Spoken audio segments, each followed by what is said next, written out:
It's a great day to talk hockey with Grant McCagg on HabsCast. A great day to talk hockey. Trade deadline day. Christmas day in the hockey world. Good morning, everyone. Thank you for joining me. We've already had a bunch of comments here. Hey, nice to see people revved up, ready for a big trade deadline. I promise you, I don't have a golf simulator back here. I won't be showing off my, my golf swing and to everybody. Unlike TSN, I guess, hey, they figure they've got to, they can't talk hockey for the whole time. They got to, show golfing or whatever. It's going to be hockey here, I think, unless Metal Dave joins us, and we might talk a little bit of heavy metal, but I think Dave has to work today, so we're going to be getting a few people on. Connor Habchak's going to make an appearance in Winnipeg. We'll talk about Logan Stanley finally leaving the nest there. I'll have on Blain Potvin is going to come on with me at noon. Rick also told me that he's he set up his stuff there at work, so he's going to join me for 20 minutes from the hospital he works at this afternoon. So that'll be pretty cool too.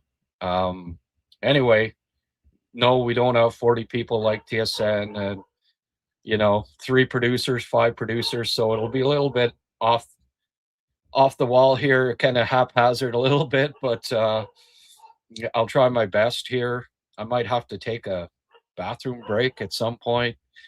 If there's nothing going on over the next 3 hours, I might sign off for an hour between 11 and noon, and then start it back up at noon.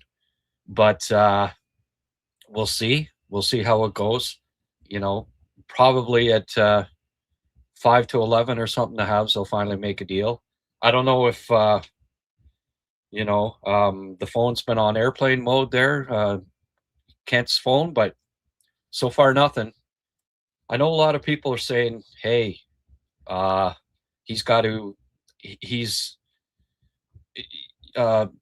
trade Laine first, but there is a possibility that they do a 3-team trade, and all of a sudden it'll be just boom, right?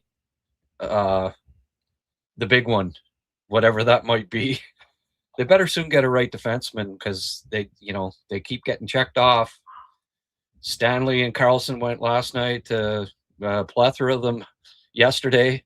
The big news waking up in the middle, poor John Carlson, all-time leading, well, I've got the stats here.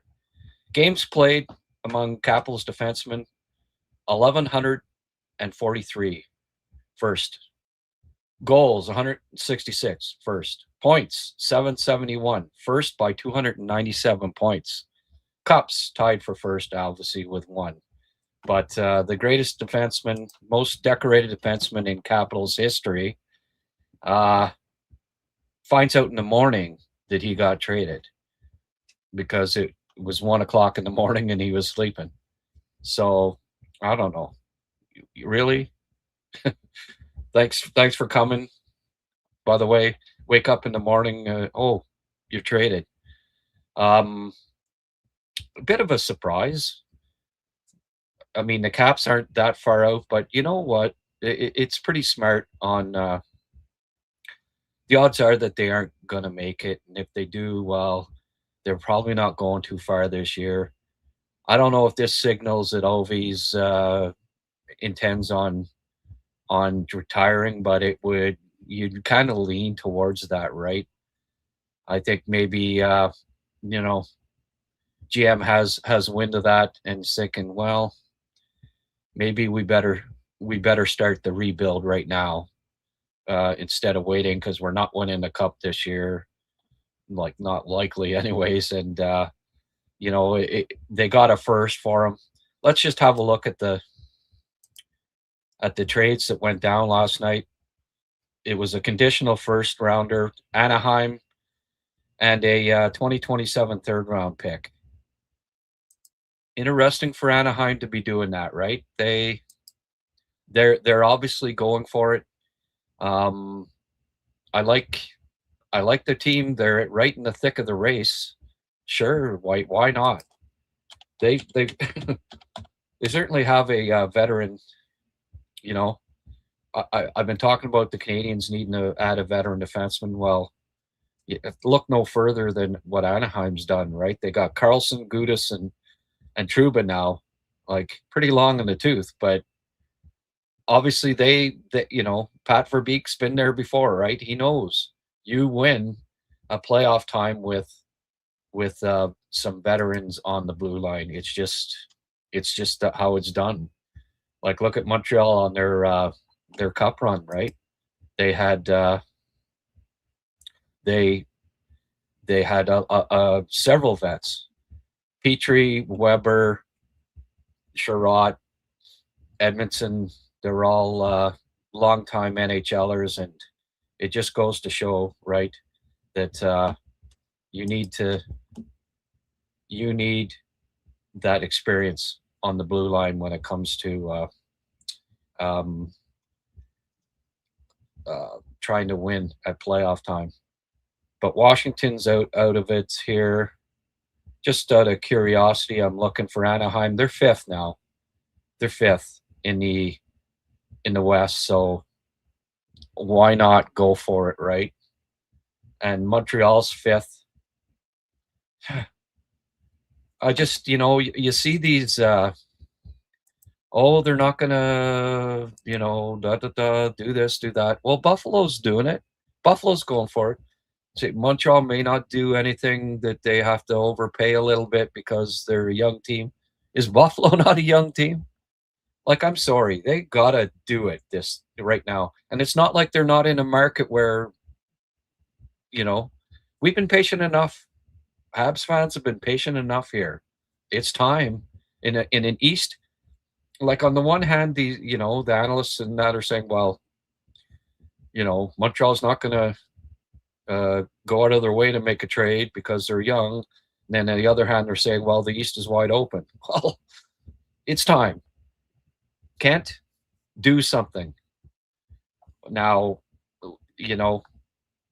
the talk is that they're one of three teams that's interested in, that where Bobrovsky might end up landing. Well, that's the key piece here, right? A right defenseman like Whitecloud and a goalie, and one more bigger forward on the bottom.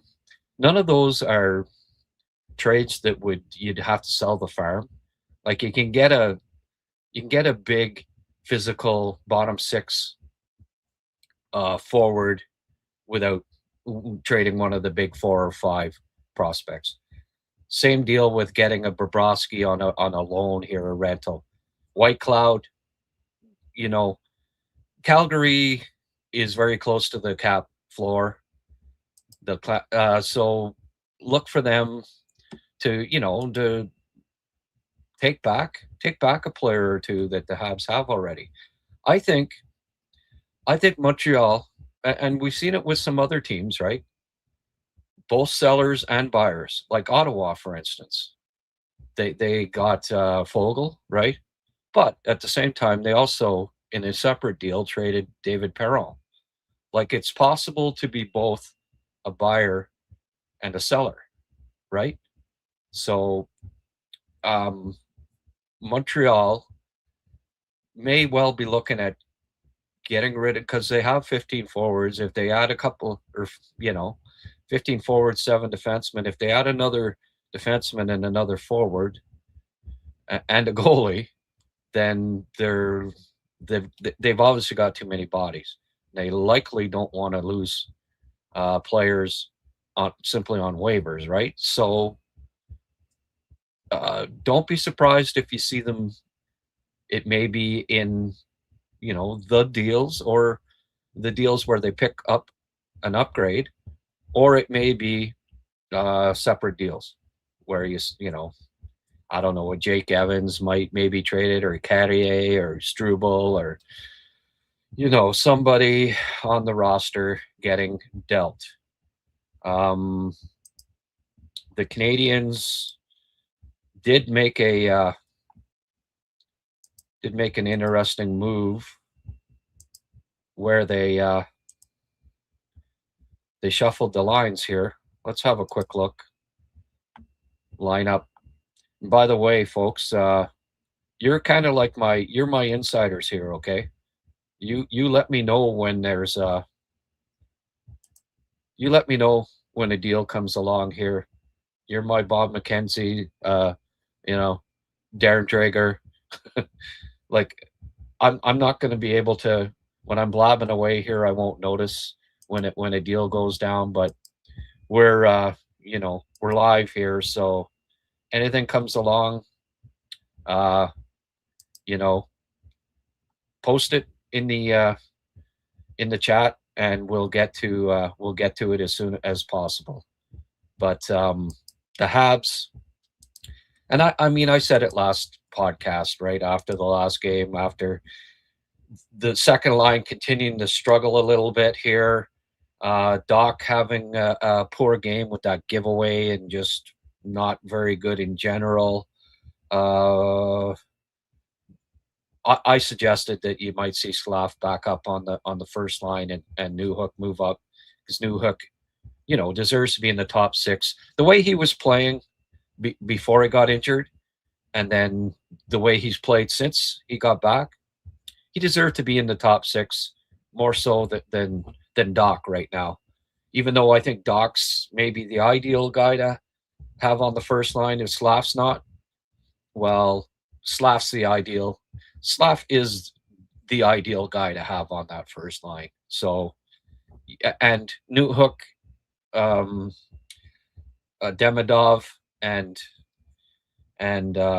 Cappy were a good second line at the start of the year. They were playing well together, so it made sense, right? Have the same top six as you had earlier in the year. There's familiarity there. You want to add some size, physicality to the bottom six? Well, Doc, right? And I'm sure they'll say to Kirby, like, hey, you're in the bottom six here. We need you to grind, right? Physical, get in the corners, forecheck hard, back check hard, play a physical bottom six role. The points will come. We're more. What we need from you right now is effort, physicality, and defense. And just tell them that's where you're slotted for now. Go do your thing. Help us out. Keep the puck. First and foremost, keep the puck out of our net. We need to cut back on our goals against. We need your size and physicality when you do play physically in that bottom six. Doc, before he got injured, like, we saw him get in a fight. We saw him, there were some signs there. Okay, he's getting it, that he can fight and he can be physical. And then when he came back, like, Nick Dowd kind of manhandled him. Like, Nick Dowd 6'2" and Doc 6'4", 220 pounds. And he let him kind of manhandle him a couple times in that Washington game, and no pushback. And again, he's got to use that side. The meanness of Kirby Doc has to come out a little more. And maybe when he's on the first line, he's thinking, I've got to be, I'm a star. I'm on the first line. I got to dangle and play, I don't have to play physical. Well, when you throw him back onto the third line, maybe message gets received. Yeah, you got to play physical. You got to play hard here. But the lines now, again, look a lot closer to what they did at the start of the year. I've got Newhook playing in second and third line. Okay, he's been good, but he hasn't been that good. Here's what happens when you rush a little bit, right? So Doc obviously is the Bolduc Evans Doc. Disregard the Newhook on the two lines thing. and Anderson, Deneau, Gallagher. Texier's kind of the extra there. Matheson, Gooley, Hudson, Dobson, Jacky, Carrier, Struble. They need, they have to do something about it. Like Marty and the coaching staff have been signaling, look,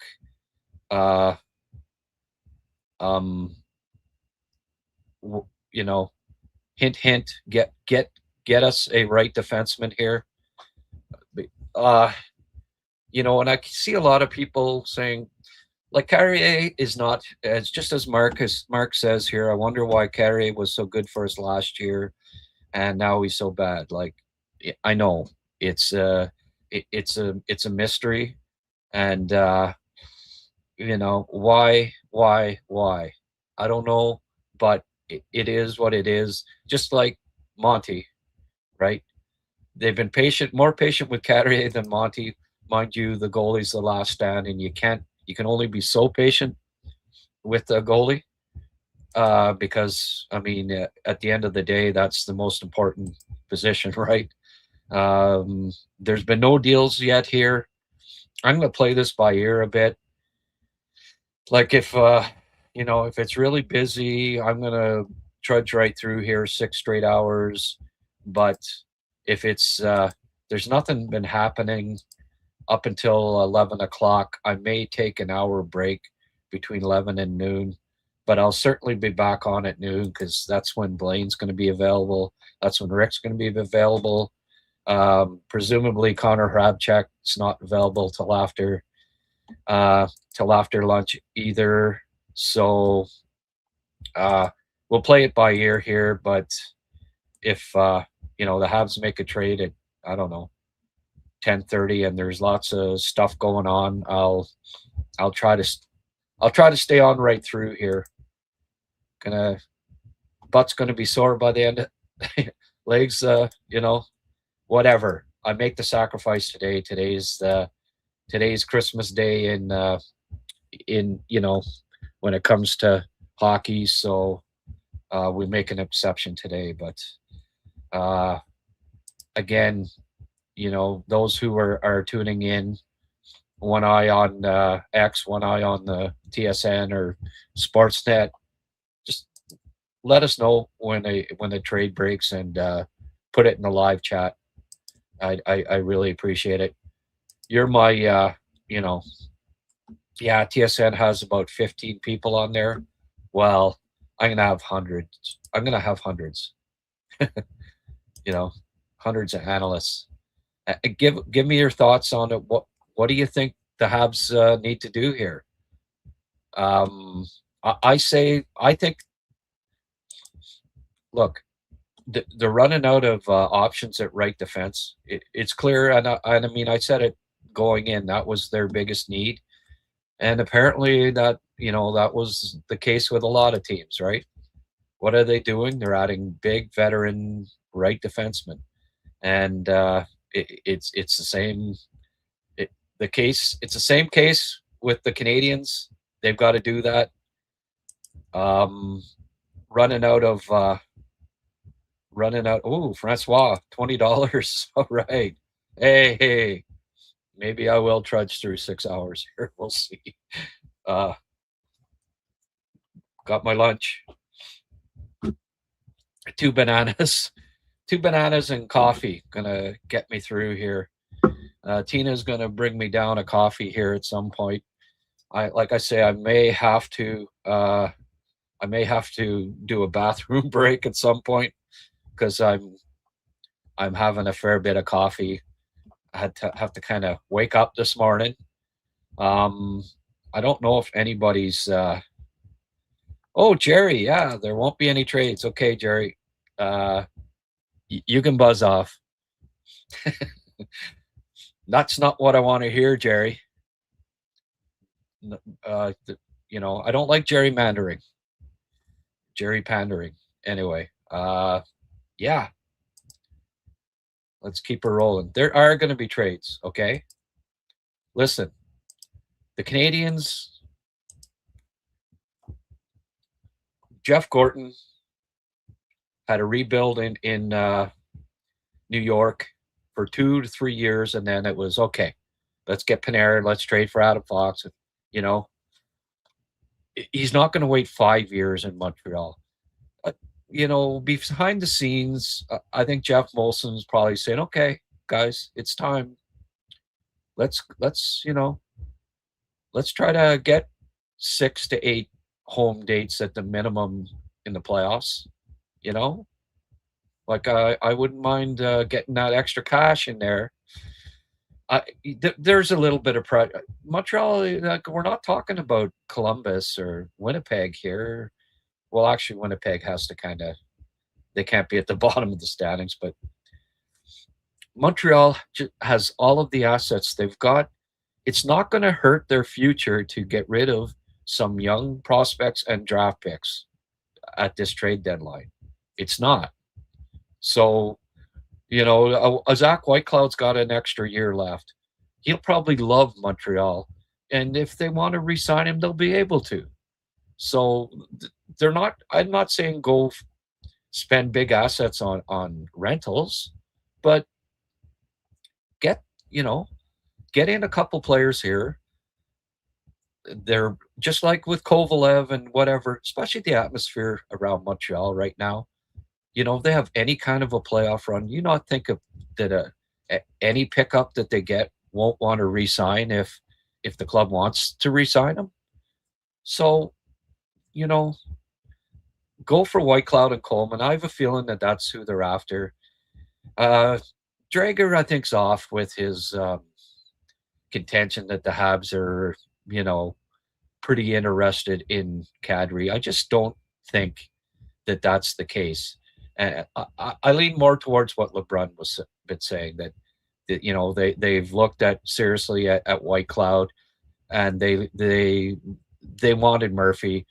I mean, those were the two guys that I said, you know, at the very top of my wish list if I was the GM of Montreal, and I'm pretty sure that was the thinking with those guys, because it just makes sense, right? And Logan Stanley went. It's funny. Let's get back to the deals here. Logan Stanley and Luke Shen. You know, I guess if they put Luke Shen on Logan Stanley's shoulders, I guess they're hoping that equals Connor Parayko. But anyway, you know, they didn't have to trade as much to get those two. Obviously, you're not getting Colton Parayko, but Stanley kind of had a breakout year this year. So they're hoping, right, that these guys, guess I should get off there, won't be any trade thing. By the way, that's not how you spell there, Jerry. So let's have a look here. Isaac Rosen. I don't know. You can pronounce that about 50 different ways. Rosen.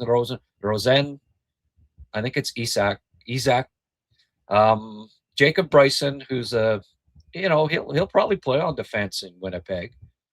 27 second round pick, and a conditional 4th round. That's a decent return for Winnipeg. The key there for them in that one, I think, is Rosen. And, you know, Winnipeg,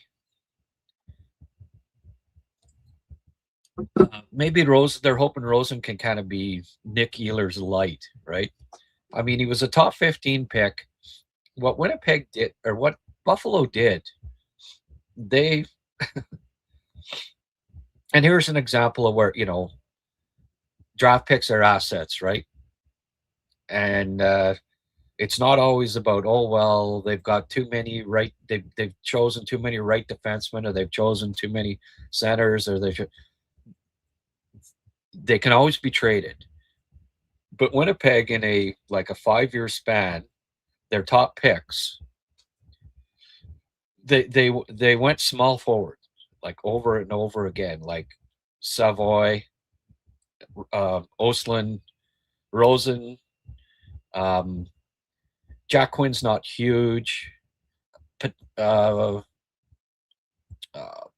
Peterka and Kulich are all undersized when it comes to average size in the NHL. Trevor Benson, like all of these guys are all under the average size of a NHL forward. Hellenius. So they kept picking, and you knew that somewhere down the road, some of these guys were going to be moved likely for them to fill, to get bigger and to fill all their spots. And sure enough, like Savoy got traded for McLeod, Ryan McLeod, Edmonton. Now they trade Rosen for 6'7" Stanley and Shen as insurance. So somebody say, why would you want to slow Luke Shen? Well, he's going to be like 7th or 8th. You want depth. You want leadership. You want veteran presence. Shen won't play unless there's injuries. But, if you, like any club, you get down to your 7th, 8th defenseman, he's serviceable as a 7th, 8th guy, like more than serviceable. So I get it. Why? Yeah, he's slow, but he's still good defensively. He's strong. He's physical. He can handle himself. More than anything, though, and this is important, especially a young club like Buffalo is right with Montreal when it comes to youth, with the youngest clubs in the league.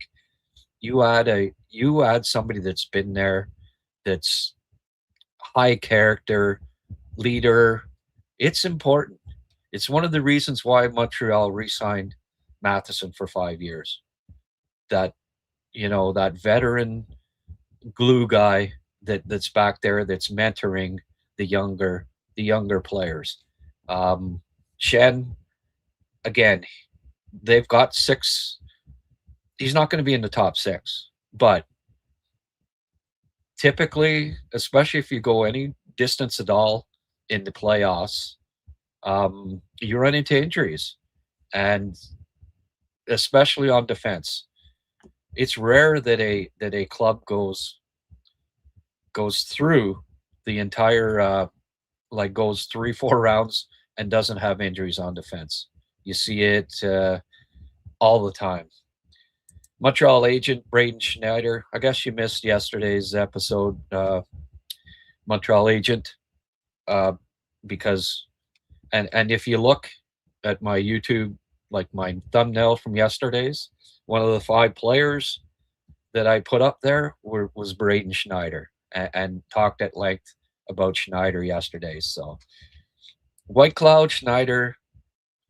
I don't know if Toropchenko's on the board, but I think like St. Louis, they didn't trade Parayko.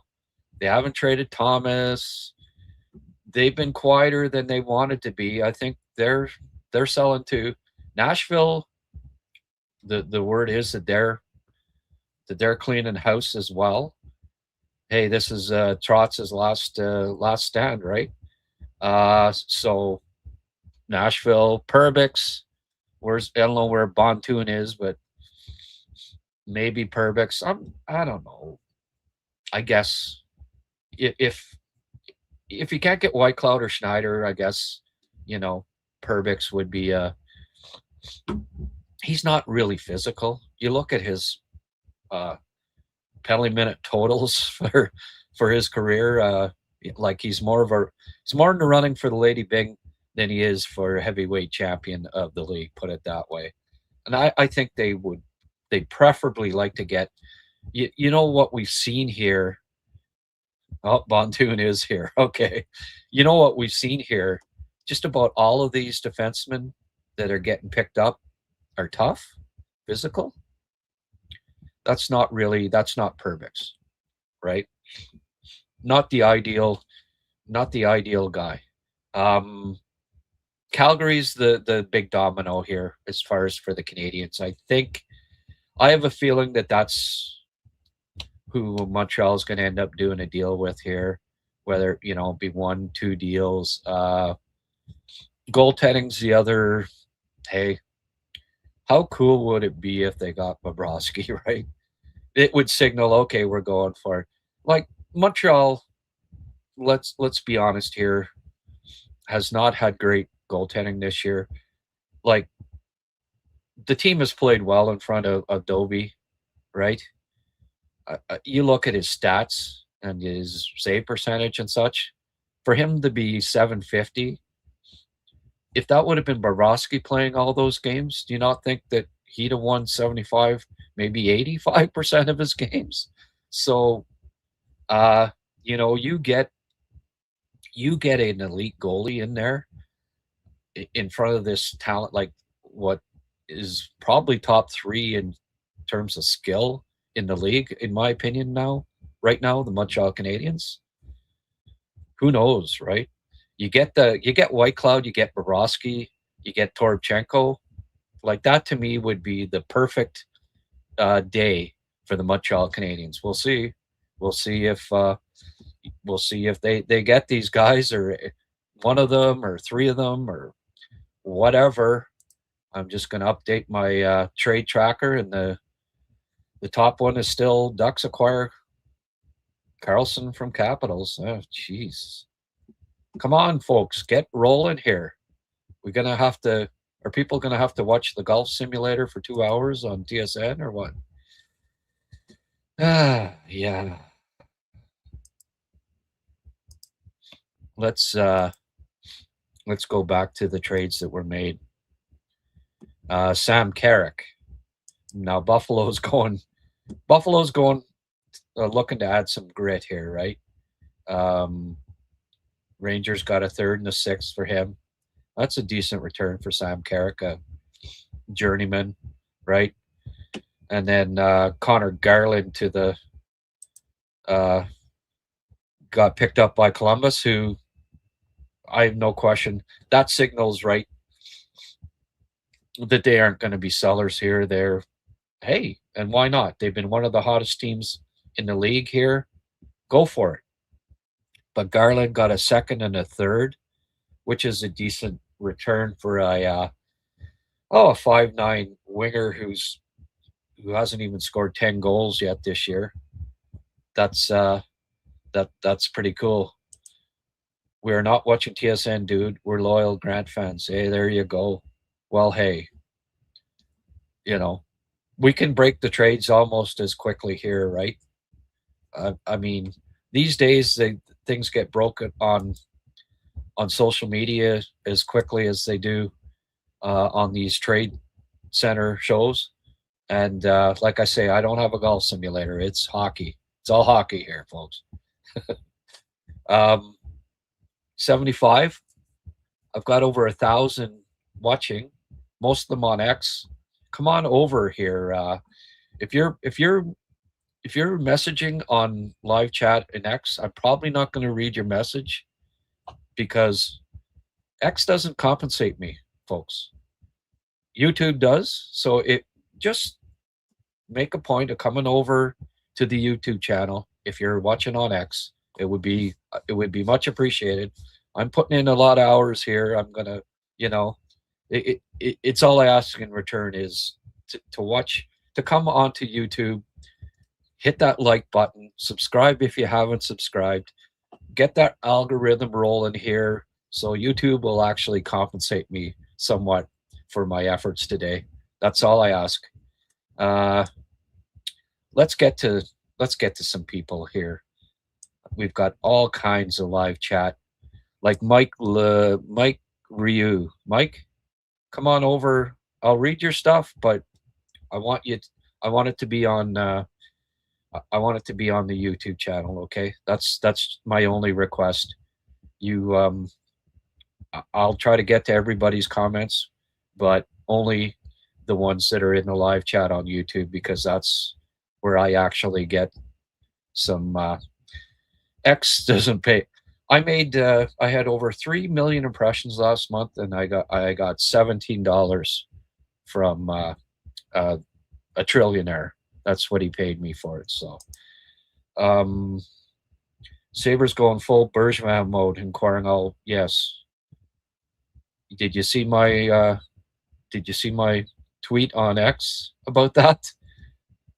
I said exactly that is it any coincidence that a front office with Bergevin in it is collecting big, lumbering defensemen? I mean, that was the Bergevin way, right? Tell me that he's not having some influence on what's going on in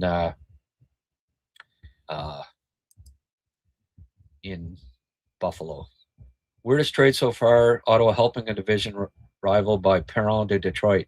Not saying he improves him a lot, but imagine he scores an important goal. Yeah, that's true. Was Detroit the only team that wanted him? I don't know. You're in a I mean, if you want to make the playoffs, and apparently they do because they traded for Fogle. Why make a trade with somebody that's just ahead of you in the standings? Somebody that you may have to catch even to make the playoffs, right? I don't know. Like, imagine if Detroit plays Ottawa and it's kind of for, the last playoff spot, and David Perron scores 2 goals in a Detroit win and knocks out Ottawa. How stupid will that trade look then? So there's some risk there in doing that. Yeah, I agree. What was the return on Perron? I don't think it has. Doesn't happen. I'll just go back to the trade tracker and find it. 4th round pick, conditional even. So conditional on. I wonder if the condition is that they beat out. That they beat out Ottawa for a playoff spot. That'd be cool if that was the condition, right? Ottawa is continuing to rise. Their goaltending has stabilized, and the team is dominating most games. I'm continuing to say they might be the most discreet and dangerous team in the East. Okay. You continue to say that then, Francois. Biggest need, though, is improving the bottom D pair to get a true physical shutdown D. Absolutely. Yep. Well, Ottawa's got to make the playoffs first here. We'll see. They might. Goaltending stabilized. Well, I don't find that 10 games of decent goaltending means that you're stabilized. I mean, the Canadians just had, they had a 10-game period where they looked like their goaltending was stabilized, and then boom. So we'll see. We'll see if it's stabilized. There's still 25 games to go here. I don't know. They've got to make the playoffs first, but maybe they can do some damage. On ice, they're a half decent team, but they're strong down the middle. We'll see. I like Buffalo there. Oh, Charles, decent hour, Charles, in Scotland. This what time is it there? Oh, you're about like 3 in the afternoon instead of 3 in the morning. Must be nice. Yeah. Yep. Buffalo and Detroit are much stronger now, and Bruins, Columbus are looking really good. Why did Boston do something? Boston lost last night, like 5-1 or something like that. They were down 5-1. I presume that they didn't win. Looking at the standings here, Boston's 8th, 73. Columbus is 72.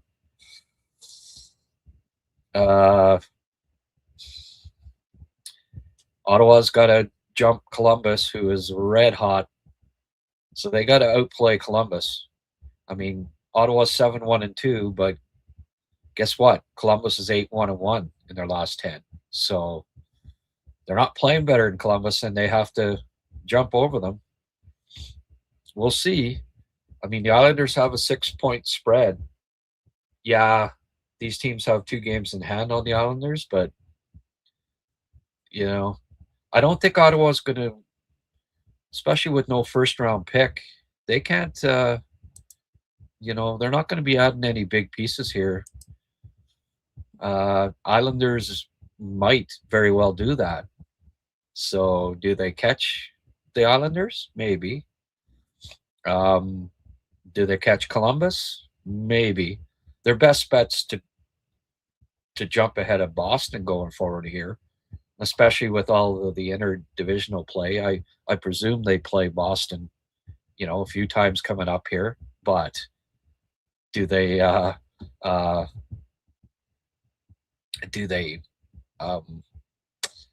jump over Boston? Maybe, but then still, they would still have to jump ahead of, you know, one of the other teams because they're in 10th. They gotta jump ahead of two. Are they going to be hotter than Columbus down the stretch here? We'll see. Columbus probably isn't done adding here either, and they've got probably have more assets to use to keep improving the team. So, looking forward to this. It's going to be a great playoff. It's going to be a race for that last playoff spot. Absolutely. You know, I have also Paul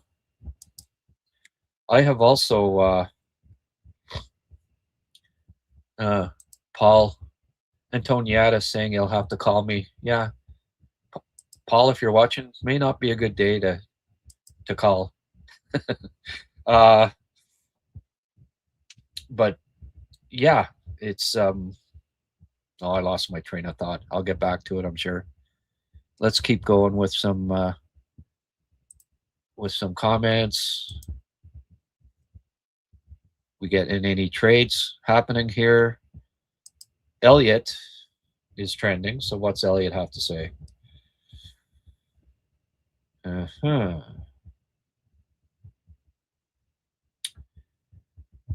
Rangers are comfortable holding on to Vincent Trocheck if they don't get what they feel they need. Yeah. Of course, he's been one of the teams that, you know, again, you know, some of these I think are people trying to, you know, agents trying to read tea leaves, or agents and insiders thinking, oh, Montreal absolutely wants to add a 2C. I don't know. I don't think that that's their big need here. I really don't. I think that they're, with Hage coming, with Cappy, you know, going to be the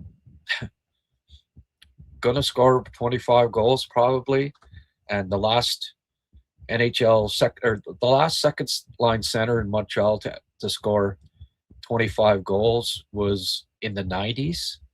Like, is it really as big a need as people in the media and are letting on? I really don't think so.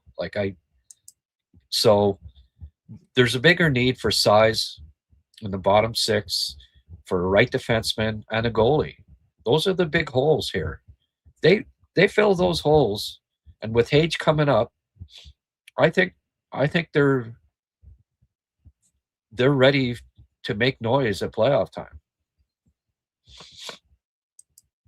Wouldn't be shocked if we made no trade. Okay, guys, I want people to stay on here. Let's, you know, no more of these opinions that, oh, we're not going to make any trades. And okay, work with me here, folks. I want to see comments saying that Montreal's going to, you know, be the busiest team. Look out, here comes some blockbusters. That's okay. That's the comments that I want to see in the live chat.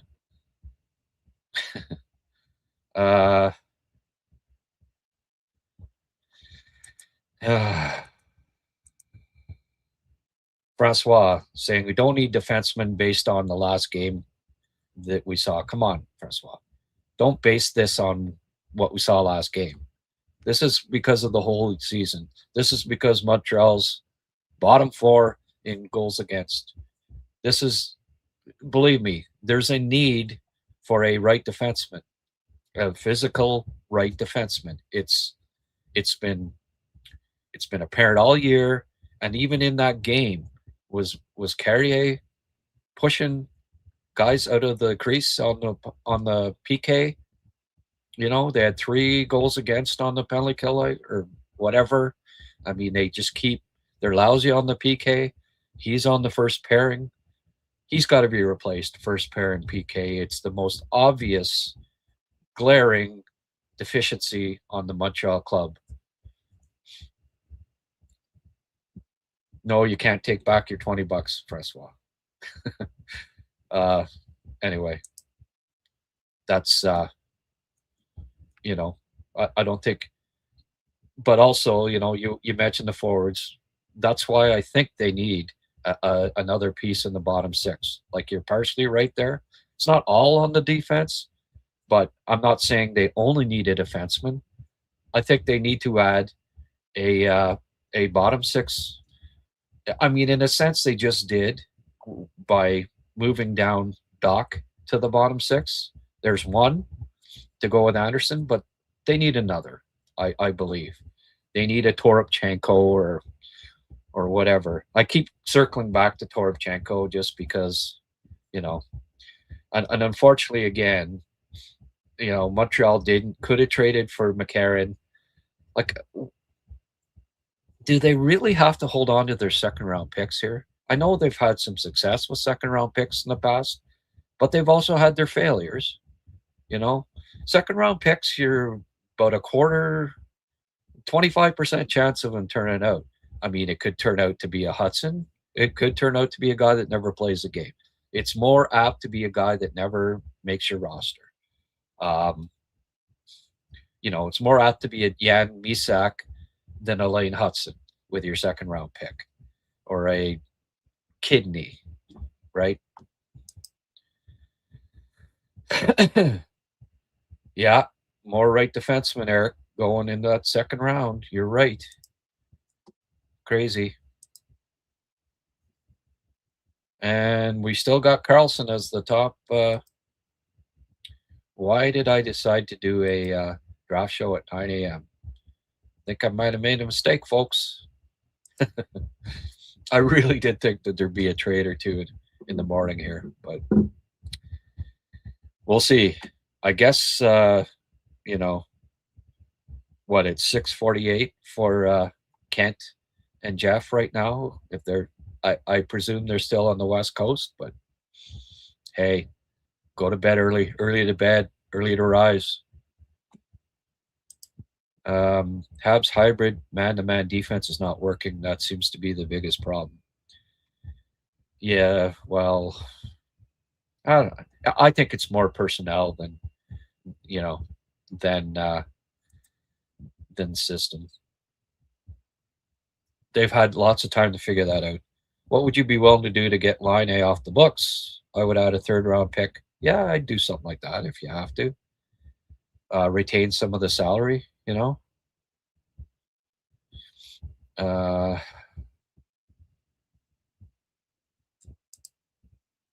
Charles says salary, second-round pick. I don't know. Here, let's hope that Kent is playing virtual chess here. We'll see. Calgary gave a first, get rid of Monahan. Yeah.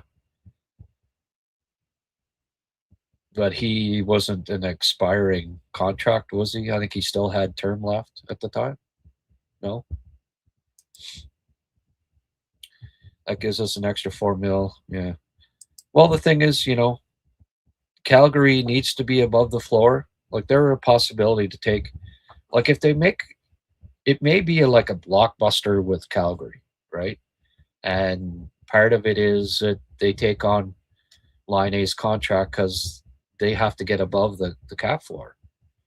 I still think it keeps circling back to Nashville here to Calgary as a team that I think is the best fit for the Canadians to deal with here. And no, I don't mean to get Kadri, but at the end of the day, if they get Kadri, it won't I mean, I won't be happy and I won't necessarily be cheering hard for him, but I won't not cheer if he scores a overtime goal in Game 7 for the Habs in a playoff series. I would reluctantly cheer.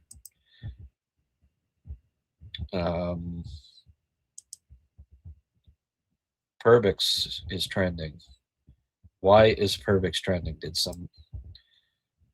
Bontoon, did you finally talk Kent into getting Perbix or what? Yeah, Perbix creating offense. Oh, Rick Springhetti saying Perbix. I don't think offensive defenseman is what, I don't care if he creates offense. They need a defensive defenseman, a rugged one, and that's, to me, is not Nick Perbix, but he's a decent defenseman, and it's, he plays on the right side, so, hey, beggars cannot be choosers, I suppose. If they can't get White Cloud, then Perbix, I guess, is a good consolation. So, no, I guess he hasn't been traded yet, but he's trending. Trade Center. Come on, let's get some freaking trades going here.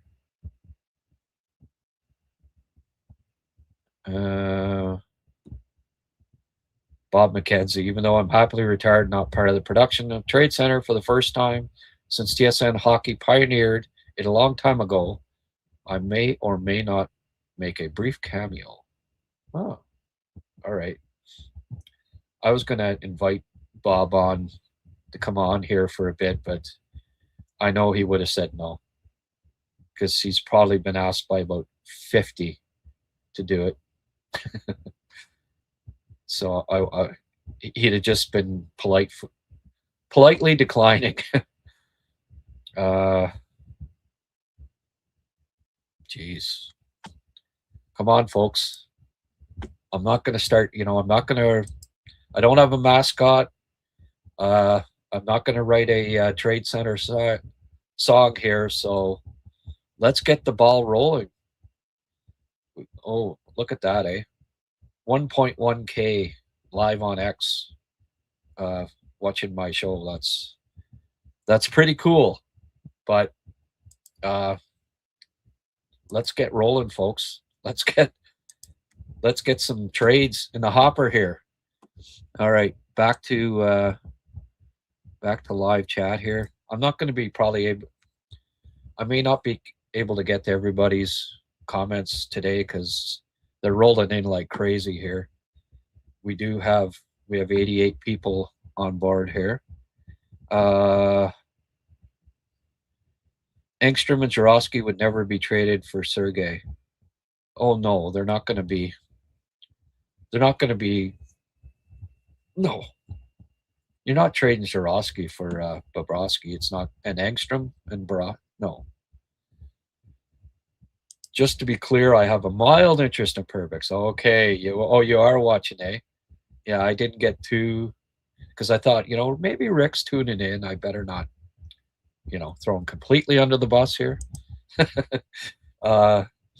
Samurai, I have a ton of Canadian fans that live around me, either the Keys or Sarasota. They've complained about the goaltending. Yeah.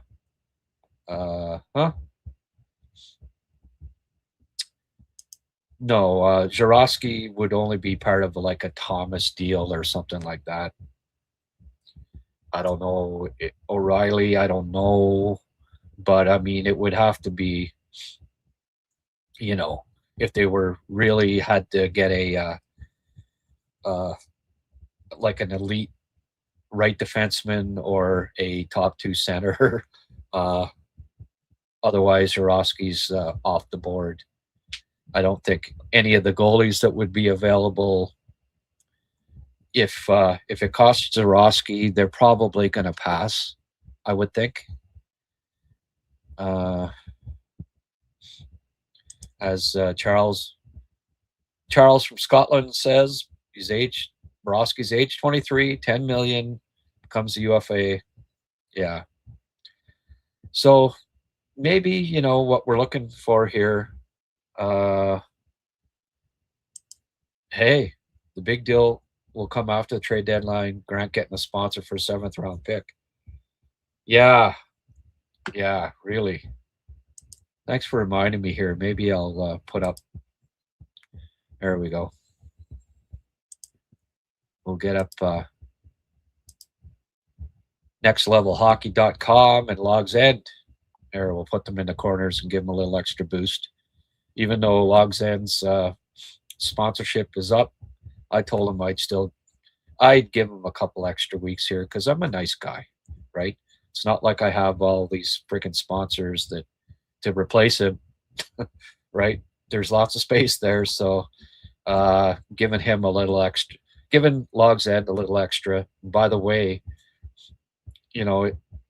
I told him I'd keep him on as a sponsor for a couple of weeks here. He said he didn't get any response. A little disappointed in that.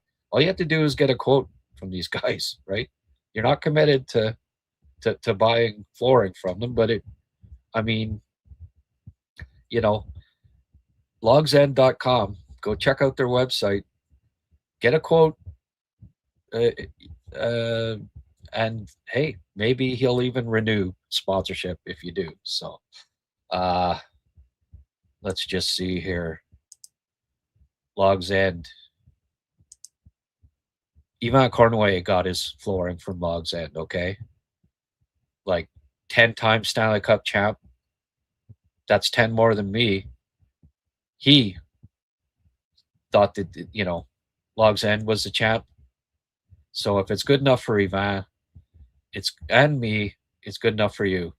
If you do go to Logs End, logsend.com, tell them that Grant sent you, okay?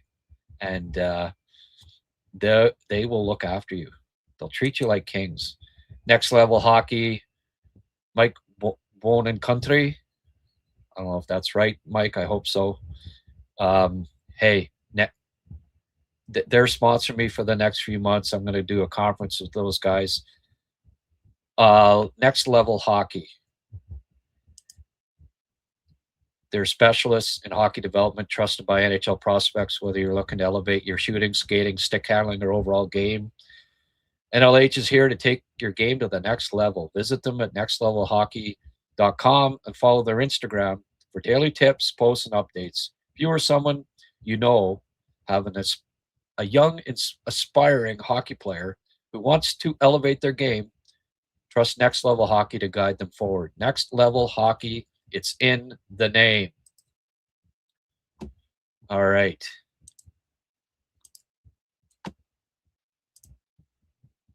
So when I was reading those, let me guess, there was 3 trades, right? While I was, yeah? No. All right. They're coming, folks. Get back to the comments. Let's see here. Yeah. Nope. No trades made.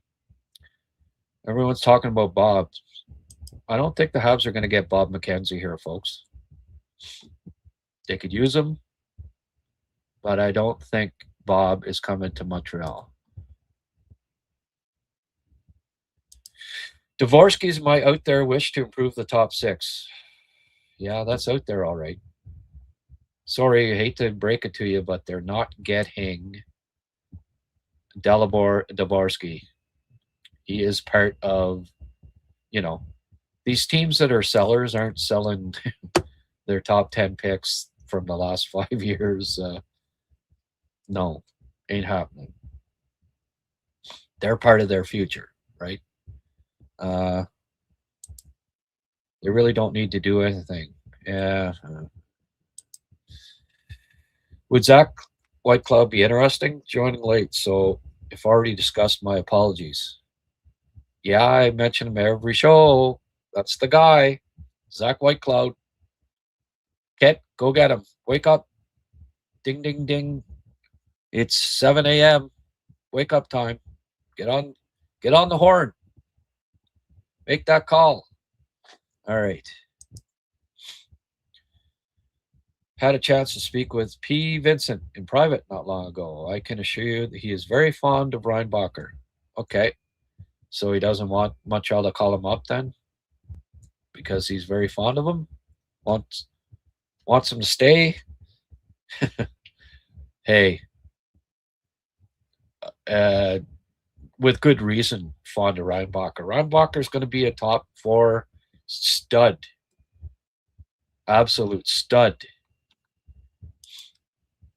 I'm so impressed with him. If you haven't had a chance, go back and look at some of the videos. I posted 2 or 3 in the last month, and he is making very, very few mistakes. These people, especially in the media, it's turnover machine and all that. It's bullshit.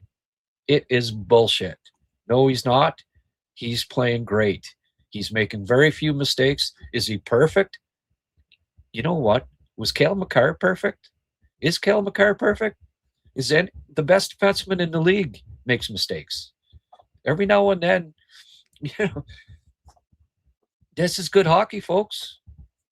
Every now and then, there's going to be a mistake.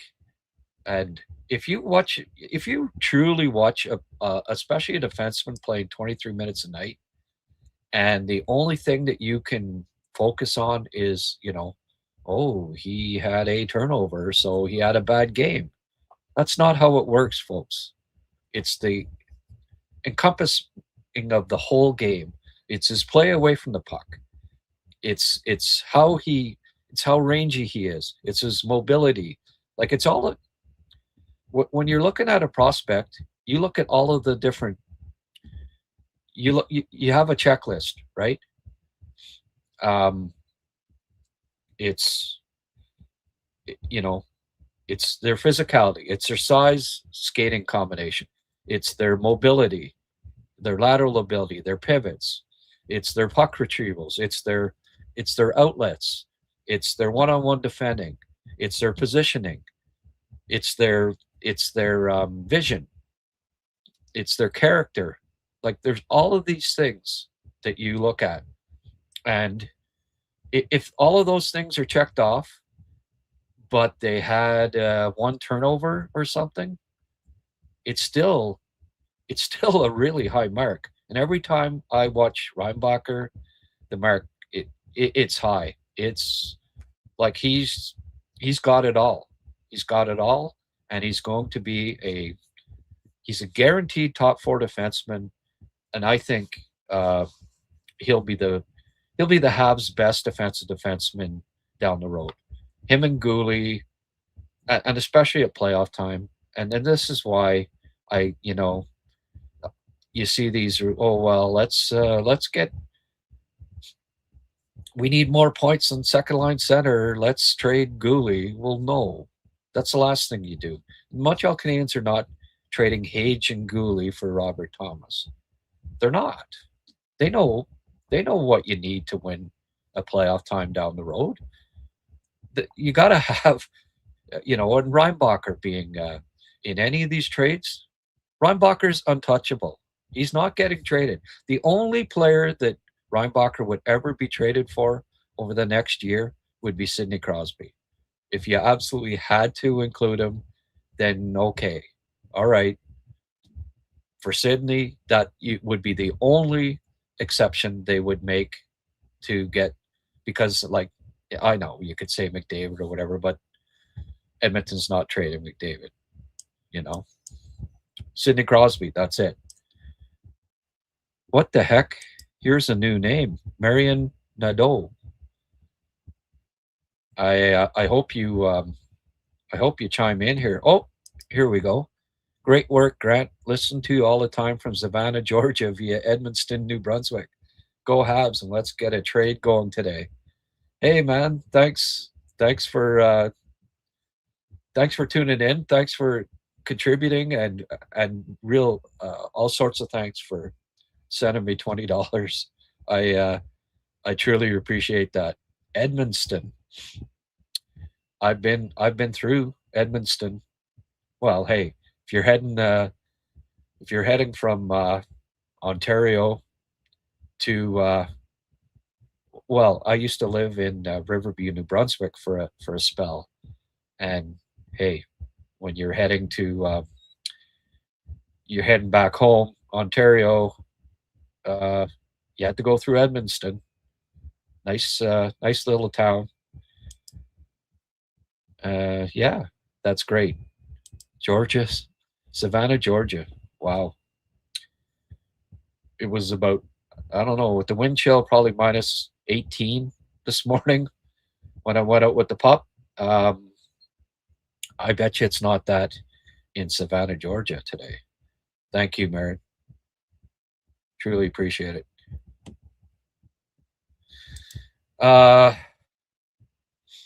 AJ Greer or Evan Rodriguez from the Panthers. Yeah.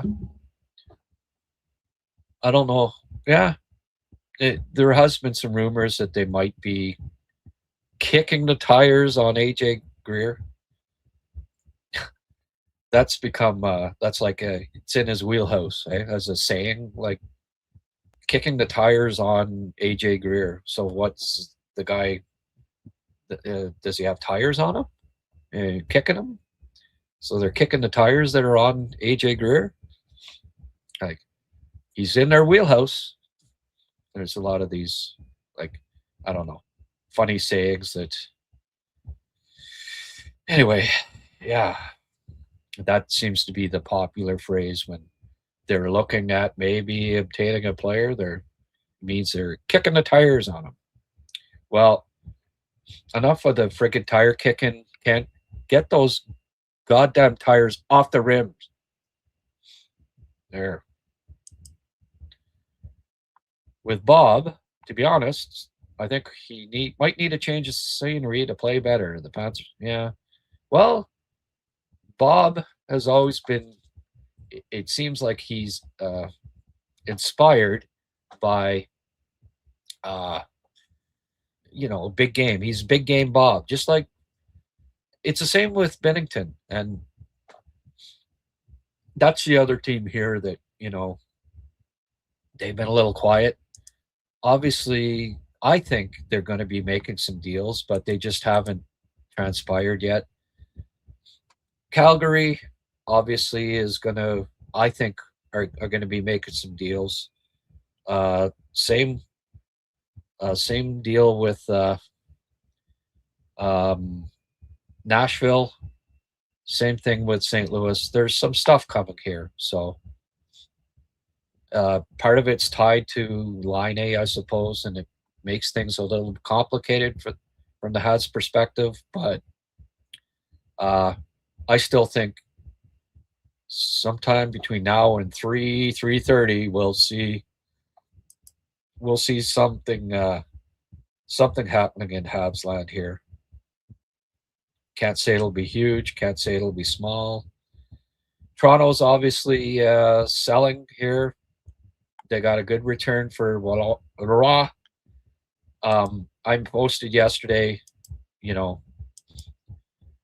91-point career NHL points getter, UFA to B in Bobby McMahon. This notion that they're going to get a first-round pick for him. Maybe they do, but a lot of those first-round picks from teams have already been spent, and I don't know. Rental, who has 91 career points at 29 years of age, is a team going to? I don't mind Bobby McMahon. The guy always plays well against Montreal. He's not a bad player, but 91 career points, 29, having a career year, just like with Sherwood. I think buyer beware to a certain degree on that. Do you spend a first round pick? I don't know. I just think it's high, but of course I had some Leaf fans inform me that I'm completely wrong and that teams will trade him for a first round pick, and we'll see. Maybe. maybe it's not going to be Montreal though. That much I can tell you. White Cloud, 29-year-old right shot with plenty of playoff experience, can be trusted with 12 to 14 minutes a game. He also plays a physical game and can clear the front of the net. I think he'd be playing more than that. I mean, Vegas has been a cup contender the last several years, right? Included winning a cup. And White Cloud's, I'm just looking it up here, but time on ice, okay. Starting in 2021, 1749, 1848, 1707, 1735, 1731. In the last 2 years, 1945, 1846. Okay, combined between Calgary and Vegas, he's playing 1945 a game. So it's I'm pretty sure that he's if they get White Cloud, here's what's happening, okay? Gooley or Hudson, whoever's playing on the right side, flips over to the left side. White Cloud slots above Carrier. He's going to be on the first PK and not Carrier. He'll be playing anywhere from 16 to 22 minutes a night, likely 18 to 22 minutes a night with the Habs. And then you've got the three guys over on the left, and you've got either Gooley or Matheson as your third pairing defenseman. That's pretty good, isn't it? That's the kind of top six that you want, right? He, to me, is the perfect ad. And I think they should overpay. Canadians have not truly overpaid at trade deadline in 20, 30 years. And I'm tired of it. It's time. They've got the most assets.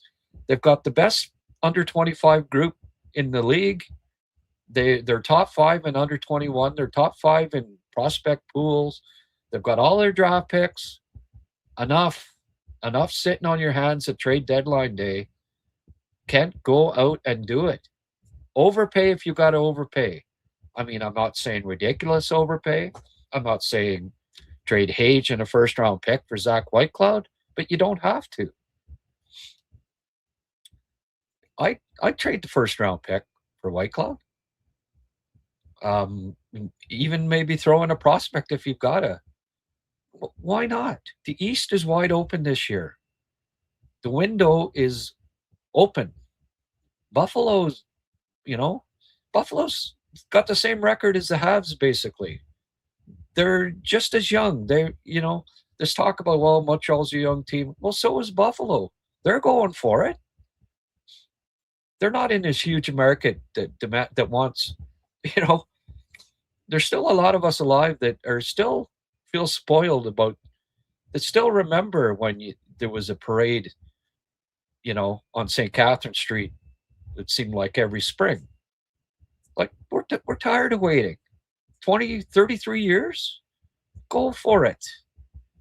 You've got the assets. It's not going to throw a first-round pick in Engstrom or whatever is not going to kill the future. It's not even going to, it won't affect it at all.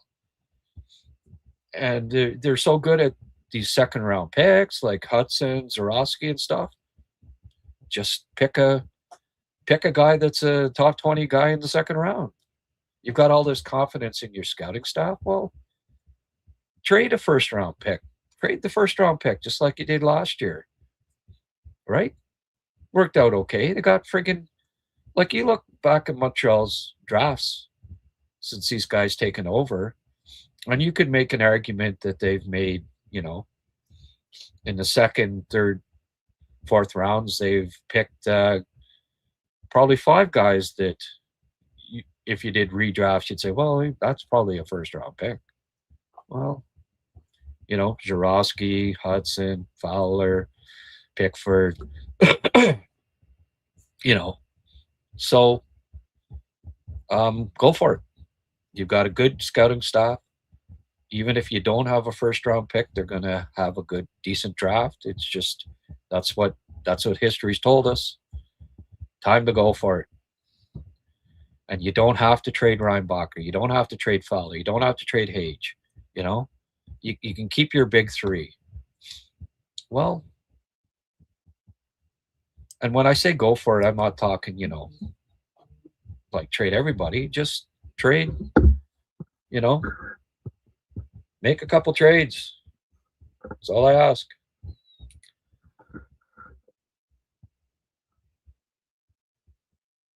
Okay. Etienne, oh good. Etienne Lepage is going to join me 10:30. Good. Because I'm getting all talked out here. Etienne hasn't been on for a while. So cool. We'll have Etienne on and get his takes on what's going down here.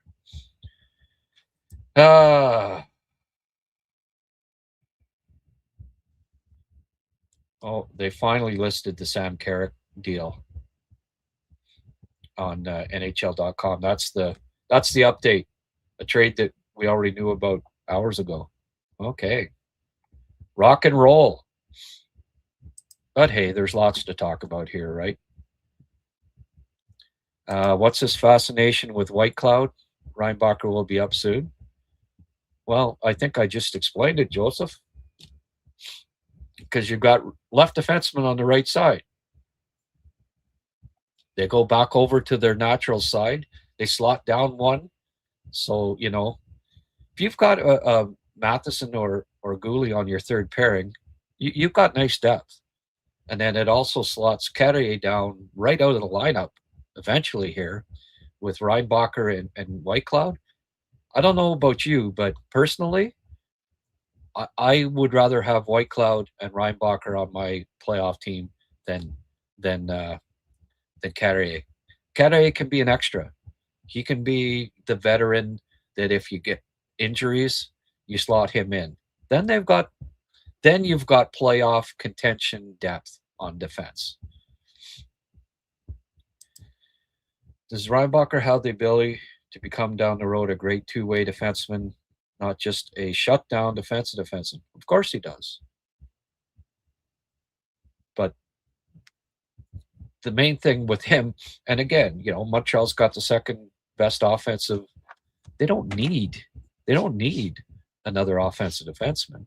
They need a defense, and that will be his bread and butter. But yeah, Reinbacher moves the puck great. He will get points. You put him with Hudson, he's going to be a 40-point plus defenseman down the road. Yeah, I have absolutely no questions about that for me.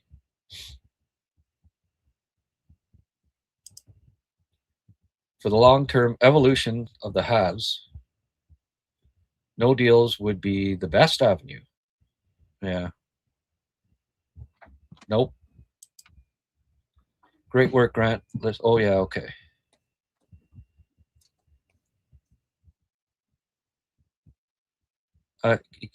So many, there's always fans, and I've seen it for 30 years, or 25 years on mess. Oh, no.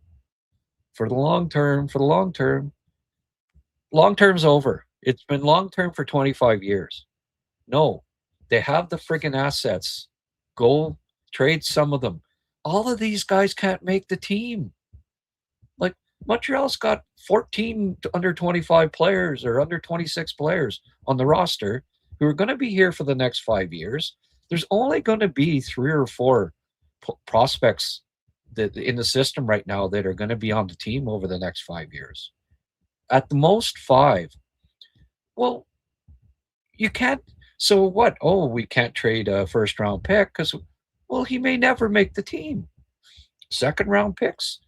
The percentage of a Montreal Canadiens second-round pick making the team over the next 5 years, when you look at, Hage and Fowler and Pickford and Jarosky, they're the spots that are available over the next And don't forget, they'll trade for a player here or there, because you're not going to, there's people that think, oh, um, there can't be a player over 27 on the team and you're going to win cups. Well, there's never been one in the history of the league that didn't have veterans, that didn't have players in their 30s on the roster. You need them. You got to have them. So there's going to be 5 players over 27, at least, down the road here. Over the next decade, every Montreal Canadiens team is going to have at least 5 players over the age of 27. So there's 5 spots, right? They have 14 players under 26. There's 14 and 5. There's 19 spots. Leaves 3 spots. So never trade your first round picks or second round pick. Well, 3 out of the next 5 drafts, you're lucky if 3 to 5 of the players that you draft make the lineup over the next 5 to 7 years. Just the math tells you that alone. So why hold on to all of these picks when most of them are never going to play on the team? Ship them off to teams that are rebuilding. Get players, upgrade the roster now. Trade the guys that they upgrade over as you go along, some vets. Recoup some draft picks from 2027, 2028, and so on for when you make those picks in 27 and 28 and so on, then maybe 5 years after that, not 5 years after 2026, but 5 years after 2028, these guys are ready to knock on the door. Well, maybe then there is room on the roster for these players. Do you understand that? Right? You trade draft picks 2026, 2027 now. You later on, some vets and players that have been passed over, you trade off for picks in 28, 29, 30, and then 5 to 7 years later, maybe some of these guys will make the roster and you're not wasting draft picks, right? That's how they got to do it here. And I'm positive that that's the thinking with the Canadiens and with Gorton and Hughes. They're doing something. They just, this 25 years of no, let's not do anything. We need the future.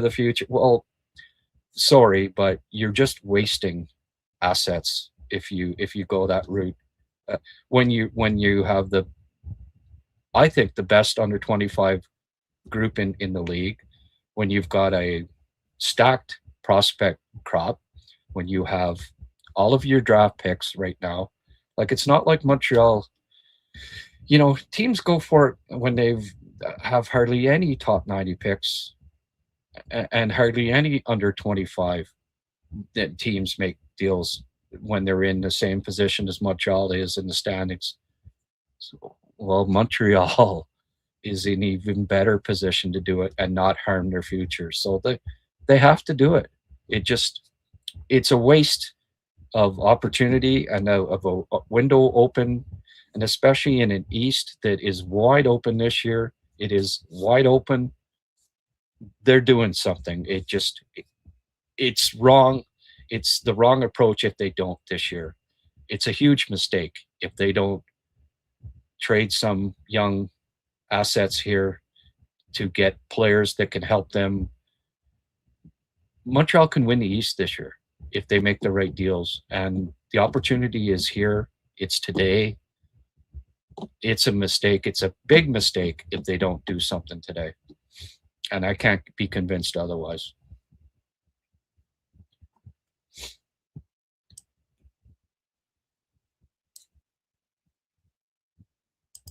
Urychek. Oh my goodness. Let's have a look at this. And no, folks, Reinbacher is not the next David Urychek. Let me just get on here. Okay, this will spark some Urychek. So you know what that probably means here, folks, is that Ristolainen's going to go, right? I would think. Let me just put in Brink here. Finally, something to talk about here. Head into the Wild for David Urychek. Oh my goodness. Well, that just shows you how much of an idiot. So you trade a first, a second, a third, and a fourth for Urychek, and then you realize, whoops, shouldn't have done that, and you trade him for a 5-9 forward later. So is Bobby Brink worth the first, second, third, and fourth round pick, folks? How did that work out? Oh my goodness. That's it. It's just Urychek for Brink. Holy frick. David Urychek was a, not a good pick by Columbus, but they had the wherewithal, Yarmo say, okay, whoops, we shouldn't have picked him, top 10. Minnesota, oh, well, and I was wondering, like, and I messaged something yesterday, they, since December 10th or something like that, Minnesota picked up 3 defensemen, including Quinn Hughes.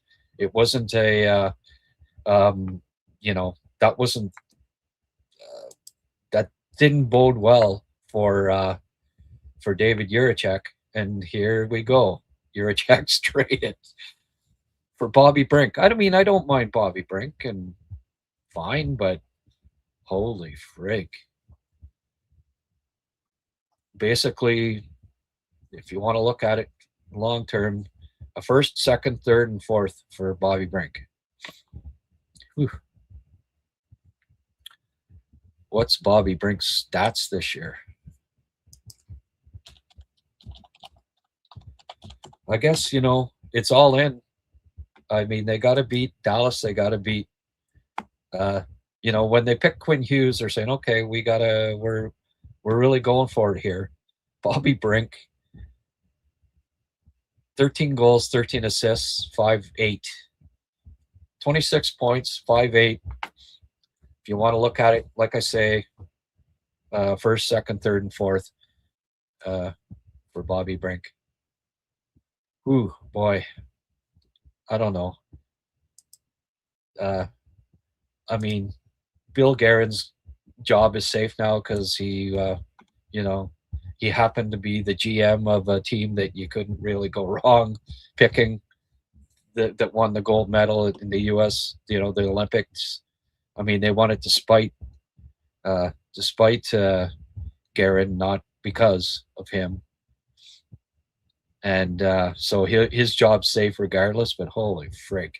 That'd be a fireable offense in just about any market. Trading all that for Urychek. I mean, those of us that knew, like, that was a bad trade. You knew it at the time. That was not a good trade. They gave up way too much, and then never, they get 10 games out of him in the NHL. Wow. All right.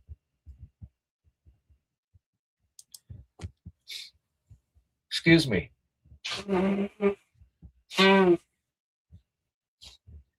Kaisanova. You've been saying for some time, I don't see Hugo making any significant moves, as they have said they will immediately improve the team.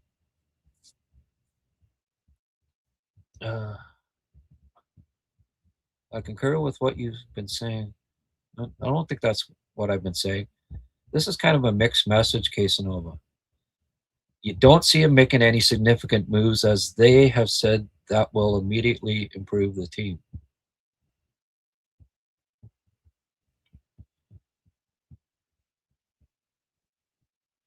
I haven't been saying that. I don't quite get that.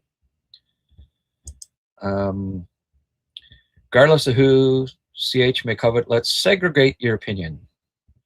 Who would be your trade pieces from roster or Laval minus any draft pick throw-ins that are in abundance? Well, I think I've gone over that quite often, Glenn. I mean, other than the top three, everybody's available. Every draft pick, every player, and that includes Zurowski, that includes Pickford. And again, they would only be dealt for a top three defenseman or a top two center or a first line winger. But I don't think the Canadiens have to get those pieces.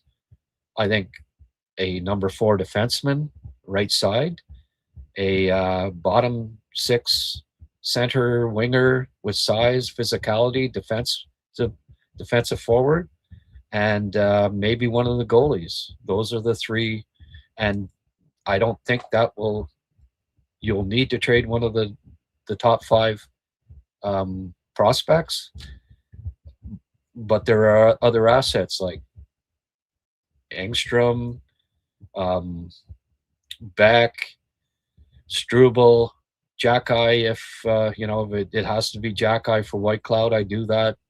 I know people are I'm close with Jack. I like Arber Jack-Eye as a person.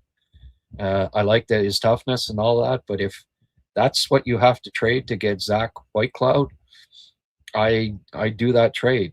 And 29-year-old defensemen too, don't forget, there's still lots of tread on the tires typically.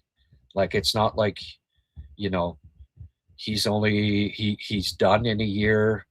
Like, you resign a Zach Whitecloud if he does what I think he can do for the Montreal Canadiens, and you've got that year, right? Like, if he comes in, they have a good playoff run, you do a contract extension in the off season for Zach Whitecloud, right? So, you go for you go for it, and but as I say, other than Fowler and Reinbacher on Laval, any of them available for trade, I would, they'd all be on the table, and every prospect in the system other than Hage, Zurowski, and Pickford, unless you're getting, like a Robert Thomas or something, then those guys are in play. But I say that Reinbacher's untouchable. Fowler isn't going anywhere. Hage, it would have to be Robert Thomas, and you're not including Gooley or Reinbacher if Hage is part of a deal for Robert Thomas. Not personally, not on my end at least. So, but yeah, David Urychek moves again. That's again, that to me is a fireable offense in most markets, but presumably Guerin is not in danger. I mean, unless they flame out in the first round, it might be, what's this guy been doing? I mean, I've been questioning it anyways, but if the Blues insist on Aitchison for Kyrou, so what, Kyrou? No, folks, I don't think Kyrou is a target for the Canadiens. Islanders seem to be a place where they keep they keep circling back, and now I think he's a good fit for a team like the Islanders. I just don't see Montreal that being the answer for them. A bit of a perimeter guy. They don't need another, like, they need physical, good away from the puck, energy, size, additions at forward. I think there's more than enough offense. You've got Page coming in to challenge for a top 6 spot. I mean, Newhook, he looks now like maybe he's a second line winger. Slavko up to the top line. You add in Hage, there's 7 that legitimately play in the top 8 if you include Doc. So eight decent pieces for the top 8 right now. And then you got Zurowski and others coming later. Kyrou is not, he's not physical. He's not good defensively. He's a bit perimeter. That's not what the Canadians need. I know there's been rumors that he's, been somebody that the Habs have sought. I don't necessarily believe those rumors. Sometimes, sometimes it's the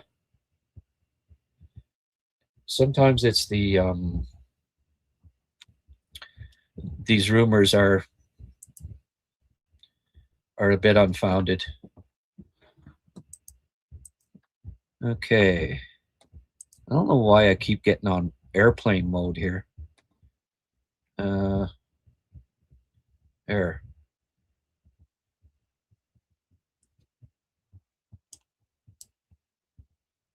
Let's get back to things.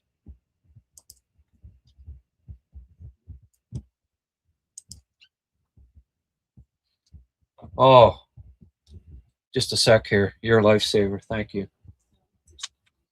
Okay, appreciate it. Thank you. Drink it and tell me if there's enough. Oh yeah, perfect. Thank you. Need this. All right.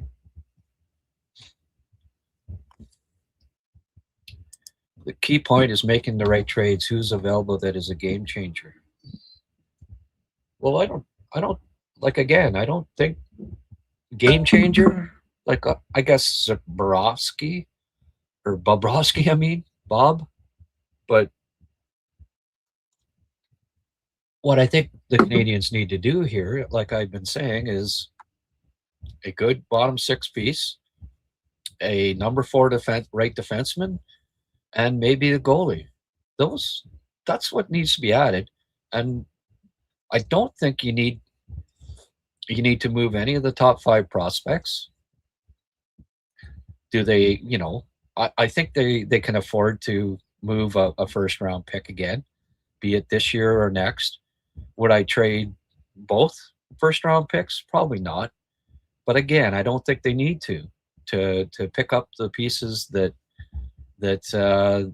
I think they need to have a really strong squad going into the playoffs. Sabres became nasty with Shen and Stanley. Eastern playoff is going to be a dogfight. Yeah, for sure. Blain said he's going to be home in 30 minutes, so good. We can have Blain, because I don't know if I can talk 6-7 straight hours here. And I'll have to take a bathroom break, and I might get Blain to blab for a couple minutes while I take a break.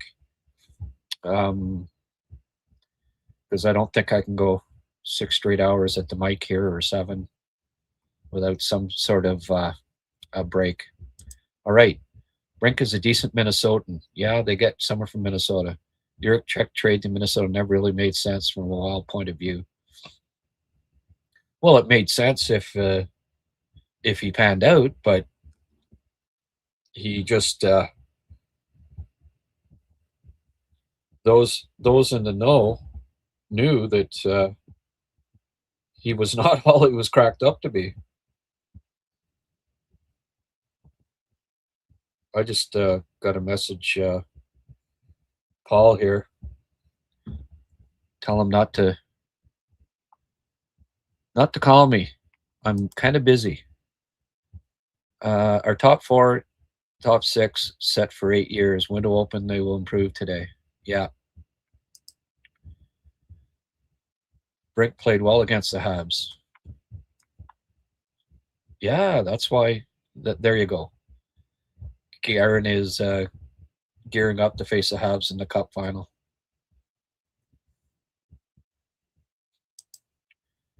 Yeah, Ellen saying they don't have cap space, but again, we're looking like, let's say they get Coleman, right? His salary's like 2.5 mil. You can trade back in Evans or whatever the case may be. Like, I think they're going to be sellers and buyers here, be it uh, Laine or somebody else. There's ways to maneuver it here. It doesn't just have to be Laine that's moved. It can be other guys, right? Carrier. I mean, I'd move Carrier if need be. If they get White Cloud, call up Ryan Bacher. They could trade Carrier. Good morning or afternoon now, Grant. Who is your most likely to be traded other than Laine? Yeah. Well, I think I answered that a few minutes ago. Everybody in the minors except Fowler and Reinbacher is on the table. Every prospect in the system except, and this includes LJ Mooney and others, Papanicus, they're all available. First round picks available. Any second to seventh round picks available. I wouldn't trade both first round picks in the next 2 years, but I would trade a first in either 26 or 27. Not going to be a high pick, right? White Cloud has term. He's already 2.75 for the next 2 years. Oh, I read somewhere where he had 1 year left. Okay. Thanks, Francois. See, can't believe everything you read. You got to actually look at the exact numbers. But that's a good contract. I'm sorry. For somebody that averaging 19 some minutes a game at that salary, are you kidding me? That's why he's valuable, right? So he's got 2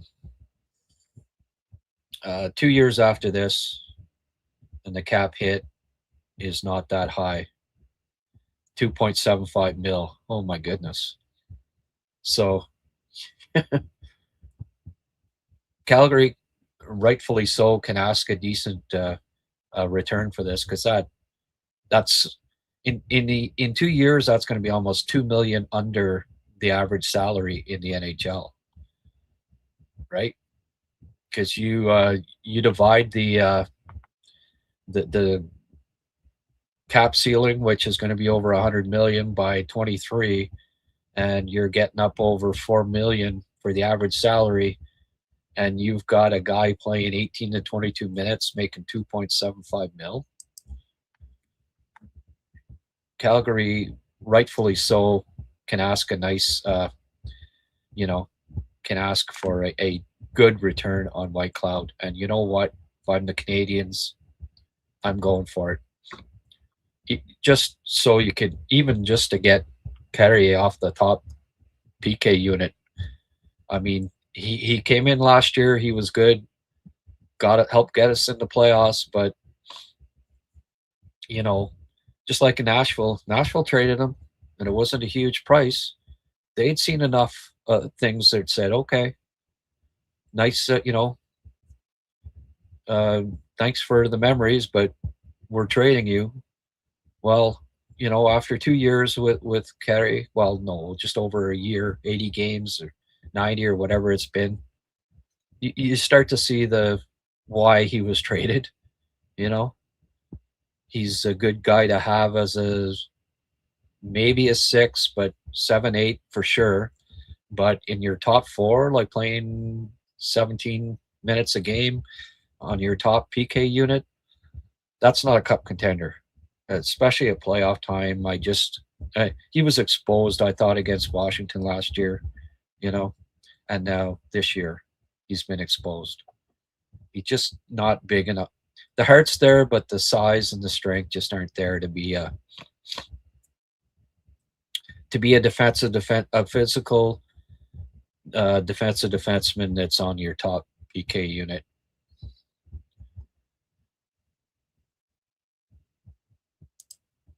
MSL will play White Cloud more than Xhaka and Struble. Absolutely.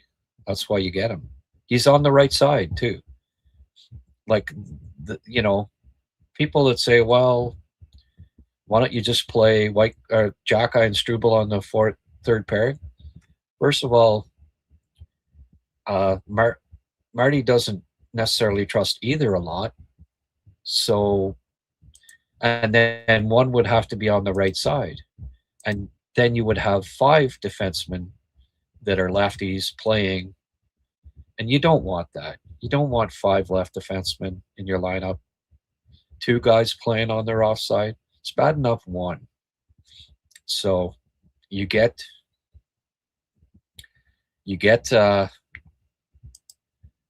White Cloud. You call up Reinbacher at some point here. You have Gooley, Matheson, Hudson on your left, White Cloud, Reinbacher, Dobson on your right, Bobrovsky in nets, Toropchenko in your bottom 6. Championship. No, I like that team. That's a good team. That's a team that can make noise in the playoffs. I truly believe. And yeah, there's a chance that Line A doesn't move. You got extra bodies, right? One injury in the top 6, and you can plug Line A in. He's going to help your power play at the very least. You can kind of protect his minutes.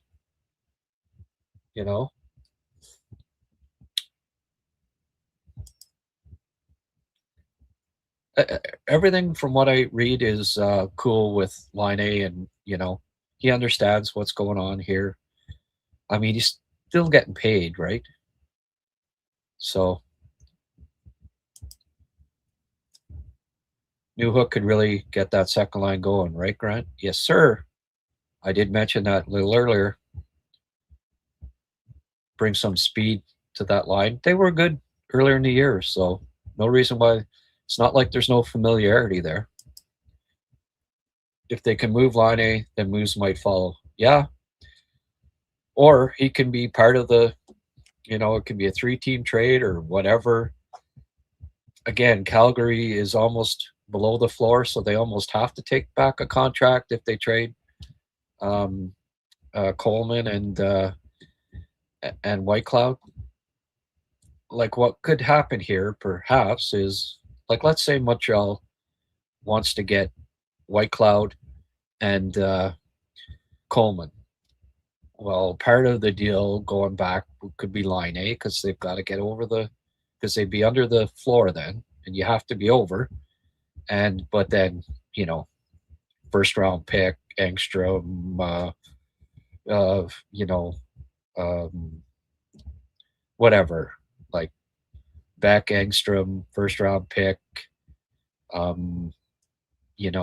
another piece, who knows? Struble, maybe. Carrier.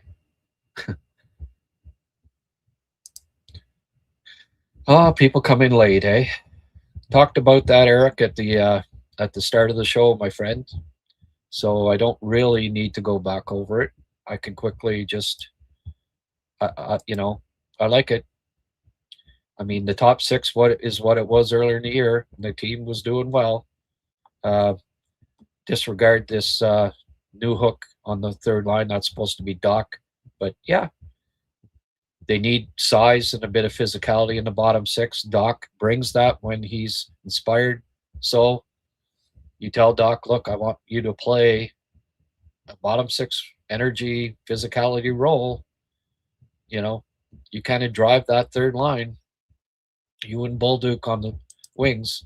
I personally would, I don't know, I would put Doc at center. Like I would let Evans take the draws and kind of have Doc in your own zone be the guy in the middle, because I think he's better down low and can better handle size, especially from big centerman down low than Evans. Evans is struggling with that this year. I would have Doc, especially in his own zone, being the center on that line. Yeah, Evans can take the majority of the draws unless it's Doc's strong side. Then you maybe, if the numbers say that he's better than Evans in a certain face-off dot, let him take those. But then the rest of them, Evans takes the draws. But especially in the offensive or defensive zone, then you let Doc play center. He's better. I think he's better center than he is winger at the end of the day, and that's where he's played most of his career. So, yeah, Brandon Carlo, I don't see Montreal and Toronto making a much of a deal there. I'm not a big Brandon Carlo guy. He's under pressure. He turns pucks over quite a bit. Michigan regular season is completed. What are the next steps? Well, there's the regional tournaments coming up here. And no, I don't think the regular season's done. Maybe it is. Kind of thought they still had a couple of games left, but I can let me just have a look here. Holy frig. Michigan State beat Minnesota 7-1. They're going to be tough to beat, boy.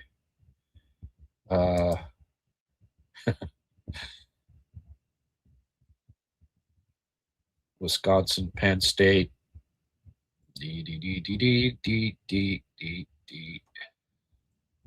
All right.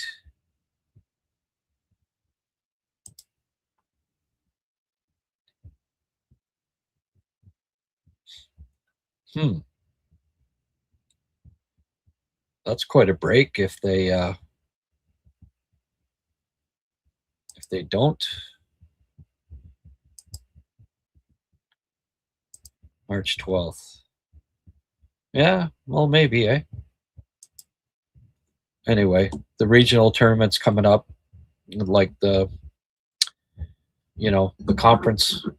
They got to try to win the conference, and then they go from there right to the next step. So, but regardless, they're going to be in the frozen, the final 16, even if they get beat in the first round of the regionals. And so they're playing into April, early April at the least, I believe.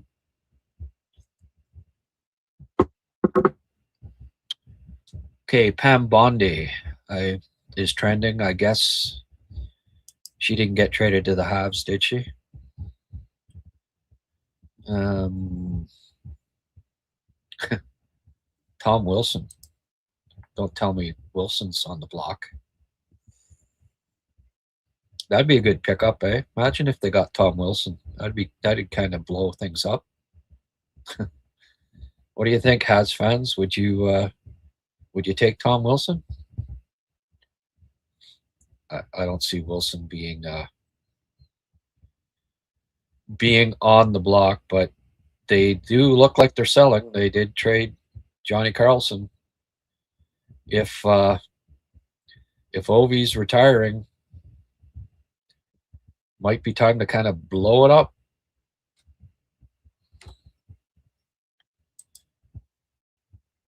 Major rebuild. All right. Etienne should be coming along here soon. Montembeault on the trade block. Yeah. Oh, I wouldn't doubt it.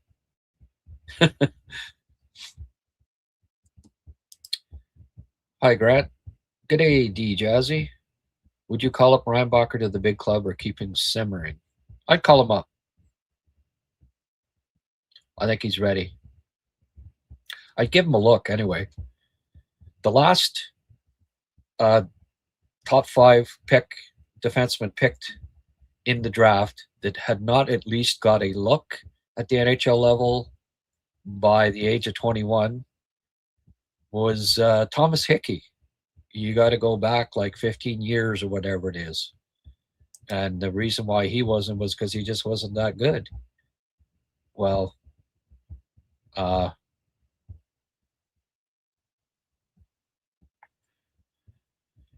some of these, according to whoever, the Habs will move today. Yeah, okay. Everybody's an insider now, eh? Like, I get a kick out of some of these names. And I mean, you can be so general with it, right? Well, the Canadians, they would trade for this guy, but they're not willing to give up Michael Hage. I mean, anybody can say that. And it won't prove to be wrong, but, sometimes I get a kick out of these, like the Montreal Canadiens are talking to 500 different insiders and telling them what they're doing. Like, give me a break. I'm not wrong. Yeah, they're. Sorry, I might repeat the odd because there's just so many comments here. Keep them coming, folks. We have 1,294 on X. By the way, if you're watching on X, come on over, come on over to the YouTube, HabsCast YouTube. Press like, press subscribe, join in the live chat here. Let's keep her rolling here. You're my, TSN has 27 panelists or whatever. You guys are my panelists, okay? Because what you say is important to me. Like, best hockey fans in the world, Montreal Canadiens hockey fans, and some of the best fans are on live chat in the world. So I'm one of you. I'm a fan. Yeah, I've got a bit of background, but at the end of the day, I'm just a fan, just like you. So I don't put myself, even though I might argue with your points sometimes, it's not because I think I'm better. I'm naturally argumentative, spontaneous, bit of a temper, all those things, all those great, all those selling points. But it's not because I think, I know and you don't. I have strong opinions, and a lot of you do too. It's great. We can't all agree on everything, right? As VDoc sometimes finds out, where is VDoc today anyway? I haven't seen Sheldon Hughes, and I don't know if Sheldon stopped coming around. Germain, those two seem to have, they're on quite a hiatus. Guys, want you back. A Montembeault trade seems extremely unlikely at this point. They must dress 2 goalies. Well, so fly him in quick. You can always dress like David Savard. Get Savard in the goalie equipment there. Sit him on the bench. He was making better saves than Monty what I saw. Scrimmages. Wilson is a dirty player, no thanks. Yeah, you don't want a dirty player on the Habs. Choir boys only. Need apply. Come on. Thomas Wilson would be nice. Yes, if OV's done, they should blow it up. Pagnotta seems extremely sketchy with that rumor. Yeah. Well, I mean, if they do have If you flip goalies, right? You never know. Well, yeah. Pagnotta or Elliott or Pierre or even Darren. Yeah, Pagnotta is down here. He gets some right, though. He broke a trade last night. Was second, but um,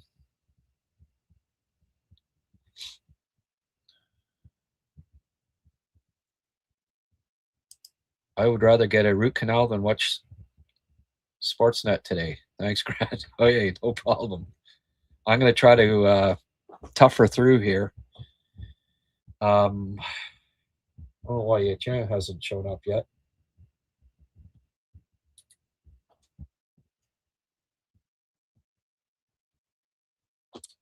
Okay, Paul. I had to turn on TSN. What they're doing is just so dumb. I just got angry. Fake trade calls. Oh, boy. Well, there'll be none of that here. And I won't be testing my golf swing with a simulator. There's so many. I don't know what it is. Okay, I mean, I'm not a golfer, so there's that. But I don't give a flying, you know what, about somebody's golf game. And there's so many people involved in the NHL. I realize a lot of, especially the ex-pros play golf and this and that. I could care less what their golf swing is or what their handicap is. Or, I was out at the golf course. Well, who cares? It's freaking Trade Center Day. Talk about the NHL, about the trades. I really don't care about your golf game. It'd be like me, like let's say I played softball. Oh yeah, last night and we won the league champion. Like no one wants to hear that. I never get that, and it's part of why I don't like. I'm turned off by golf because people at golf think that everyone needs to hear about their golf game, and like I don't care. I don't care about your golf game. There, little rant. Got that out of my system. Maybe I've had a little too much coffee today. Oh well, I got. I need it. I need it this morning. Do you think Brian Barker will get a taste this year? I didn't see the game Wednesday, but as far as I'm concerned, he's been the best player on the ice. He's been the best player on the ice pretty much every game that I've seen in the last 2 or 3 weeks. He's ready. He's overripe. There are spots on that banana, maybe too many spots in that banana. Kent Hughes, we want him overripe. Hey, that banana is sweet. The banana, it's got black spots all over it. Kent. Robida, I know, Kerry is in his image and he loves him. Sometimes you know what you got to do when coaches have pets is get rid of the pet. Just like for 2 to 3 years, I implored Bergevin, get rid of David Desharnais. He's the coach's pet. He's a first line center for some reason. Imagine going into the playoffs with a 5'6" first line center. Well, Montreal did it. Montreal did it a few times. It's like, really? You think you're going to win 4 playoff rounds with a 5'6" first line center? It drove me crazy. But until they took his pet away, Michel's pet, nothing was going to change. And Dave, you're on the first power play. You go stand in front of that. You screen the goalie. Well, 6'5" goalie with a 5'6" guy screening them. I mean, unless the goalie had eyeballs in his chest, he wasn't screening them. But that was the strategy. That was the Michel Therrien way. His pet. And then Desharnais, I've never seen a worse back checker in my life. That he sat behind the goal line, him a center, and would be the last guy back every time.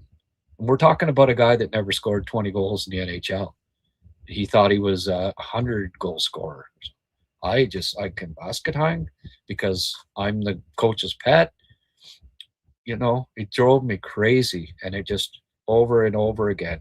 Well, we're seeing it a bit with Carrier now, um, with Robida apparently. Oh, well, 5'11" defenseman, you know, just like I was, not great offensively, but tries hard. And so I'm going to put him on the first PK, and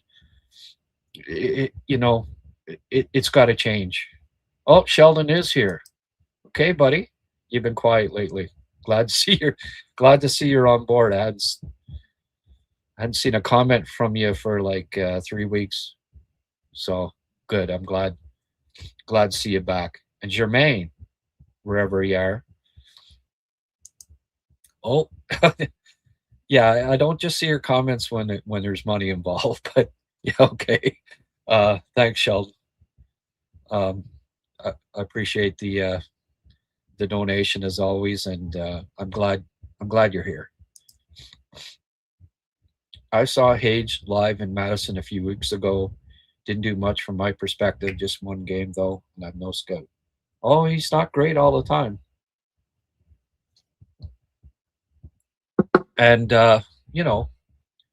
but what was really important for me, college hockey's not easy, and especially that division, that conference this year, it's stacked. Wisconsin's a top 10 team, so they're not easy. If you're Madison, they were playing Wisconsin, not an easy team. But I put a lot of stock into what he did at the World Juniors because it was against his actual peer group, and he was fantastic. I think he was the best forward. He should have won the best forward of the tournament. But his own coach didn't even name him as one of the three best, which was a complete joke because he's playing college hockey and didn't stay in junior. Keep the politics out of it. He was the best forward in the entire tournament, and I don't think it was close.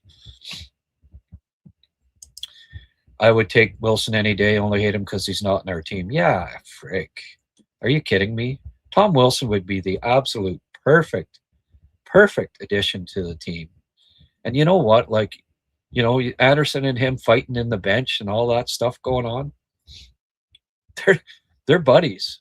They run into each other in hotels, bars and stuff in Southern Ontario in the off season, and they know each other. And Anderson would have no problem if Josh Anderson would have no problem having Tom Wilson as a teammate. I don't think us fans that would never see him should have any problem with Tom Wilson being a teammate. Hit that like button, folks, if you don't mind. Again, I've got 1,320 that have. I know they're not all on right now, but out of 1,426 watching live viewers, 103 are on YouTube. Hop on over, come to YouTube, hit that like button. It helps me a lot more if you're watching on YouTube than if you're watching on X. And you can always check X for updates, right? Any trades being made here? Halliday. Did they trade Halliday? It's a Halliday. There has been speculation that Halliday is one of the players that might be getting moved. So I don't mind what Ottawa's doing here. They're selling and buying. And I think Montreal might have to do that because there's just too many roster spots. So, sell and trade here, folks. A little bit of both. We're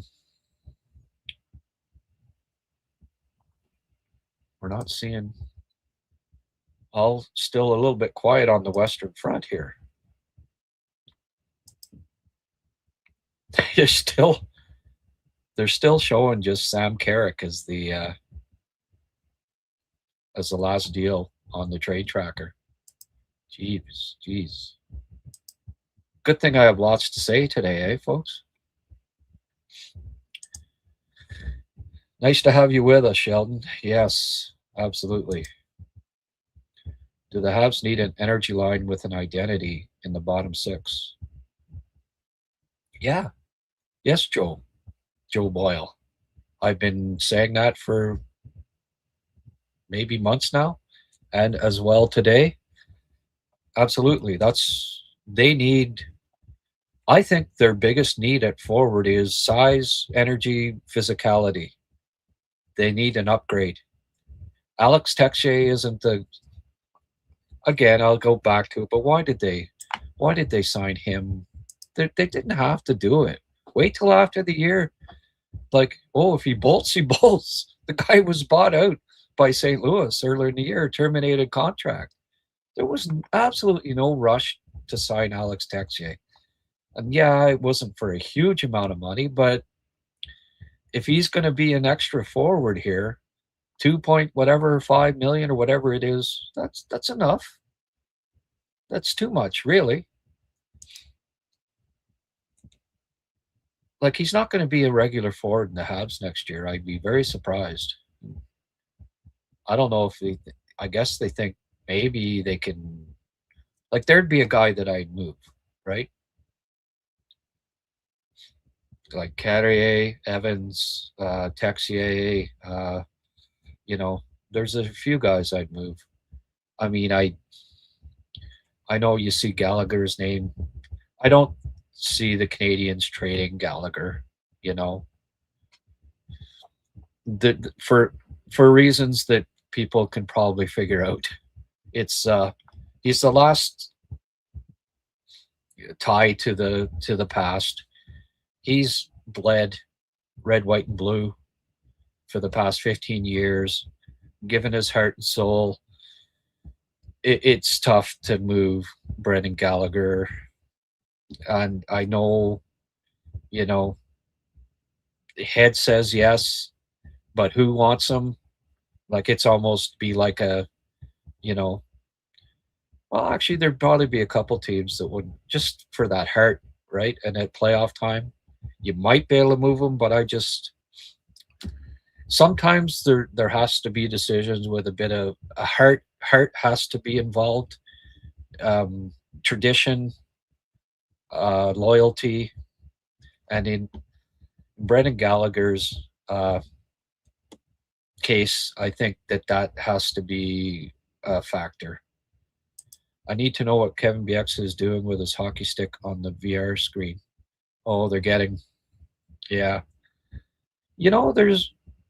Can you not just talk hockey today? Like, especially when you got 27 people on your panel.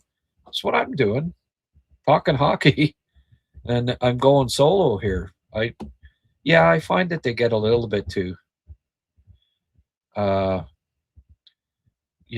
little off topic with it. They think they have to, and they have to have their little jokes. And anyway, hey, they're trying to entertain. I can listen to people shitting on golf all day. There you go.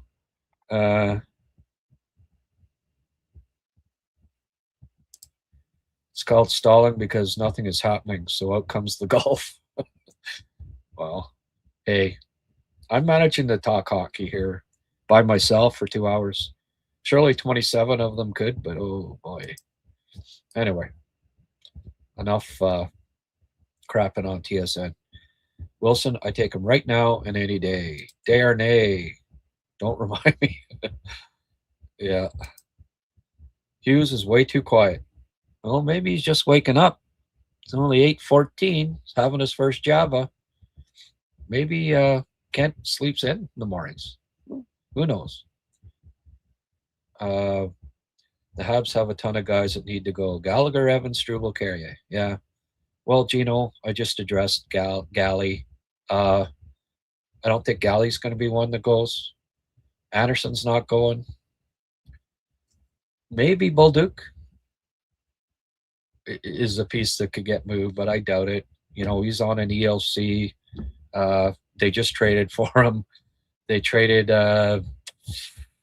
defenseman who's played 19 minutes a game over his last 4 and has 2 goals, is +5. Know who I'm talking about. Guy that Simon said's the 7th defenseman in the NHL. Wrong again, Simon. Hi, Mark and Drum Dude. Yeah. We're happy to have you on board, Sheldon. Other than Fowler, which goalie prospect? Ooh, jeez. Hey, you get Mark's Casanova just for spelling all those names right. I mean, you don't know how to space between apostrophes, but every single, even Vikvanigs. Oh, I say Mikas Vikvanigs is the most. No, okay, I don't say that. Was he horrible? Ooh, yeah. VV is not the top goalie prospect. As far as who's most ready, well, Kakanen's the most ready, but I think he's an AHL goalie at this point. But who? I think a better question might be who do I think is the best?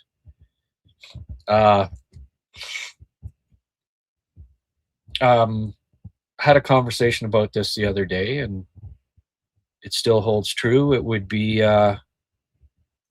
Cornwallier, probably, or I got to find out what's going on with Etienne here.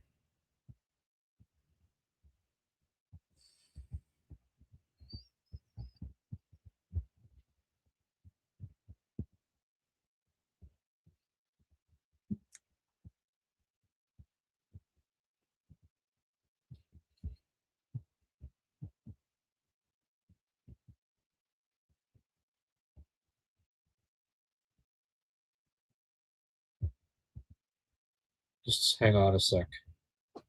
Guy said 10:30, and it's now 11:18, and still don't see him.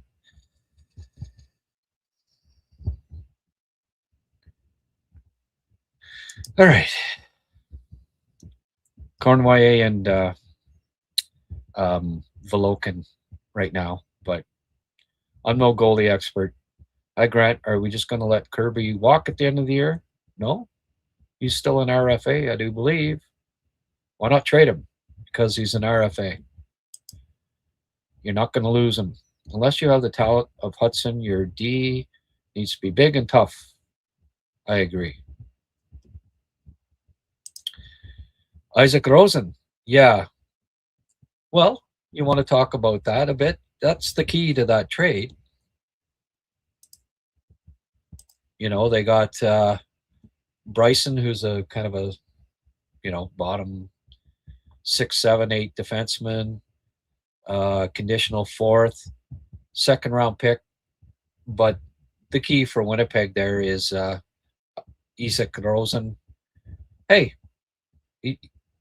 Buffalo just too many small forwards. That's simple as that. They kept drafting them, and now they're trading them. They got Savoy's gone, Rosen now. He's been a good scorer in the AHL, but you know what, Emil, I just not enough hours in the day for me to be scouting, Isaac Rosens of the world. I see him when they play against Rochester, but I'm concentrating on the Habs prospects, so I don't really scout, opponents when they're playing AHL teams. But the stats have been good. Going back to his draft year, I liked him as a prospect, but undersized, right? But Winnipeg has a fairly big lineup, so he might, they could protect him. He'll get a shot. They're going to try to,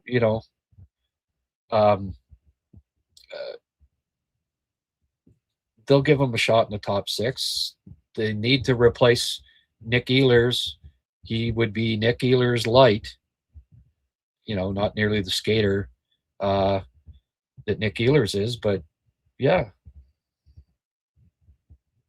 for sure. And I don't know why these guys aren't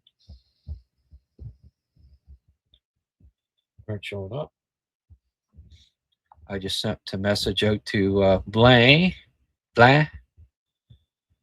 What's my opinion on Bolokin? Yeah. You can go back and look. I had a goalie. Check out my episode last week. I did a Bolokin episode. When you get a chance, today's not really the day to go into depth with it, but if you go look at that video. And I had on a guy that is a goalie and that I respect. He's a scout, Darren Boyce, and he voiced his opinions on Volokin, and I've got highlights of them. Go back and look at that when you get a chance, Michael. And it's an in-depth episode dedicated to Volokin. It was last Sunday or last Saturday. Either that or ask Mark. Mark could fill you in. Wilson would be a great addition. Absolutely. Trying to follow, but work in customer service and people won't stop calling in. Oh, friggin' work gets in the way, San Jose signs Nedeljkovic to a 2-year extension. Yeah, I was surprised seeing somebody was saying that San Jose might be one of the teams looking for a goalie. I don't know. I think they're probably happy with Nedeljkovic and Askarov at this point. Front of the net clearing beast, that's what they need most. Yeah. Well, Zach Whitecloud, that's the guy. Get her done, boys.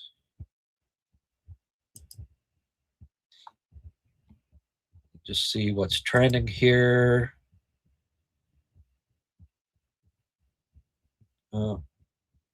Kadri's trending. What's going on with Kadri? Don't really want him to be in a Habs uniform. Yeah, Drager saying Montreal's interested if Calgary. I hope they aren't. They could keep all of the salary and I don't know. I just don't think that's what they need.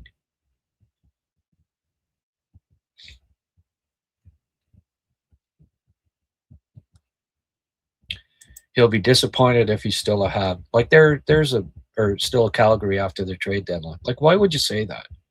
That to me just is a testament to his character, right? I'll be disappointed if I'm still on the team that I'm on now. Is that do you want that? Canadians supposedly as tight as they are in the room, and you get that? I don't know. I like what Ray Ferrell said about Parayko, I mean, an ex-player, right? But everybody's, why would he? Well, that's why you get a no movement clause, right? You got one. Can you blame a guy for using it? Oh, there's Blue Chip.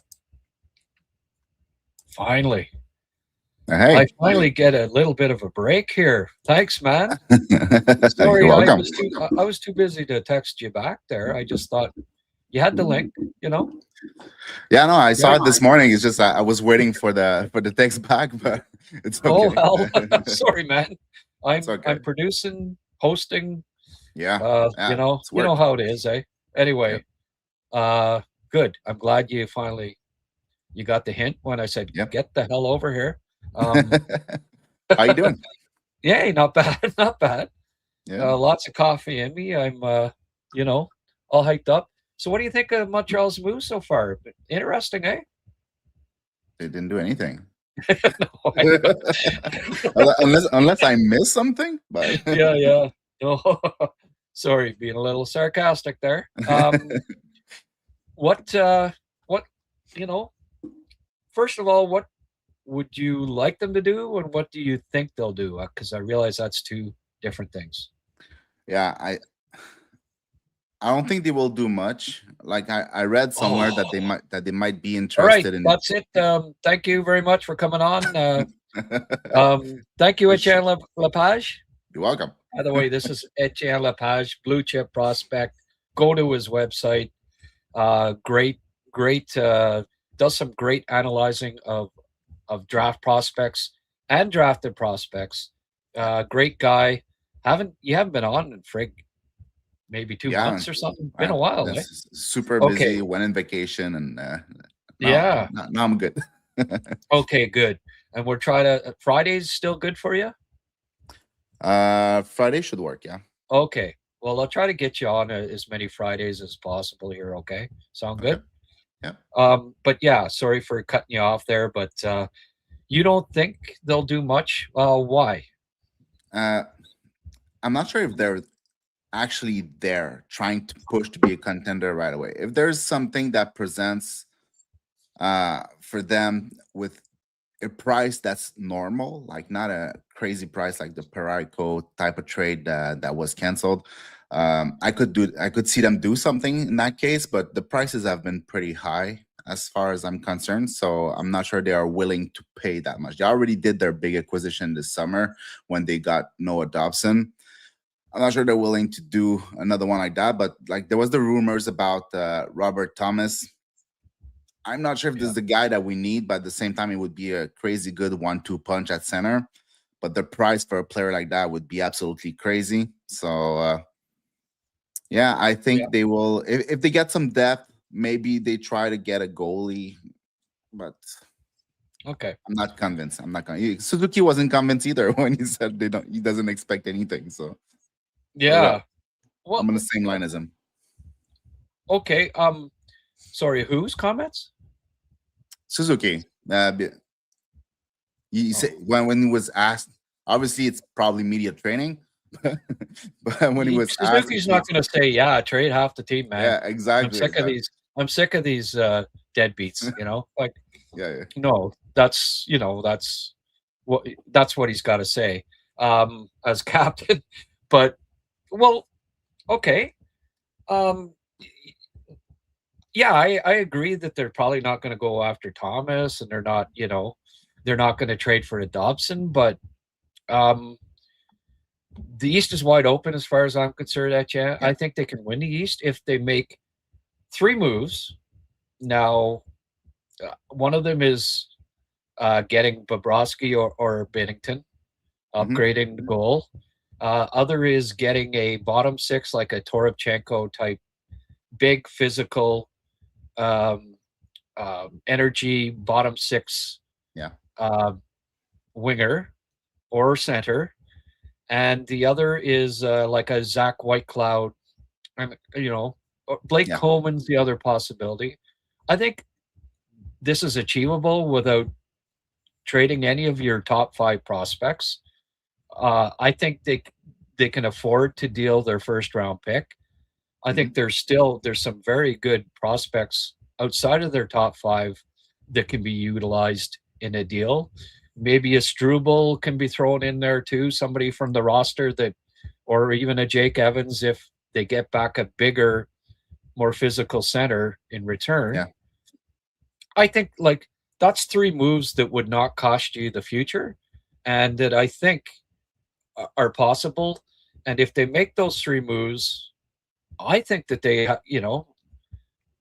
health permitting and luck, which is always the case to win a conference, they might have a shot in an wide open East. They might have a shot in winning this year. So I think that they're trying to do those things. Not saying that all 3 are going to come through, but I think 2 out of those 3 happening is not unrealistic for them. Yeah. I think that the most unrealistic, but the one that I would love the most is probably Zach Whitecloud. Like they traded Anderson this season, they traded Uyghur yesterday. They don't have much left on the right side. They have Perek, but Perek is barely ready for the NHL right now.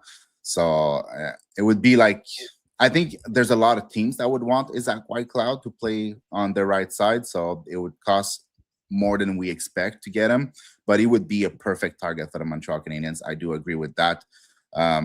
And then if you can get a goalie, because basically the team is already top 5 for scoring goals in the NHL, right? You don't necessarily need more offense, and we're just going to get better because Demidov is young and we have young players on the team.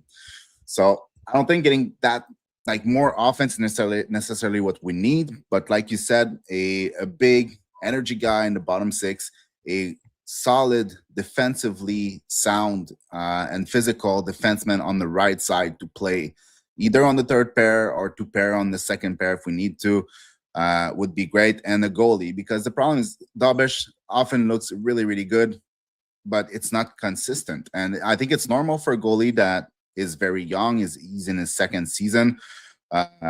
So it's something that's normal, but Montembeault hasn't been as great as we wanted him to. And Dobish is not exactly the most consistent out there. So if you want to make a push in the playoff and it's actually what the team wants to do, then they will need somebody that has a little bit more consistency in front of the net to make that happen, I think. Yeah, no, for sure. Yeah, and that's a salient point about they've got Perek and Bristowicz on the right, and they're young, and they ideally they have a vet with Uyghur going that lessened the possibility of Whitecloud, but apparently he's available. So, but if Montreal, I wonder if they don't try to make a package deal here, and because Calgary is so close to the cap floor, or they might want to get back. Like, for instance, if you go for Whitecloud, offer back Carrier would be a possibility as being part of it, and then they're getting back salary to keep them above the cap floor, right? You bring in Whitecloud, you call up Reinbacher, and you've got Reinbacher, Whitecloud, Dobson on the right. You've got Gooley, Matheson, Hudson on the left. You've got everybody playing their natural positions. You've got more size, physicality, more of a playoff group, and give Reinbacher a look. If you don't think he's ready, well, you still got one of the left defensemen that can play on the right again still, but go with that group as opposed to the group they have now. I thought Carrier was exposed a bit in the playoff last year, and he hasn't been great this year. I don't like him on your top penalty kill pairing. I think that's out of place for him. Whitecloud would come in, replace him there. Something along those lines would be something that I would pursue. What do you think of that idea? If Calgary's okay, well, Carrier's a vet, and he can play on the right. If they're okay with it, I would absolutely do it if it's not too expensive. I like the idea of Brian Biker too. I saw him live 2 days ago on Wednesday. And he looks good, man. He looks ready for the NHL to me. The decision making is quick. The passes are crisp. He's going to be a defense first type of player who can also move the puck in transition and stuff like that. He's not going to be a offensive juggernaut, and we don't need him to be. But what he brings is what we need. We need more Gooley type of defenseman and less Matheson Dobson type of defenseman. Absolutely. We already have those. So the only thing with Reinbacher, he lacks pro experience in Laval or in the NHL at all. So if you bring him for the playoff, then you get a very raw, experience-less player, which is probably not what you want to do when you already have the youngest team in the NHL. Bringing some experience, a Connor Murphy would have been great. Probably less expensive than Zach Whitecloud. I think it would have been nice. Not a big fan of Ristolainen, so I hope they don't go for that. But Whitecloud, if it costs Carrier and some picks on top of that, and I don't know, Owen Beck or whatever, I'm fine with that. It would be nice. But the prices have been pretty expensive, so I would not be surprised for it to be first rounder on top of this and that. And so well, you've everything you said are things that I've been saying, so I'm 100%. I was I wanted them to get And I would have even, like, obviously Edmonton's second round pick will be more valuable than Montreal's. So if apparently they were going after him and they probably offered a second round pick, but you look at the standing and say, well, Edmonton's is probably going to be higher. So there was more value there for them to take. And that's why they took the Edmonton offer. But I'd have thrown a prospect in there too to get Murphy if, unless they really think they can get White Cloud and they've been in talks and they think they're confident, right? Yeah. That they can get White Cloud. Those were my two main targets for them to try to grab here. Just a second. Blain's ready, but I had a Marchman would have been nice too, but I think Columbus is trying to push, so they're not going to. Yeah, no, they're not. And I would have preferred the Marchman over Dano if it was me, but I did not make that. Yeah. Trade, so. Okay, I was going to say, Marchman's not a defenseman, but yeah, okay. No, I mean for the bottom six. Yeah. But no, I agree. That's why I think I'd like to see them, and it also might be why you could see, like, there's talk that they might trade Arbor to Calgary. Like, he might be part of this package, whatever they do with Calgary. Then it opens up a roster spot to bring up Reinbacher, because you're not going to call up, you're not going to trade for a defenseman and call up Reinbacher without moving either Struble or Jackeye, because then you've got too many, and somebody's going to get lost on waivers for nothing, right? So, I think maybe Struble or Jackeye get moved here. If they get a White Cloud, good, and then call up Reinbacher and give him a look before the playoffs and see if he's ready, and at 21, the top 5 pick, the last top 5 pick, a defenseman pick that did not even see a game at the NHL level before the age of 21 was Thomas Hickey. So we got to go back like 15 years, I think he needs to look. Hello, Blain. Hey. Hello. How are you? Busy. Yeah. Time of year. Thanks for taking the afternoon off and being able to join us. I really appreciate that. What do you think? Why don't you two? This is going to give me a sec to take a bathroom break here, folks. I've got a lot of coffee in me. Why don't you two discuss Reinbacher possibly being called up here for a look, and whether you think that he might be somebody that's in the that could be in the lineup for the playoffs. Blain, we'll start with you. You two can maybe talk about that for a couple minutes. Yeah, good. Okay. Well, how are you doing? Be pretty good too. Yeah, very good. First time we actually jump on a live together. Yeah, it is. Yeah. And okay, good. He's gone. Now we can do the real show. I'm gonna take over StreamYard. There you go. Right. Reinbacher playing a game. Yeah, a call up after the trade deadline would be good. I would obviously that's going to be one of your 4 call-ups. So you got to make sure if you do that, he's staying for a good period of time. And that's, in my opinion, only going to happen if they don't pick anybody up at the deadline that plays right D. Yeah. You're also like creating a bit of a mess down there in Laval. Like, he's by far their best player. Like, when you watch him play on the ice, he's the only one that stands out consistently. So obviously there's Engstrom, but Engstrom is gone for what I think like 4 weeks or something like that. 4 to 6, yeah. Yeah, so you take Reinbacher out of that team, and obviously, like, the Montreal Canadiens is the main team. It's the one they have to take care of the most, but you have to make sure that it's worth it because you're creating a mess down there, and without him, it's going to be rough a little bit.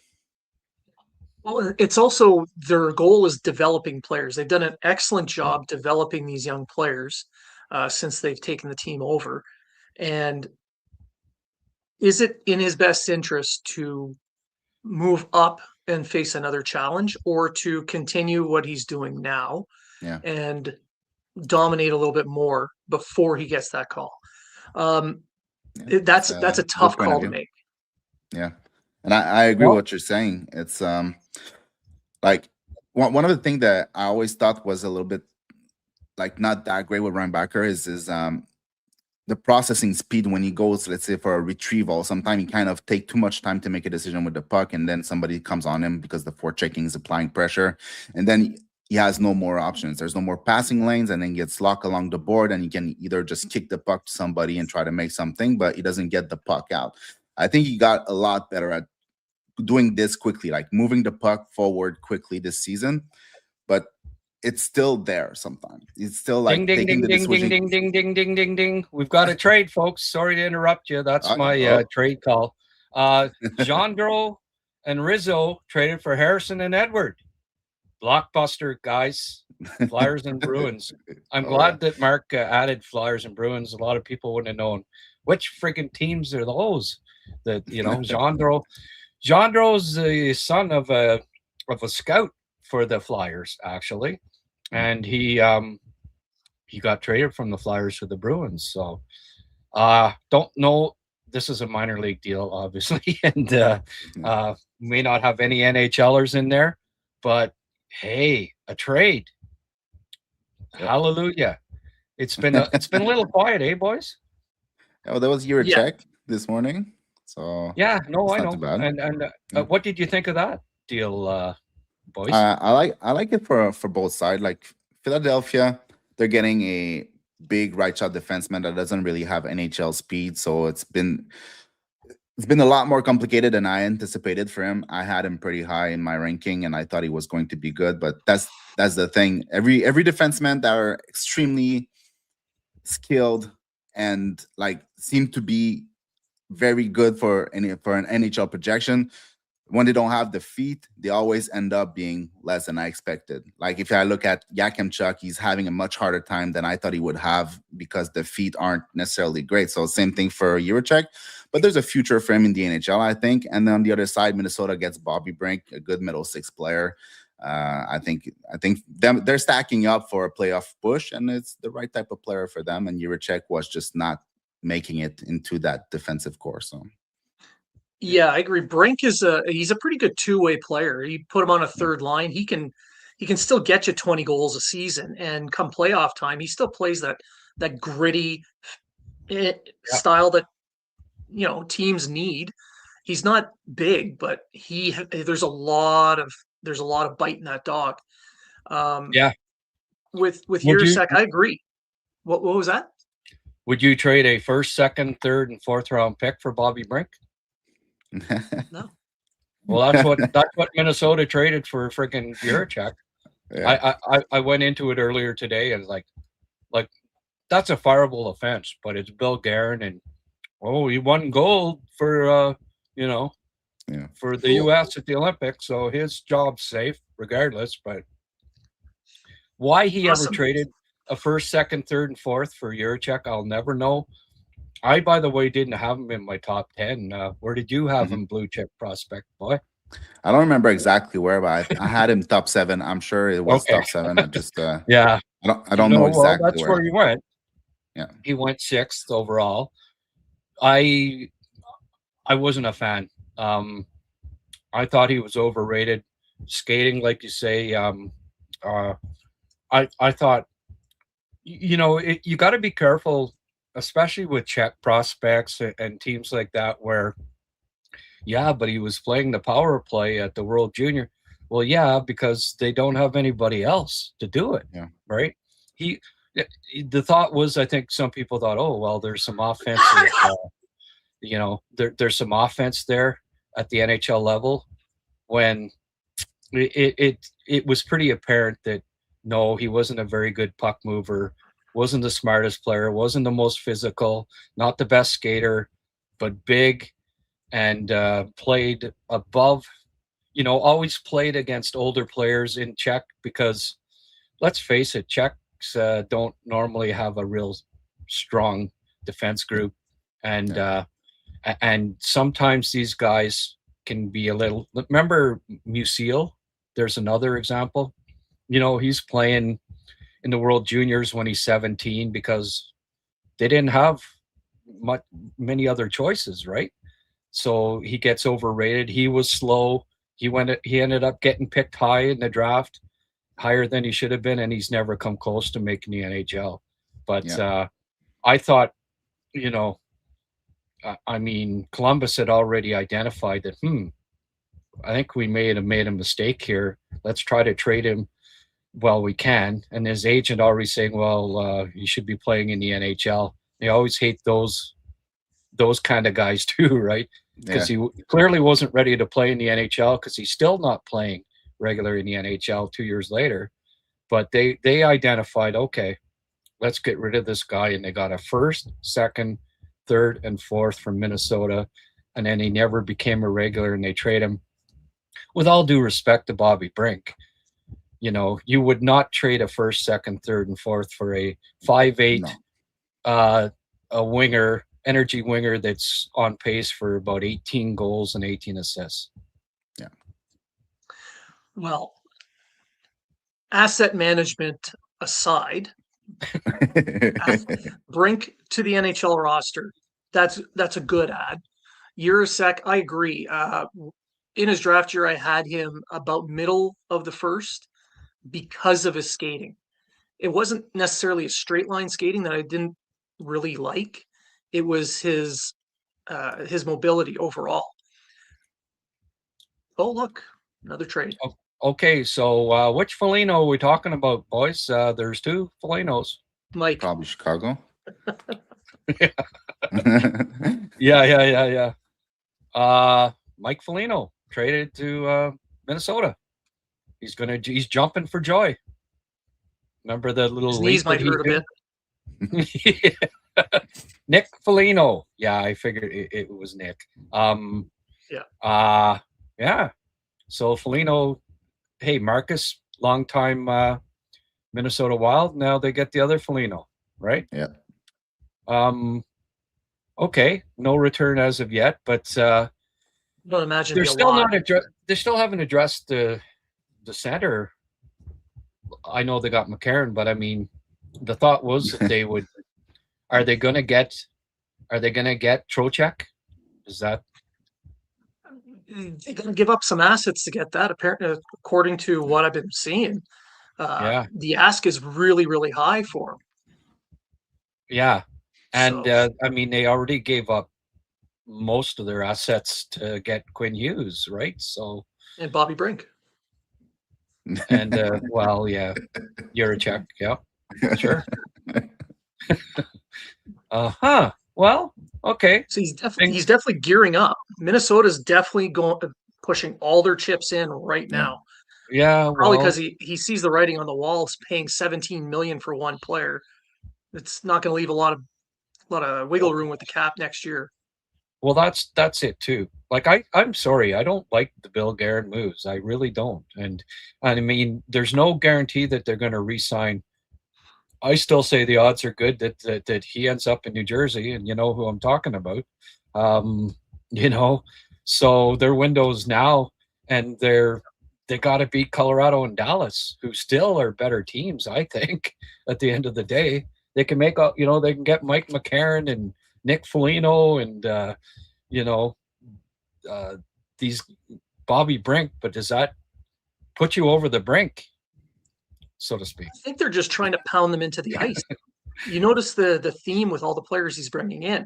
It's all guys known for playing physical or gritty or a pest type of player. He's going to say he's looking to grind them down. Bobby Brink can only grind you down. Bobby Brink going against a 6'5" defenseman's, only going to pound you so hard, but he is a pest. I'm glad that you added that point, because I would classify him more as a pest than a physical force. His forecheck is pretty good based on his speed.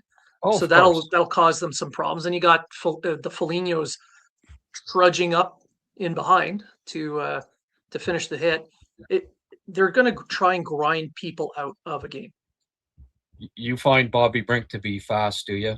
That was his Well, knock he's in in the draft Minnesota, year. so now yes. Yeah, it was. That he was not fast enough for his size and why he didn't go in the first round. But the kid is all energy, you know, high energy. The feet are always moving, then that can make up for a supposed lack of speed at times. If those little pins just keep going, you know, that can make up for a lack of speed. Etienne, how much more time you got there, buddy? Not much, I guess. Right? Well, yeah, I have my own show in 8 minutes, so yeah, I have like 2 more minutes, maybe. So. Yeah. And his show, by the way, is called Hoobly Doobly, I think it's called, and you can go on the find clock. that. On the clock with the prospect Don. So. yeah. On the clock with the prospect Don. All right. I highly suggest everyone go check that out after this, of course. That's right. Yeah, not immediately, but yes. Etienne, as always, great stuff. Do you have a couple of parting thoughts for us here? No. Let's hope the Habs do something. Yeah, I hope they do a little bit of something to bring a little bit more consistency to that defensive core or in the net. That would be great. It's what I want the most for a playoff push. So, especially since the ace is so tight in the ranking, I think we need to do a little something to make sure to, create a little bit of a gap between the other teams. Yeah, that's fair. How long is your show with Don? It's from noon to I guess a little bit after 3, because we're probably going to recap everything after that. So probably a good 3-4 hours. Oh, okay. Well, I was going to say you can maybe pop back on at the end, but it sounds like you're going to go right to deadline time, and Rick's going to join us for a bit here in a little bit. So we'll substitute you for Rick as time goes along here. Etienne, always a pleasure having you. Good to have you back on, and let's try to do this as many Fridays as we can coming down the stretch. Sounds good. Here, okay. Sounds good. Thank you for having me on. Okay, bye. Okay, thanks, Etienne. Bye. Oh, bye, Blain. Got cut off there. So right off. Yeah. My producing skills are still work in progress. So every now and then, so have the Habs made that trade yet? No. Boy. I do agree with Etienne, though. They do have to do something, and not just to create separation, but to keep up, basically. Well, that's not what he originally said when he came on. I had to steer him in the right direction and explain what the Habs need to do here. And okay. Like I was saying, well, are they? Oh, they may not do, but he was more along the lines that they may not go for like a Thomas and stuff. And I don't think that's what they need to do anyway. Here's my master plan. I think they need a like a Toropchenko type guy in the bottom 6. Okay, that's not going to be that costly. I think they need a Zach Whitecloud on the right side, second right D, first penalty kill unit, replacing Carrier, somebody that can move the crease. And I think they should try to go for either Bobrovsky or Binnington, and if possible, get one of those two. Those are the 3 moves that I think they should try. Probably 2 out of 3 is realistic. 3 out of 3 for me would be perfect. 1 out of 3 would be better than nothing. But those are the 3 areas that I think that they need to improve here going forward. And I think it's realistic without giving up one of your top 5 prospects. It might cost you a first either this year or next year. I think that's, given the amount of talent, under 25 talent, and prospect depth that they have, and the fact that they have all of their picks except at this point, I think that's expendable. What do you think of my master plan for the Gorton master plan? Well, they do need to make some of those changes. They really do. But if I were to prioritize, I would prioritize the defense because the Canadians are in the bottom 10 of goals against in the NHL. And I think they're bottom sixth worst team when it comes to penalty kill. So the defensive side of the game is where they suffer the most. Goaltending could help solve some of that, but a lot of it has to do with where the shots are coming from as well. And having a big crease clearing type of defenseman would help take care of some of those shots. So if they went after someone like a Matt Roy, or White Cloud would be ideal, but I doubt that's going to happen at this point. Maybe go and steal someone from Toronto like Carlo. Those types of defensemen, the kind of guys that will just punish other teams for being anywhere near the net. Next, if they were going to do another move, the goaltending, but they'd have to do something that doesn't trip Fowler up or slow down his ascension to the NHL. Binnington, between him and Bobrovsky, Binnington would be the better choice because he's only under contract this season and next, and then you can let him walk away. And then Fowler should be ready for NHL full time at that point. Right. Yeah, no, and Dobie as your backup, that's ideally his spot for now. I don't know. I'm not entirely comfortable going into the playoffs and with Dobish as the starter and thinking that he can win you 16 games of playoff time. I think he's still too inconsistent, and as your backup plan would be ideal.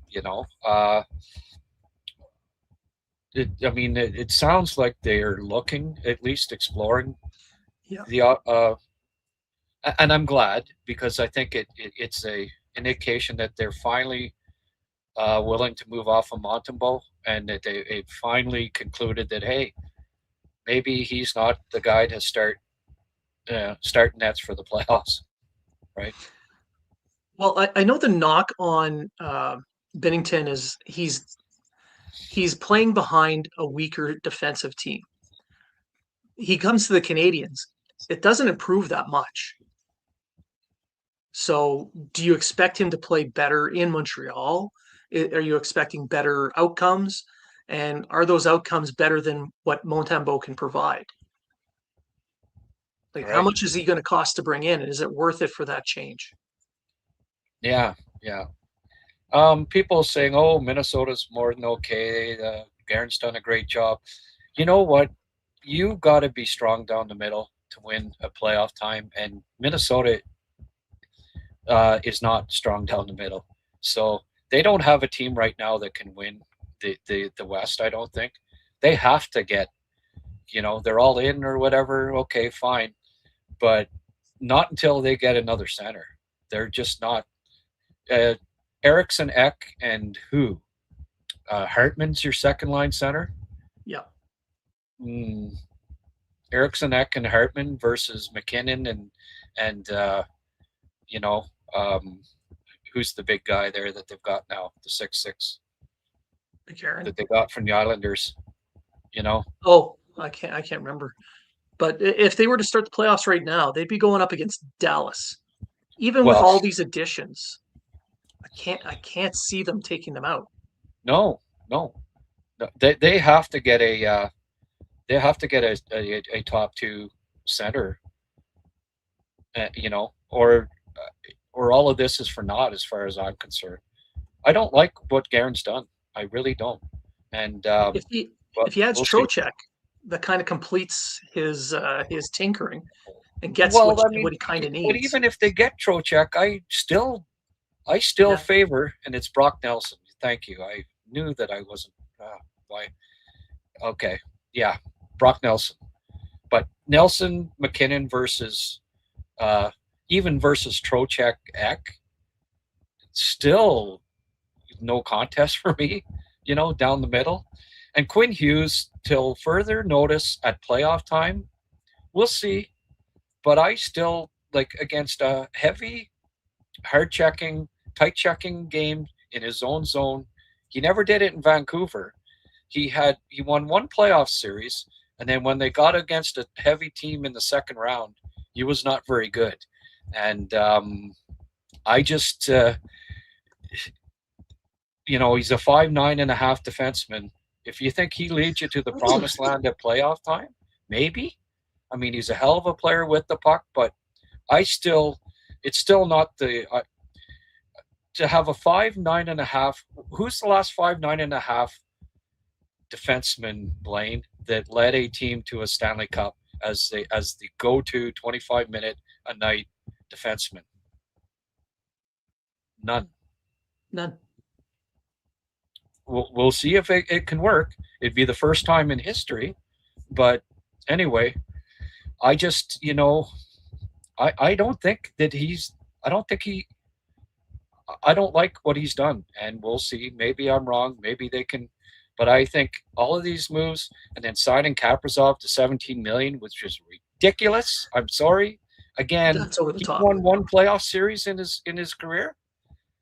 Who do you sign to the biggest contract by $5 million over every other player in the history of the game who has won one playoff series and is a 5'10" winger? I'm sorry. I haven't agreed with any of his moves to his, and especially this getting Urychek for a first, second, third, fourth, and then turning around and trading him for a 5'8" winger. Again, is a 5'8" winger and a 5'9" defenseman going to lead you to four, win 4 rounds in the playoffs? We'll see. But I don't even think getting Trocheck will make the difference for them. But he's painted himself into a corner. He's got to go for it, And I mean, if it doesn't work, will Hughes resign? People are saying, "Oh no, he's not going to." Well, why wouldn't he go to New Jersey? He wants to play with. It's on the record that he wants to play with his brothers. Of course, he'll go to New Jersey if it's up to him and he's not resigned. So the window's now. I don't think they're going to win. And then what? Then they lose Quinn Hughes for nothing, and they traded, all of their young assets for it. And anyway, he's clearly all in this year. This is his time. Whatever happens. But just looking at Dallas, you've got Hintz, Faxa, Duchesne up the middle. That is way better than anything Minnesota has. Yeah, it is. Brutally honest. And then they have guys like Rantanen, even Jamie Benn on the wing. When come playoff time is going to be a pretty good performer. And they've got Hayes. A hard time. Well, I thought it goes without saying. Right. Somebody asking about Wallstead. Is Wallstead any good? Yeah, he's good, but I don't think they're going to trade him. Is he better than Ottinger? No. But I think he's been asked because it's a possibility that maybe they trade Wallstead for that center that they need. But I don't know. I think but of course, Bill Guerin doesn't do anything that I think makes sense anyway. So maybe they'll trade their goalie of the future for that center, because he's kind of painted himself into a corner as far as I'm concerned here. And maybe he does turn around and trade Wallstead, even though I would not do it, because Guerin just keeps doing things that I wouldn't do. So why stop now? It's probably what he's planned on doing. Well, he's definitely the biggest newsmaker of the day. And Hughes is pretty quiet. I think he's going to have a press conference in 3 hours. He's just waking up. He's on the West Coast, so he sleeps until 9. My inside sources tell me. So he's just waking up, folks. No need to panic. Big deal's coming. Logan Mailloux. I don't know. It's been looking pretty good lately. He's starting to just needed some time, right? All of a sudden, the last 4 games, 20 minutes a game, +5, 2 goals, nice goals. Can't tell you that I'm surprised by that. You know, it's a lesson in having to be patient with young defensemen. And Habs fans Habs fans are the most knowledgeable in the world, but they're also the most impatient in the world. And, it's funny, Slavkovsky, everybody, when he's great Olympics, he's the best, this and that. He has 3 poor games. When he comes back, Slavkovsky. You see some people like just running him down because of a bad 3-game stretch where, he's a bum again, right? It's just the roller coaster ride with Habs Nation. It's amusing. Well, fans need to stop with the roller coaster. Budzik scores 2 goals. Win the trade. Budzik gets scratched a game. We lost the trade. In about a year's time or 2 years' time, you're going to see these 2 players be what they are. That's right. Mailloux is going to be a second pairing guy who will make some mistakes, but will provide you some offense and some flashy hits. Budzik is going to be that middle 6 winger who is going to be able to play a little physical and give you 20 goals.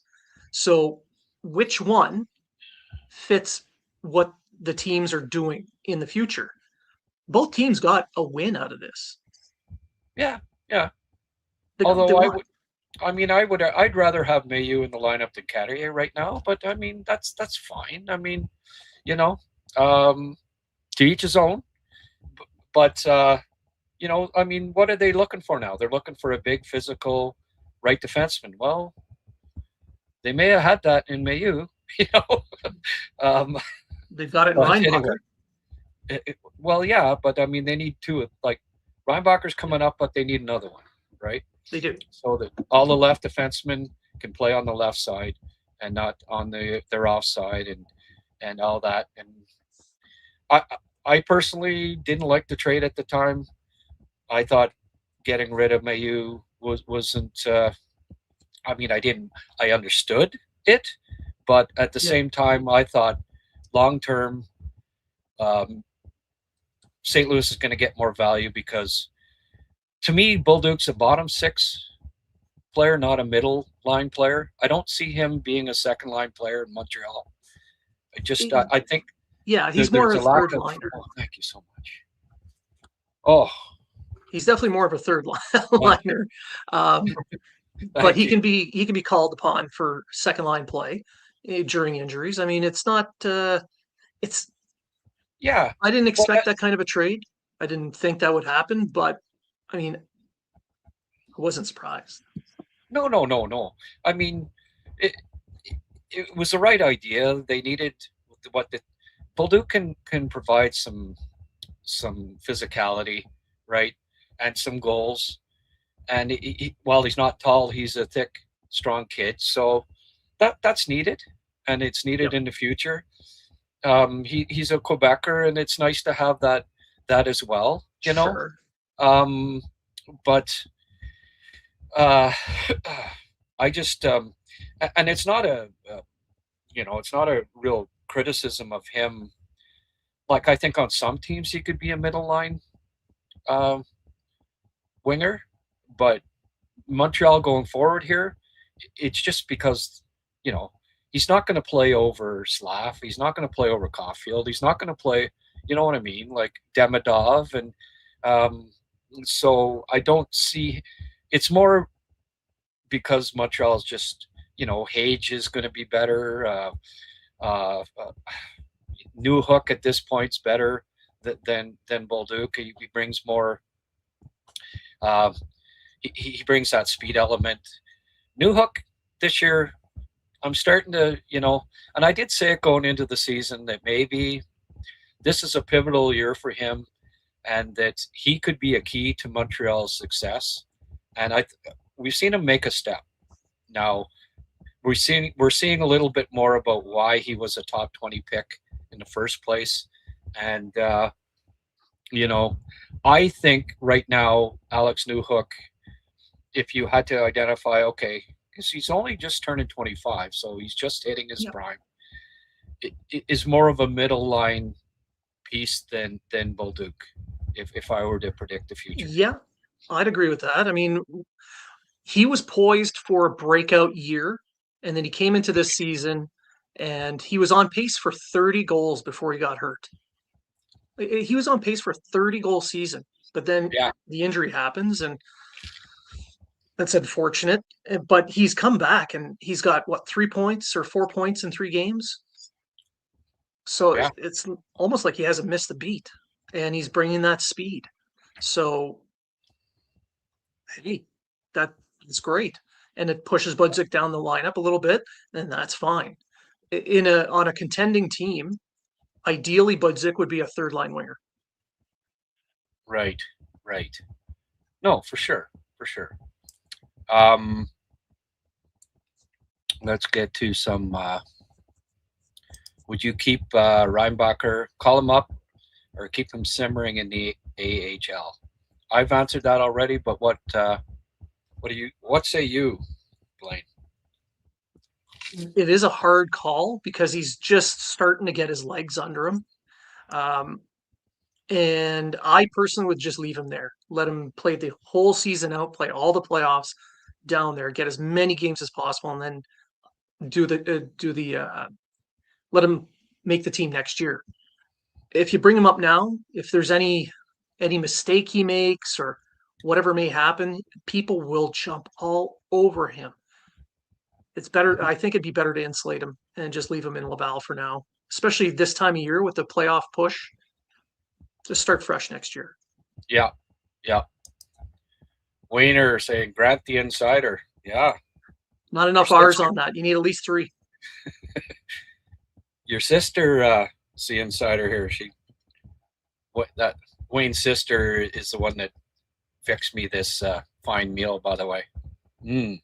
Tuna sandwich with lettuce, my favorite. Yeah. Okay. Mark, Grant's Volokin vid crushed my soul. It was a very good episode, though. Yeah, well, I mean, hey, that's, you gotta say it as it is there. I love Volokin's save percentage. I love that he's getting shutouts, all that stuff. But there's stuff to work on there, just like with any goalie. They're so, they're so unpredictable, and the league he plays in is very low scoring, and great stats don't necessarily mean great goalie, but he's still a good prospect, and maybe down the road he's one of Montreal's 2 goaltenders. So what about Crotto? He's killing it at the NCAA level. Yeah, no, I think he's about 5th. I like Cornoyer, Volokin a little better, and then Dobish, obviously, and Fowler. So I put him 5 right now, but that's not bad. The more you get, the better. I see Shane Wright is on the TSN trade bait list. Yeah, I saw that too, and like number 23 or something like that. Yeah, Seattle's still fighting for that playoff spot, and he is a center, and it's hard to give up a center when you're doing a playoff push. Yeah, he is a center, but I still think he's better suited on the wing because he's just not that great defensively. But I mean, the writing was on the wall when you saw the year after. They just keep drafting centers in the first round, right? They had Bernier, right? So he was always going to be ahead. Then they picked Wright, but then they got when I thought, geez, they're going to take a defenseman here. Nope, we're taking another center, and then another one, right? Like they picked Catton in the first round. Okay, well that was already saying, okay, we don't think Shane's going to be a top 2 center for us. But then they did it again. They drafted another one. So the writing was on the wall well before this trade deadline that they had come to the conclusion that, yeah, Shane is not going to be one of our top 2 centers. I think Seattle should pick up Laine. Take on Laine. Absolutely. Go for it. Go for the playoffs. Bring him in. Jake O'Brien. Yeah. They picked Jake O'Brien this past draft and Berkeley Cat in the draft before. So top 8 pick, 2 in a row. They said, ooh. And then the year before that, Carson Rakoff. So, I mean, all you had to do was follow their draft to say, okay, they don't have the faith in him. Yeah, the faith wasn't there that, okay, we did not draft a top 2 center here. Imagine if he had been picked by Montreal. Just, okay. Poor guy.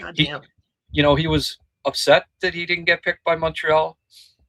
In hindsight, best thing that could have happened to him not being picked by Montreal, because they'd have eaten him alive by now. Yeah, I was almost guaranteeing, like I thought for sure that they were going to pick a center, either him or Logan Cooley. I was kind of leaning towards Cooley. So when they called Slafkovsky, I was a bit surprised, but how can you not be happy seeing a 6'4" kid? Like, met him that morning, shook his hand. His hands were just giant friggin' mitts. He was 17 years old. I'm like, yeah, no, I'm good with this pick. This kid's going to be good.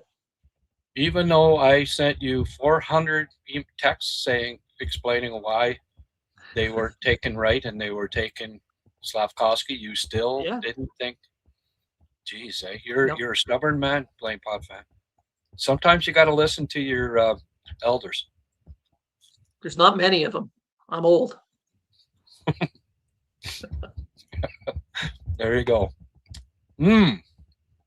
Let's get some food. Excuse me here. I wonder if Perbix would be available. What do you think of Nick Perbix? I think he could fit in well on that right side. He doesn't necessarily play that big bruising style, but he can move the puck well. Oh, come on. 10 penalty minutes a year? The guy's a friggin' he's Mr. Physicality. He is good defensively. He's more of positioning and playing the lanes.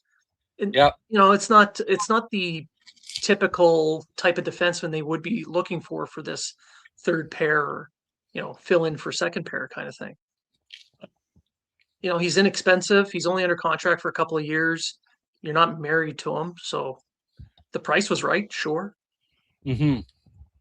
Well, I think it's kind of like last option. If they can't get White Cloud and Matt Raw was obviously LA might be sellers here. It looks that way. Well, Washington. He's in Washington right now, and it looks like Washington. Yeah, and they're selling. Right. He went to right. So yeah, I guess Washington's selling. They got rid of Carlson, right? So yeah, in the middle of the night. Middle of the night. Thank you for 1,100 games. We're going to trade you when you're sleeping. This is a guy whose number is going to be retired by the Capitals. Yeah, him and he's going to be a Hall of Famer. Yeah, he's quietly put together an impressive resume down there in Washington. Mm-hmm. He checks off every box for Hall of Famer.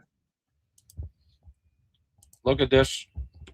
Games played, 1143. Goals, 166. Points, 771. First by 297 by all Habs defensemen. And he won the cup. Safe to say his number will be retired. 100%. And Anaheim just added themselves one heck of a solid veteran defenseman. They needed help on the right. Yeah, they did. They're in fifth place. They solved it. I don't even know if Minnesota could get by Anaheim, to be honest with you. I wouldn't want to play Anaheim in the playoffs. No. Like, I like their forward group more than Minnesota, even if they add the fabulous Vincent Trocheck, So, anyway, We'll see. Maybe with Guerin's a genius. Maybe, passing on Hudson and Caulfield for the Olympic team, pure genius. If they'd have had them, they'd have lost. They'd have lost in the quarterfinals. And yeah, maybe he's a genius after all. We'll see. We'll see. I'm not a Bill Guerin fan. You might have caught that. No, it's hard to tell. Gooley and the second for right. There you go. Yeah. Why not a first? Why not 2 firsts? Mm-hmm. Need him. He's the answer. Need that defensive center.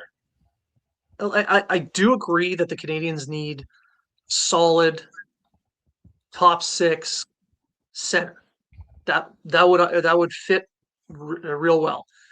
But to give up your highly mobile physical defenseman, which is what you're lacking on your blue line, you just move that out, and now you need more of them.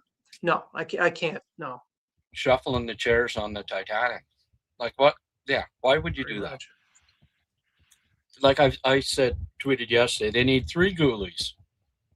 So you're going to trade Gooley?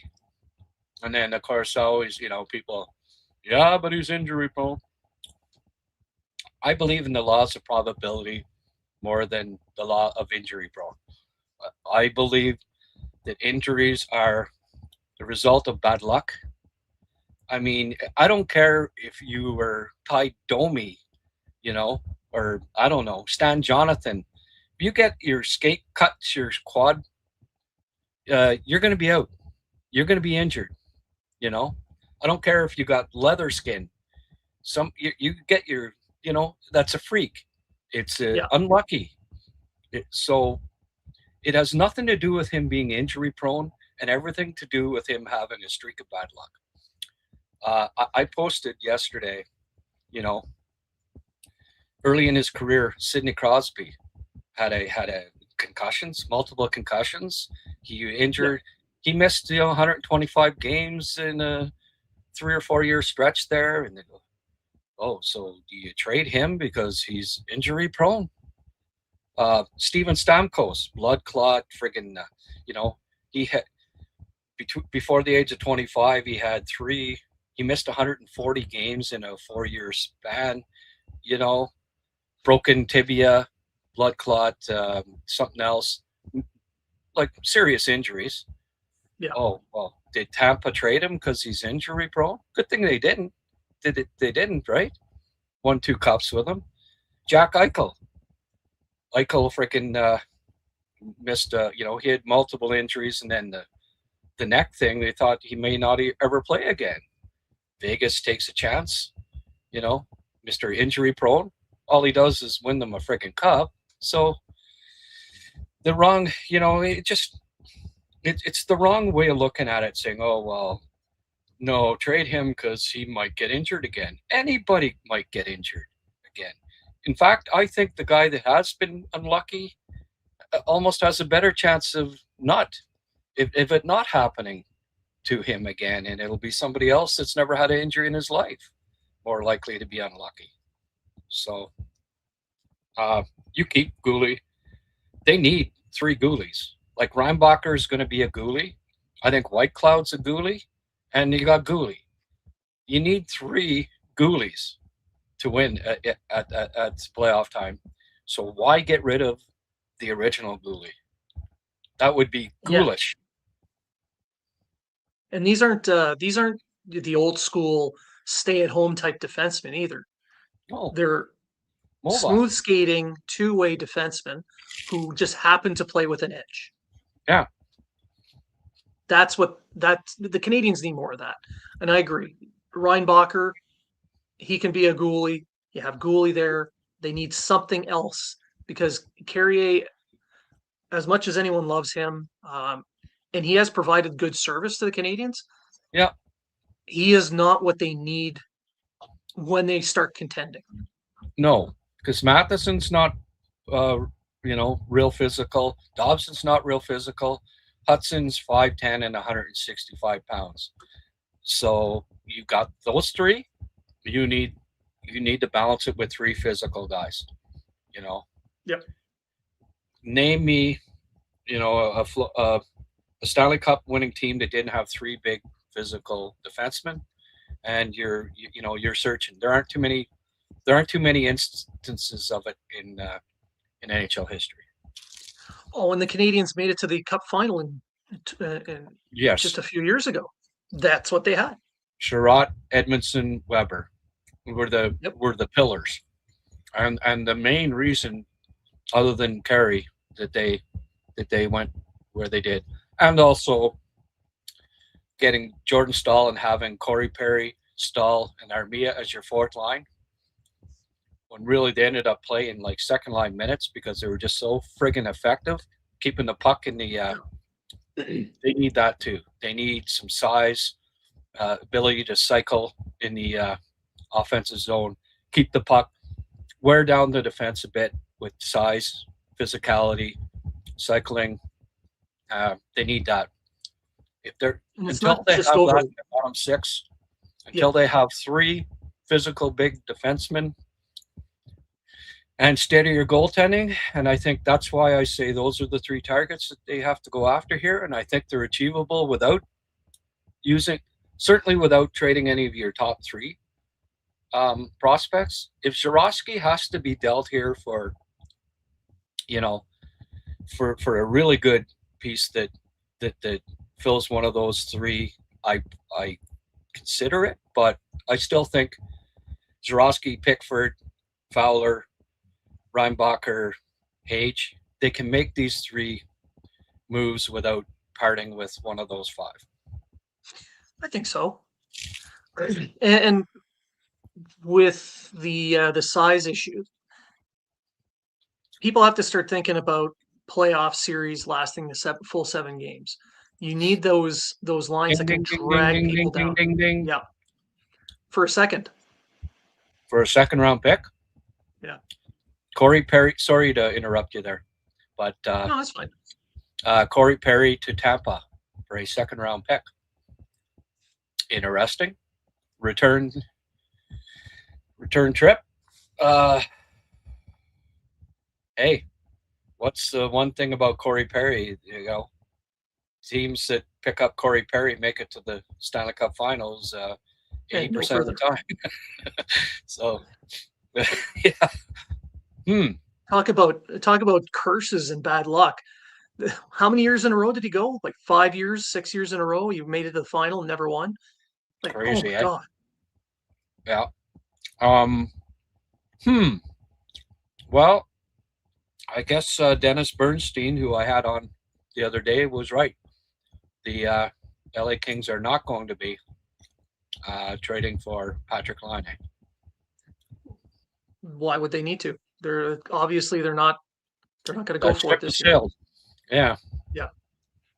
Well, they traded for Panarin, and that signaled to me that they were trying to get into the playoffs, but they kind of sucked down the stretch here.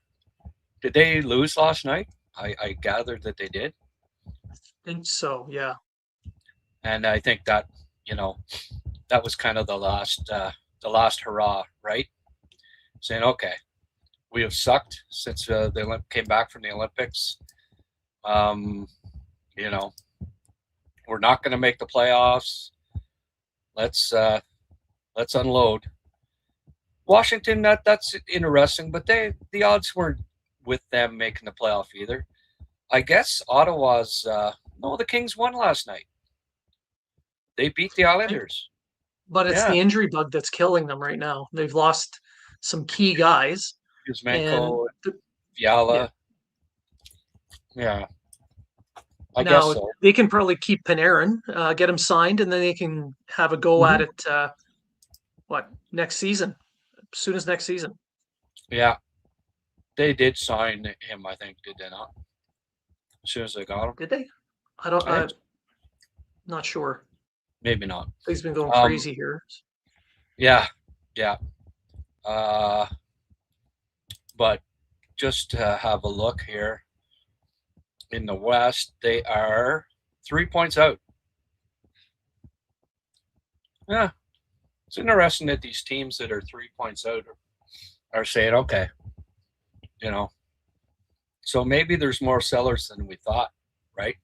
Going into it. They probably looked at it and said, okay, there's so many buyers here, and that almost balances it sometimes. When there's so many teams that are potentially buying, maybe, there's teams that are 3 to 5 points out saying, oh, we can get a pretty good return for some guys since there's so many buyers. Maybe we should become sellers here, even though there's an outside chance we can make the playoffs.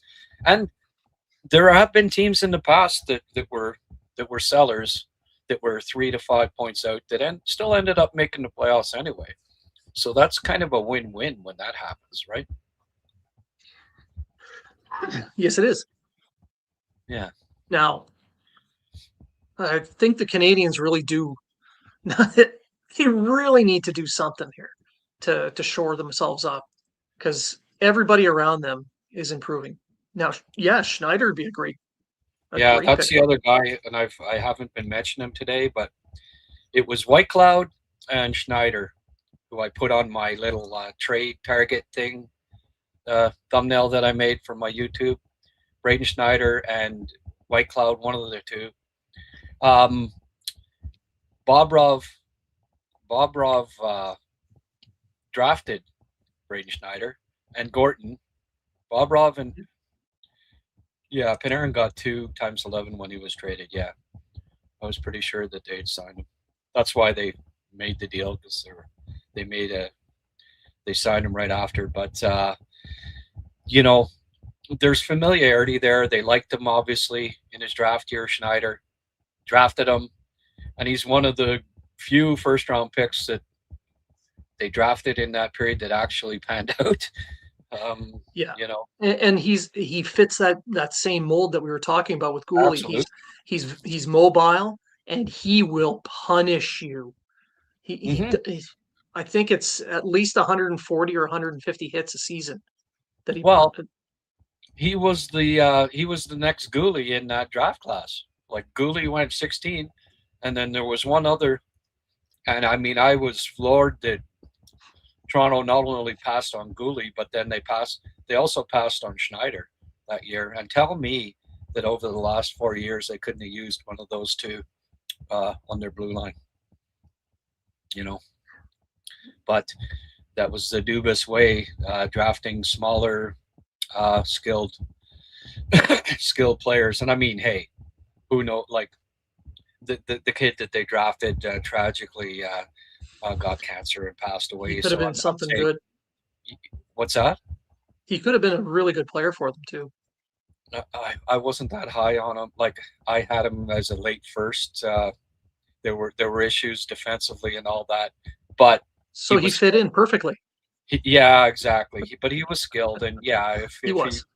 But they didn't need skill in their top 6. They needed a Gooley or a Schneider. They really did.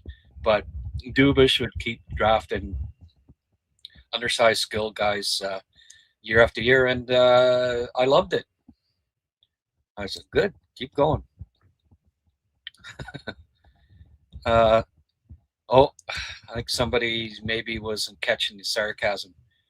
Hage and Gooley for right is absolutely absurd. I don't think he was being. Yes, it is.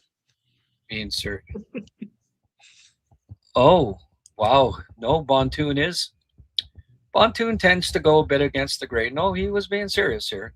Well, Gooley can only play 50 games a year. I wouldn't mind trading Gooley if it means we can add a good forward piece. Right. But Shane Wright is not a good forward piece. That's the only issue with that, Bontoon. Okay. Our watchdog Grant is distracted by his tuna sandwich. Missing the chat mentioning latest trade. There you go. Which one did I miss, or did I catch it? The Corey Perry one. Yeah. Okay.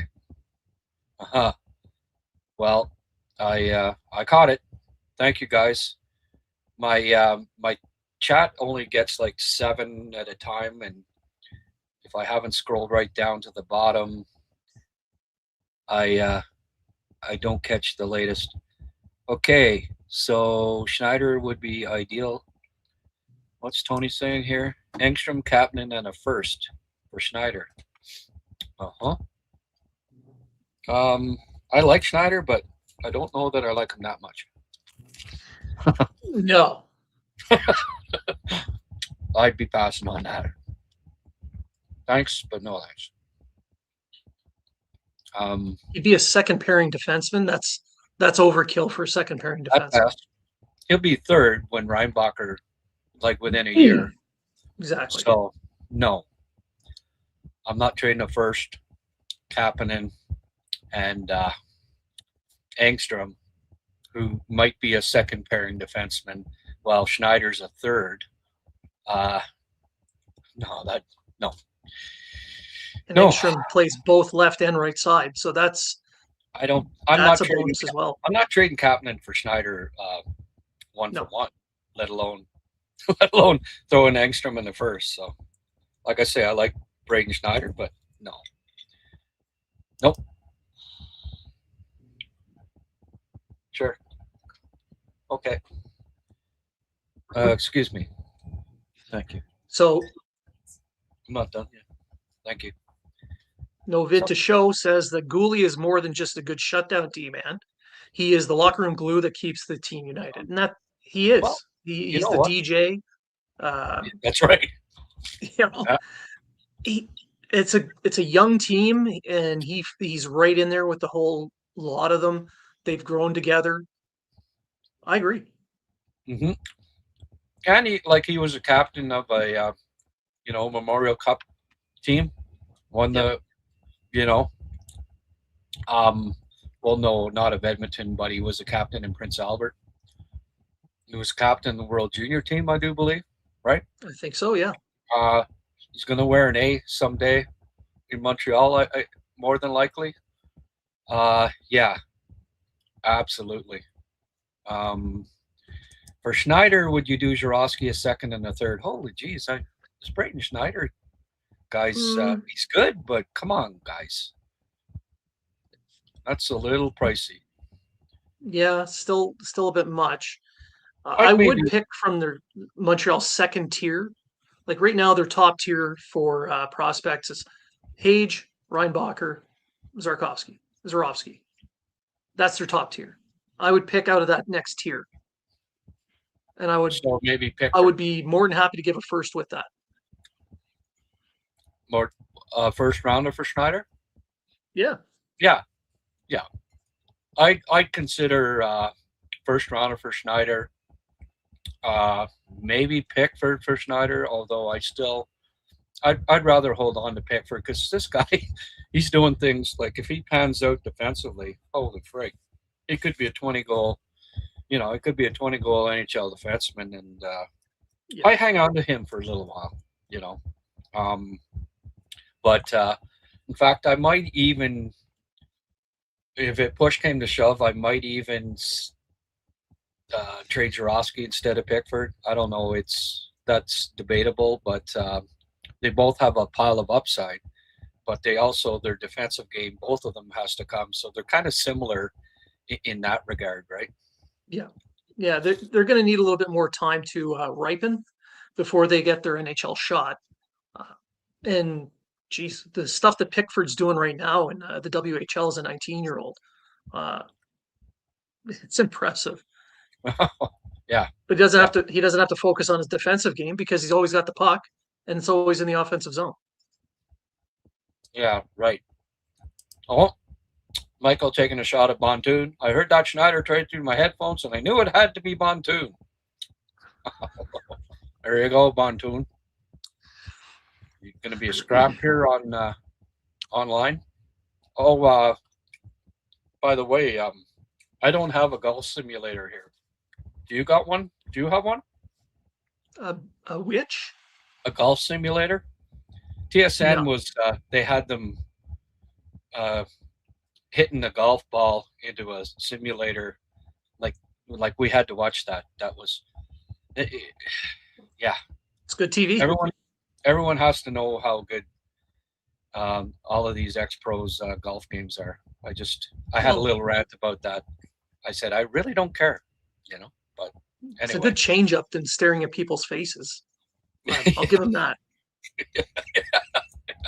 yeah, I guess so. Tampa are nuts giving a second-round pick for a player now that age. I don't know about that. Second-round pick has a 25% chance of playing. And the Tampa, it'll be in the 50s, maybe 60s. 20% chance of ever playing. You know Corey Perry's going to play for you this year. The Tampa's first in the East. Adding any player that might get you to the Stanley Cup final for a second-round pick is not overpaying. I don't care how old he is. And you look at the teams this year. Is there any team that just sticks out as a surefire, can't miss type of team? No. I know the East is very competitive. There's a lot of really good teams, but it's also wide open if you make the right moves. And Tampa adding Perry adds something they didn't have. Absolutely. And he's still productive, the bugger. Yeah. No matter what age he is. Probably play again next year. Oh, break. He was talking about signing a 2 or 3 year deal with LA still. No, you know, the guy can still play 3 more. He's just a freak. Yeah. I mean, he's not getting any slower. He couldn't. You know, it's not about speed with Corey Perry.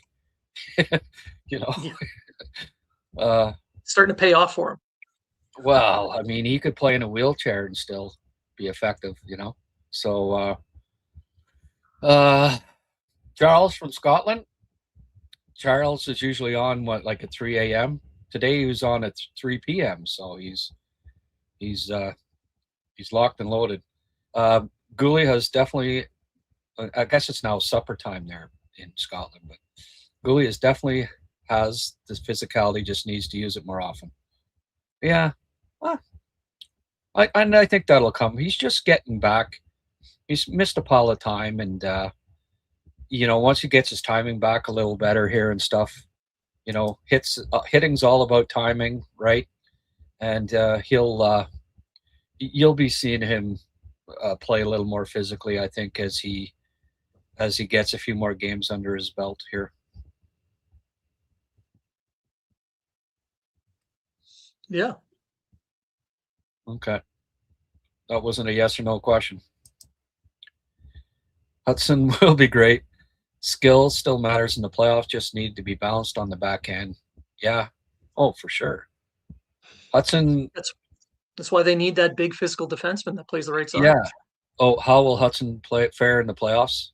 Oh, he's as competitive as anybody.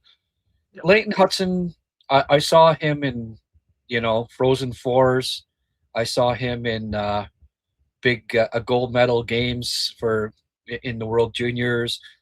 I saw him U18 World Juniors. You've got no. Doesn't matter if it's a playoff game. Doesn't matter if it's an exhibition game. Doesn't matter if it's a regular season game. You get high compete from Leighton Hudson and solid defense. He's maybe the most underrated defensive player when it comes to his defense in the league. Leighton Hudson. I got no issue with Leighton being good in the playoffs. I think he's always good. What do you think, buddy? He's I mean, his first taste of the playoffs, he was a point per game player. Yeah. And then you watch what he did on the ice. He defended well. Obviously, he's physically outmatched by most of those forwards, but he doesn't use his physicality. He uses his smarts.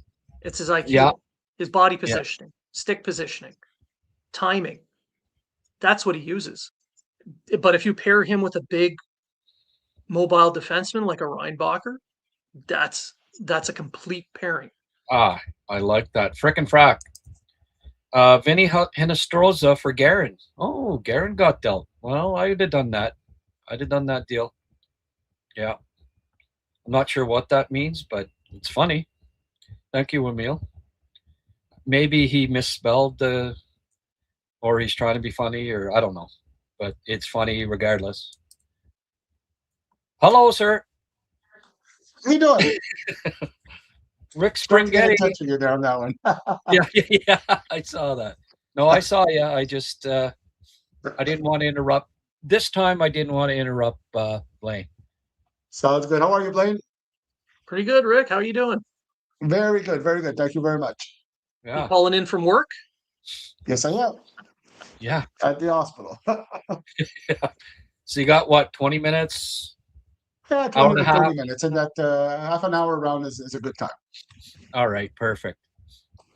Good.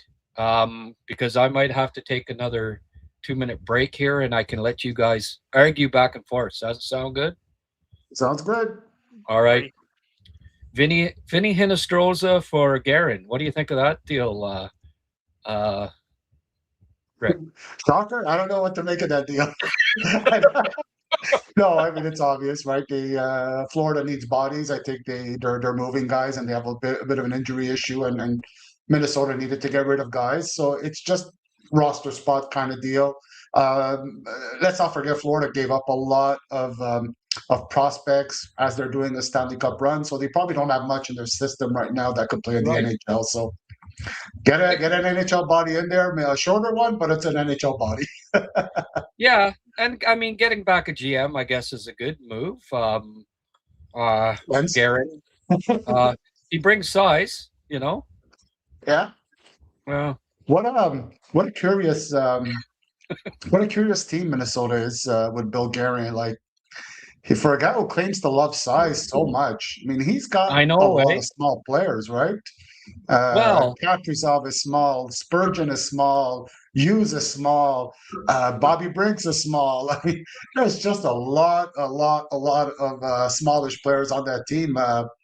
It just boggles my mind. It's going to be hard to see them in the playoffs. Like, even Matt Zuccarello is a rather smaller player, so. Yeah. I don't know how that's going to work out for Minnesota. And as you said before, Grant, because I was listening in as much as I could, not a great center line either. No. Yeah. But yet they couldn't have small players on the Olympic team. It was there seems to be it's funny. Yeah. Anyway, yeah, I'm not the biggest Bill Guerin fan, but apparently he's gone now. He's gone to Florida, so good for him. Eberle just signed extension. He would be a nice addition. Again, they need size, guys. They need size and physicality. That's not. I like Jordan. I like Jordan Eberle Jr. A lot, especially one particular Christmas break. But no, Shane Wright, Jordan Eberle. These aren't the players that Montreal needs. They need Toropchenkos. Get me a couple of Toropchenkos. Yeah, they need somebody that's going to punish the defense with a hard forecheck and retrieve those pucks for their more talented players, their more skilled shooters. They need that. They're missing that. Yep. They need they need 3 Goolies and 3 Josh Andersons. Right? Reinbacher can be a good. I agree. So they need a couple more Josh Andersons, a couple more Goolies. Reinbacher can be one of those Goolies, but I think they need to trade for a Goolie and like a Braden Schneider. What would you think of them? Either Schneider or Whitecloud? Would you say that that's who they're probably trying to target here right now? I would think that those are the two of the guys that they're looking at. I mean, I think they got a plan A, B, C, and D, right? Because they might have to, those two guys might not be available anyways. I mean, Montreal could want them as much as they want, but those guys might not be on the market. So they got to go down to a plan C and D, and that might be the Ristolainens of this world or the Van Riemsdykes of this world, guys that, adequate, that will do. At the same time, won't cost you too much, I don't think. I know Philadelphia is being a little bit greedy with what they want for Ristolainen. I don't know if I'd give up what Philadelphia is hoping to get. I don't blame them because we saw some big trades going down and a lot was given up. But I really think it's going to be one of those depth guys. It's going to be one of those guys that's going to cost you a 3rd-round pick or a 4th-round pick, the guy at the end of his contract kind of thing. Just because in terms of value and cost, I think that's what's going to wind up making the most sense. And until they get rid of the Liney contract, they're kind of trapped. They just don't have enough space to pick up a big deal. So that's kind of they're running out of time for that too. That's the problem. Yeah, Minnesota keeps making trades here. Are they planning on, combining Nick Foligno and Bobby Brick and turn them into a center? Or, I mean, you can add all the wingers you want, but put Bobby Brink on Nick Foligno's shoulders. You got a big body, I guess. Put him down the middle. You're all set. Well, again, I read that Foligno was going to be used at center maybe because supposedly he's played some center this year in Chicago, but geez, that's a big ask for him at this point. They need a top 2 center, and that's not Nick Foligno, right? No, not at all. Yeah. But Minnesota's another team that pretty much gave up a lot of their assets. I mean, they have Wallstedt left, really, but they don't have a first-round pick this year, and I don't think they got one next year either. So what do they have to give up that teams are hungry for to give a big piece to rebuild? Well, not much anymore. Well, they could trade Ogren, Rossi. Oh, wait, no, hang on. No, you're right. Urov, I guess, They could maybe trade Urov and, Urov to Buffalo. Bye-bye. You're off. You're off. What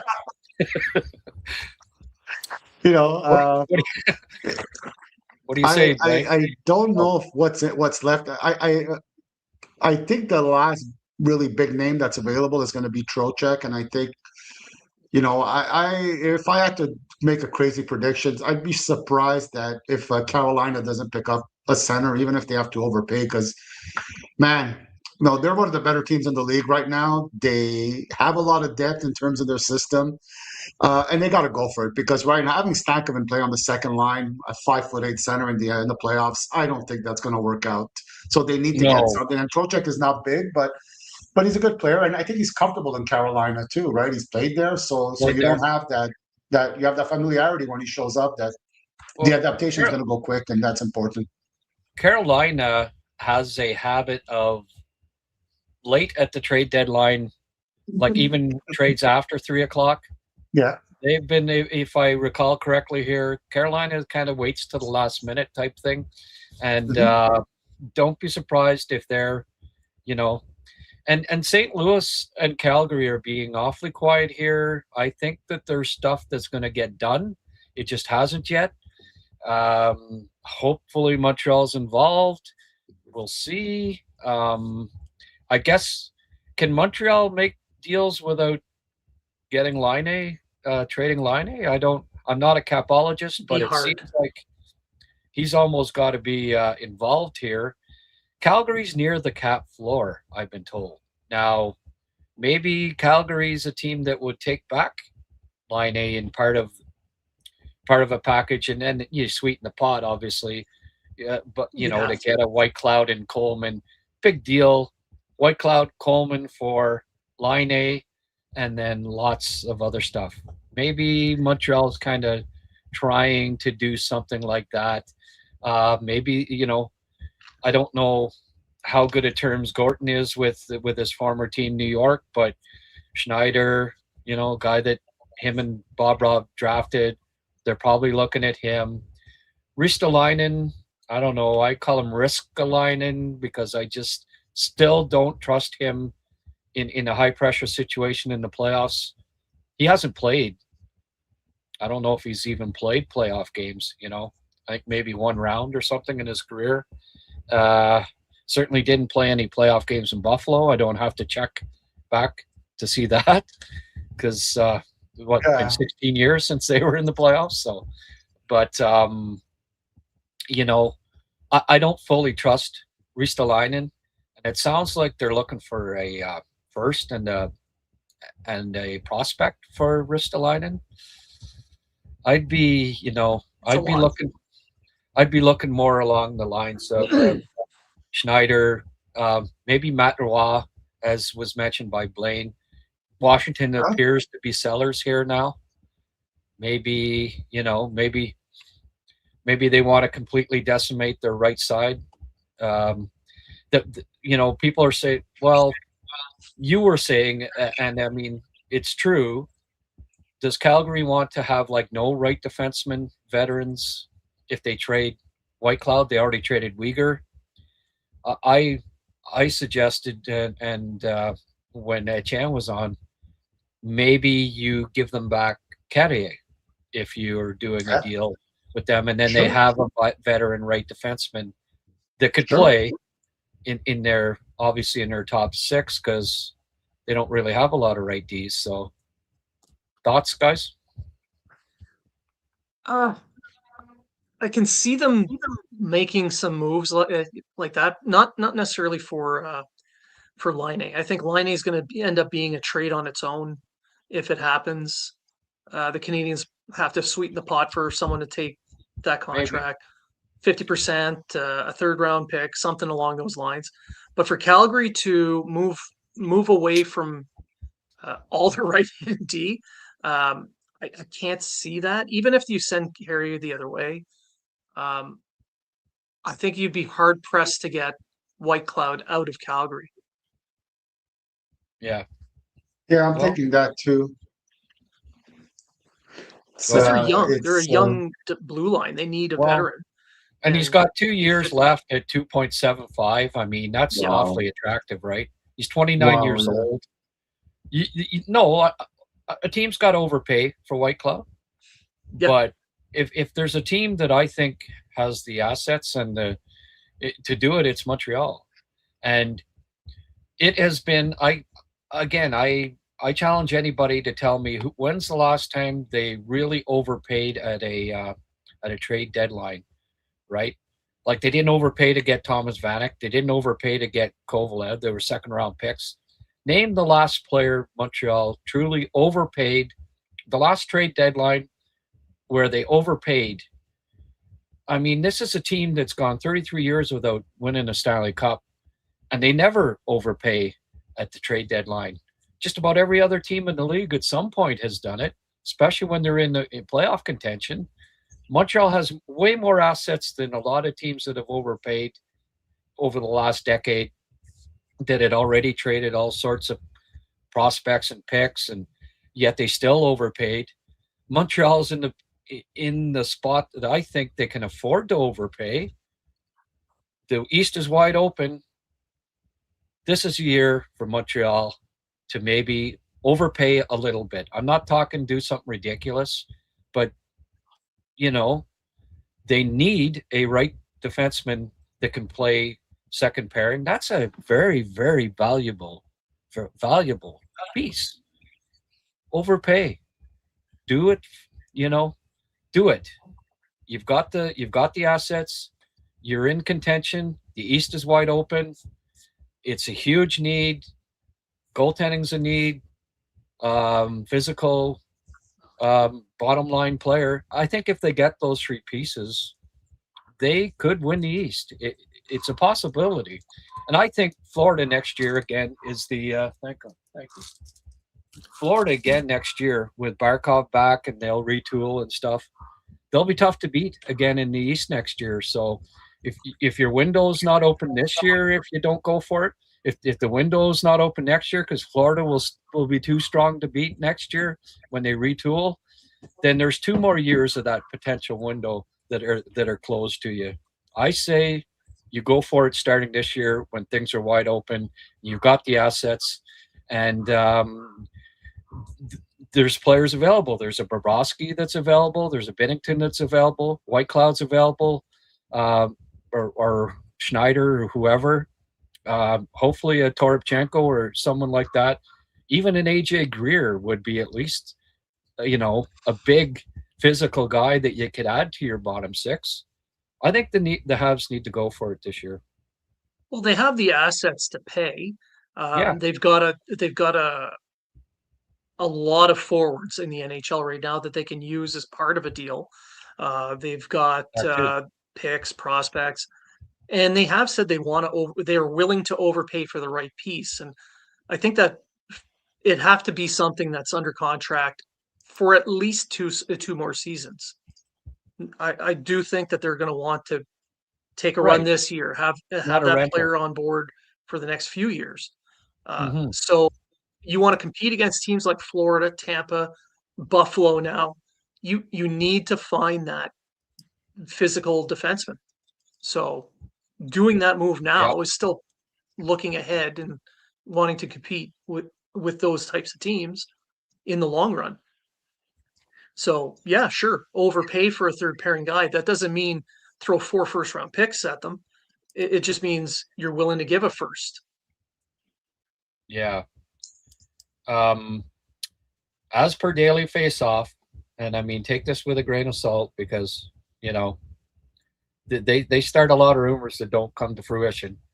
Habs circling in on Kadri with Laine dollars going back as part of the deal. Yeah. I think that they still want Coleman or Whitecloud and not Kadri, but again, I'm guessing. Maybe they are going after Kadri. I mean, yeah, I think they need to do something at center probably, but Kadri, all the rumors have had it that if they are looking at Kadri, that they wanted Calgary to retain some salary, but obviously they're not going to be asking that if they send back Laine. Well, the thing for me is I had a mild interest in Kadri if they were keeping some of the salaries, because it's not just about this year; it's the year after. And in 2 years, that $7 million is going to be a lot more hurtful. True. So I want them to keep like a $2 million out of it. But word out of Calgary is that management ownership said no way, we're not holding any of his salary. Right. So that makes the deal to me a lot less attractive. At $5 million, I could handle it. At $7 million. It's not that interesting to me. That's the issue I have with Kadri, and I still think currently for another year or two he's a good player. I think last year he scored almost 30 goals for Calgary. His statistics this year are not great, but let's face it, this is Calgary. I mean, it's really hard to, it's not a fun team to play for this year. Let's face it. So, $7 million a year for another 3 years of Kadri. I have my misgivings on that one. It's not my favorite idea. I looked at a few other ideas that might be somewhat intriguing that were out of the box too. If I could bring them up. Maybe Sandberg in Winnipeg. I mean, they don't have a ton of prospects. They don't have a second round pick this year.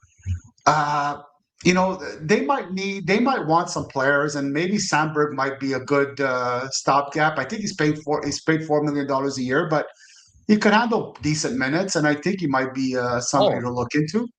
Montreal would love him, I'm sure, but I don't think Winnipeg is going to deal Sandberg. No. I figure maybe you could look into it just because they're so bad right now, and they don't have much in their system that's interesting. And on the right side, I think they're bringing in Solemson, who's been doing pretty well, and they still have Pionk on the right side. So maybe I'm trying to think of a good offer. It's, as you said, overpaid. And if you really want to go crazy, and this is not a defenseman, but maybe. You look at Washington, if they're rebuilding, maybe Pierre-Luc Dubois might become a big piece that they could acquire if they want to be really bold and crazy. Thank you, Rick. That covers the crazy. Thank you, Rick Spaghetti. Okay, that's Rick's got to leave. Got to go now. And okay. No. You have no interest, eh? No. What's his just a one-word answer? What's his salary? $7 million. Double no. Playoff time. Since junior, he disappears. I'm sorry. I'm not on board with Dubois, and Sandberg. I really think that he's part of the. I think Winnipeg will want to hold on to Sandberg. He's what, 25-ish, 26? 25, 26, yeah. And they see this year as an aberration. So wow. Yeah, I don't think. At the most he's 27. I think he's like mid-20s somewhere, and I just see him as their kind of they really like him. They love him. Sorry, actually. I got the names wrong. I was thinking Dylan DeMello. Sorry, not Sandberg. DeMello. Okay. Oh, DeMello. DeMello. Sorry, guys. My fault. I got mixed up with the two names. I confused the two once in a while. I was thinking DeMello. Sorry. Well, they call DeMello yellow. That's the only problem. No, they don't call him yellow. Actually, but he's not that big, DeMello. And I think Montreal ideally wants, like, DeMello's about 5'11", is he not? 6'1", around 195. He's 6'1". Okay, Yeah. so he's 6 foot then. That's according to the hockey or he's 5'11" or 6 foot. Dylan DeMello's not 6'1". Like, websites will say that or whatever, but he's still a little undersized as far as the average size for an NHL defenseman, which is 6'1.5" to 6'2". And yeah, I don't mind Dylan DeMello, but I don't know. I guess, is he at least a right defenseman? Yes, that's what I got mixed up between the two. Yeah, he is a righty. Okay. Yeah, well, Emil says DeMello's a good idea, so you got somebody agreeing with you. Yeah, hey, those aren't out in left field. I like the Matt Waugh possibility. Yeah. I don't know. We're starting to run out of right defense names here. Oh, Kent. Riemsdyk. I think they got to do something. Van Riemsdyk's a possibility, I suppose, right? Where is he now? I think he's in Washington as well. Washington. Yeah, maybe. Yeah, that's a possibility. Is he got term left? I don't think so. I don't think so. I think he's at the end of his deal. Reinbacher's in next year, right? So I don't mind them getting a rental at right D, because next year Reinbacher is going to be ready at training camp, to step in. So if you're going to get a rental, right D maybe isn't the worst idea, especially because rental may not cost you as much. Like Van Riemsdyk wouldn't cost you one of the top prospects or anything like that, right? No. He's 34 years old. He's only paid $3 million, so it's a somewhat affordable contract, so it's not so bad. Might work. That might be, like I said, solution D that they have left, right? If nothing else is there, that's what you go for. Yeah. Okay. Oilers, there's been discussion around goalies. No, not Edmonton be looking for a goalie? I think they have like $8,000 left in cap space. I don't know what they're going to do at this point. Yeah, but hey. Apparently Pittsburgh is looking to move Skinner now, too. Right. Skinner an upgrade on Monty? Sure. Since he's been with Pittsburgh, yeah. That's not an outrageous question. I think he is. Yeah, I do too. He's got experience in the playoffs. Skinner for Dubas, he's already done a goalie for goalie trade. I mean, he's got lots of assets back for trading Jerry at this point, right? Wow. So what if now he traded Skinner and he got another second round pick and Monty back or something like that? Would that be too big a price to pay to get rid of Monty? Because I'd almost trade Monty along with a second for, I don't know, team bus, at this point. Tom Martin type deal. Well, if Pittsburgh trades for another second round pick, the whole second round is just going to be Calgary and Pittsburgh going back and forth at the draft floor at this point. No, he has played well for them, hasn't he? But Pittsburgh's in the playoffs too. And Skinner's been like a kind of a major reason why they've stayed in there, tied with Montreal in points. Do you think that they even trade Skinner here? No, I don't think so. No. I don't either. Just another one of those rumors to get clicks, eh? Right. Pretty much. Mm-hmm. And But- see, we were able to fill some time without doing a golf simulator. Yes, that's right. How long you been on now, Rick? How much longer you got? I got another 15 minutes to go around. It's a Friday at work there, so a lot of people are working from home. Yeah. A lot of people So- watching the Trade Center. Watching that Yeah. golf It's also simulator.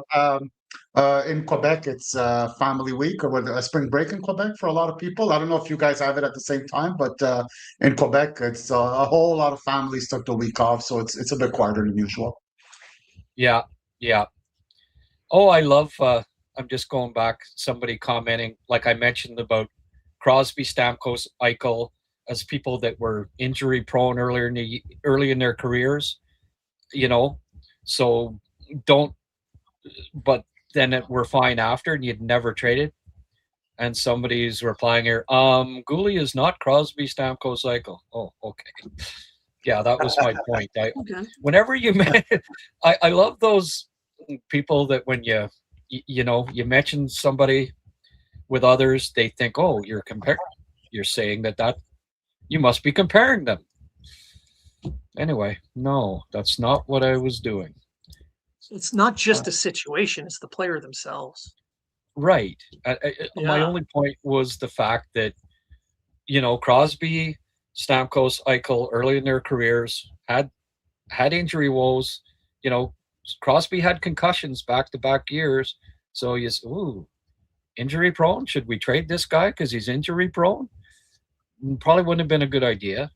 Stamkos had the blood clot. He had the broken tibia. He had the, injury prone. Good thing Tampa didn't trade him, right? Because no, Stamkos, he in the next 9 years missed on average 5 games a year, right? Yeah. So it's just sometimes a player over a 2 or 3 year stretch, or even a 4 or 5, has a bad luck streak when it comes to injuries, like Gouli getting his leg sliced. Like, I don't care. That's a freak accident. How uninjury prone you are. I don't care if you're made of leather. You get a cut on your quad, you're going to miss time. You're injured. So it was unlucky is all it was. And here's hoping that Gouli now has a stretch where he is not unlucky. Now, part of the reason why he got injured in the past, especially when he first came up to the NHL, he still needed to put on 10 to 20 pounds of muscle, yet he played like he was 220, 225. He tried to play that style, and he has put on that weight now. He has put on that muscle, but he's also learned, what I have seen is, when he first came up especially, he almost welcomed being hit. He wouldn't get out of the way, and that takes a toll on you after a while. He's already learning to a certain extent, okay, don't take all these hits because you could get injured. And he's evolved his game a little bit that way, but he's also 15 pounds heavier and stronger than he was when he was a rookie in the NHL. He still played less than 200 NHL games, so he's still figuring those things out. But I see him taking fewer hits now, and I also see him being big enough to take those hits when he gets them than when he first came into the league. So I suspect that Caden Gouli is not going to have as many injuries in the future as he has had up until now. Right on. And you have to look at the type of injuries. The player's always having bad backs or knee sprains and stuff like that. You wonder if there's something structurally wrong with the person, with their body type. Like you said before, shoulders, broken bones because you blocked a shot, and lacerations. Those don't concern me because there's nothing you could have done, as you said, right? I think Ristolainen was one who missed a few years because of his back all the time. That would worry me a little bit more. Yeah. You need to take a break there, sir? Okay. I was going to say, Blain, you can take a break. He's been on here. He's doing an overtime shift with me today. Good. Yeah, no, I've been following you guys. It's really good stuff. Yeah. Charles, Scotland, Grant, I may have missed your comment. Arbor isn't. Oh, sorry. I've. There's been a lot of comments in here, and apologies if I miss any. But Arbor isn't utilized, so should he be traded? He will be an RFA, if offer sheeted compensation less than trade value. I don't know if he'd be offer sheeted. Maybe. Apparently, Calgary has some interest in him, and he might be part of any possible deal. Certainly, if he would be somebody that Calgary wants back for Zach Whitecloud, I don't want to move Arbor, but if they do, if the intention is to get a right defenseman here, he goes from being a 6'7" to 7'8" in that instance. Maybe it's best for him to move on. I personally would, if it came down to between Struble and Arbor to keep as your kind of seventh guy, I would keep Arbor because just that beat you up, that factor where he can be a kind of an enforcer, protector, such a great character, locker room guy, never complains about anything, whether he's sitting or not, and not that Struble does. He's close to that too, but just Arbor's just has that little extra intimidation factor. You're going up against a really tough club. Arbor can step in and provide that physicality. So if it came down to a choice between keeping Arbor or Struble, I would trade Struble first. But if Calgary wants Arbor, and that's what you have to move to get Zach Whitecloud, I would move Arbor for Whitecloud. What do you guys think? It's worthwhile. I would definitely do it. Yeah. People talk too about you can't try Arbor because Florian's not even sure to make the NHL, guys. That's not enough for fans who think that Florian is your next fourth line center. We're not sure yet at all about that. It's still got a while to go. But yeah, you have to give something to get something, and that's what you always tell people, right? If you're, when you're analyzing a trade, if you're looking at it from the Montreal kind of point of view, you got to look at it too from the other team. Like, what would you ask? What would you ask for the Habs if I'm going to give you Whitecloud? That would be a fair way to look at it. You can't just give them what you prefer to give them. It's not a right or a lack in a second all over again here, right? No, absolutely. Blain, do you need to take a break or? No, I just did. I had to go and take care of something. Yeah, I agree. I would move Jack Eye for Whitecloud. That like Rick said. Take a break. Okay. I'll be back in a minute, guys. Sure. Yeah. But yeah, no, I agree with you there because everyone wants to get the best player in a trade and all that. Here's a 7th round pick and two prospects that'll never make the NHL for your star center. Like, you're not going to get a good deal with those pieces. Right. I know GMs don't help each other, but GMs don't keep a job if they keep taking deals like that. No. But also from Calgary's point of view, acquiring the reason I think they'd be interested in acquiring a guy like Jack Eye is you have to remember that at defense they got Zane Parekh coming in, right? Who's really, really small and they're all right-handed. They're going to get another top 5 pick that might be ready for the NHL next year because sometimes top 5 picks get to the NHL rather quick, and they might want to have somebody to protect them, and that becomes part of the interest for Calgary to get a Jack Eye is to get somebody to keep an eye on all these young guys that might be targeted by the NHL when they make their debut. That's a good point. Maybe even Parekh has taken a lot of hits this year when he did play. Maybe they say, okay, we're going to work Parekh up the lineup here. Maybe even in Calgary, they think, well, Xhekaj could be second pairing guy with Parekh for a while and protect him out there for until he's big enough to take these hits. Because I think Parekh needs to still put on a bit of weight, and maybe the thought is, hey, get Xhekaj kind of to keep the big hits on Parekh to a minimum. What do you think, Blain? And and it's not like they can pair him with Whitecloud, who's also a right-handed player. Parekh is right-handed, Whitecloud's right-handed. Whitecloud and Xhekaj play almost identical games. Like their play is it's carbon copies. So it just makes sense for both teams.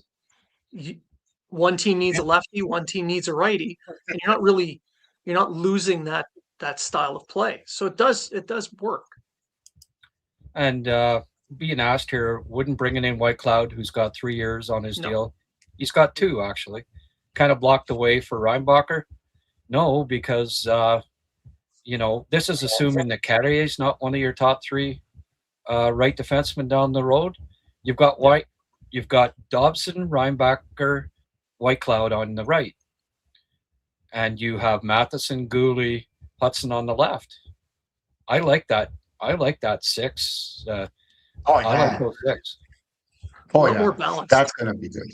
Yeah, exactly the right word. It's very balanced. Nobody's going to be playing too many minutes either. So you're going to be able to, when the playoffs get very long and you're going to get to game 6 and 7, if you can keep everybody at around 20, 22, 23 minutes, more in that area, 18 to 22 minutes, that's a nice advantage to have come a long playoff series. Yeah. And that every single one of those guys could do 20 to 25. Yeah. Can't wrap my head around trading Arbor. When do I see him beating Rempe, who was lining up for that task? Nobody. Well, you play New York Rangers. You play New York Rangers 2 times a year. So you keep Arbor Xhekaj for those 2 games just in case, like if Arbor's not playing Rempe, who's going to fight with him anyway? He can go around looking for fight. You just don't drop the gloves and whatever. Like, the NHL's changed. It's not the 80s where you have to have the goons to win, to line up against the other team's 5 goons. At most, a team has 1 tough guy in it, and there's very few of them left in the NHL. There's maybe, you can count on 2 hands the number of rampies there are in the league anymore. And for those 2 times that you play New York, so what if you don't like Arbor gets in a fight every 20 games or so, every 15 games, and this year he's got beat up more than he won when he did fight. Yeah. So how big of a difference does it make to whether you have Arbor or not, really? Yes, I want him there as insurance if it comes down to it, and he doesn't have to be part of this trade for Whitecloud or whatever the case may be. But if he is, like, you're not winning a playoff series because one guy won a fight, right? No. The thing too is if I'm taking on the Rangers, I don't want to fight Rempe. I want Rempe to be on the ice as much as possible. Yeah, actually, exactly. There's a better chance for me to win there. Like, is Rempe going to catch Hudson? I'm worried about Rempe hitting Lane Hudson. Seriously? It's like watching Frankenstein's monster reach out and try and grab people. Oh. Yeah. Again, right. Frankenstein against Speedy Gonzalez. Like, does he catch him? No. Exactly. All right. Have there been any trades? Anybody keeping an eye? You guys? I'm checking. There's nothing new. Just some guys are being set aside, not playing tonight or not practicing. Line A, apparently Calgary is looking at being willing to take his contract. It's all the stuff that we've already been saying. Yeah. Right. It's fluctuating between Habs are talking to certain teams and there's nothing happening with the Habs. We're getting one after another of that. Son of a gun, eh? I really, for the last 20 trade deadlines, I get excited. I'm okay, the Habs are going to do something here, even if it's trading players. And it's always just seems like it's just lunch bag letdown every single year, eh? Maybe I'm a little selfish there, but come on, guys, make some deals. I want to have 500 people watching here on YouTube, not 80 like we've got right now, because people just finally just say, oh, geez, Anyway, disappointed. AJ Greer is trending, but for no reason. It's not like he got traded. All right. Kyle Davidson. Why is Kyle Davidson trending? What does Chicago have left here now? They've gotten rid of Murphy, Dickinson, Foligno. They're pretty much done. Pretty much, right? Yeah. Bertuzzi. Yeah. They could trade Bertuzzi, but then maybe, they need to keep something. Well, yeah, that's it. Yeah. There's still talks of Montalvo being on the market, but I question that because they haven't brought up anybody, right? If they trade Monty in the next 30 minutes and the team is in Anaheim, I think, tonight, there's nobody who's going to make it on time for tonight's game. Well, what I suggested was, I don't know if David Savard's along for the trip or not, but dress Savard as your backup tonight. Yeah. Emergency. He's doing well in practice. Well, he's looked better in practice than Monty has in games sometimes. So, God, Okay. With the amount of shots he's blocked in his career, he does have some goaltending experience. True. Absolutely. Yeah. Yeah. We've got 1,500 people watching on X and 87 on the website here. If you're on X, why don't you hop on over here to the live chat and join us? It's starting to get a little quiet. We need it to be lively, folks. Hop on over, press the like button, subscribe if you haven't already. Send me money if you're really, really, just insanely pissed off that the Habs haven't done anything yet. Whatever. Just join us in the live chat. Let's have some fun here. The Expos had the same problem. Nobody wants to move to the city of Montreal. I don't think so. Oh, Amphirio, you're always good for one silly comment, at least when you come on there. It's usually the same suspects. Every time they got to say something little out there. Come on now, Amphirio. Why would people not want to move to Montreal? Montreal is one of the best cities in the league to play in. Players that play, how often do players want to say, especially in recent years and especially now with the team being as exciting and the potential that they have, who's saying, oh, I want to? Nobody. Who's the last college player that the Canadians have drafted that said no and didn't sign a contract because they didn't want to play in Montreal? And these are typically Americans too. Never. It never happens. They always sign because Montreal, well, there's the history, the respect around the league for the organization. And it's a great city. It's one of the best cities in friggin' North America, hands down, despite the construction. Now, I've traveled the entire planet, and Montreal is my favorite city. Nice. There you go. Yeah. So, sorry, Amphirio, we do not agree with that. Supposedly, Pierre Lebrun on TSN Trade Center said that Montreal are looking at an impact forward and one that has not been mentioned anywhere yet. A mystery. Oh, boy. All right. Take it for what it is. Yeah. Toropchenko, like literally an impact forward. Yeah. Like it depends what you mean by impact, right? Right. You get hit by the torpedo, it's That's an impactful. impact. I'm not going to comment. No? Hits too close to home. Oh, the torpedoes. Damn the torpedoes. Yeah. Okay, Tom Petty. Thanks, Grant. This is why I think Arbor is more valuable as a trade chip. Other teams possibly value him higher. Well, there's that too, right? Like if, White Cloud cost you a really good prospect and a first, people are saying and thinking. But if, second round pick in Arbor will get you White Cloud or something like that.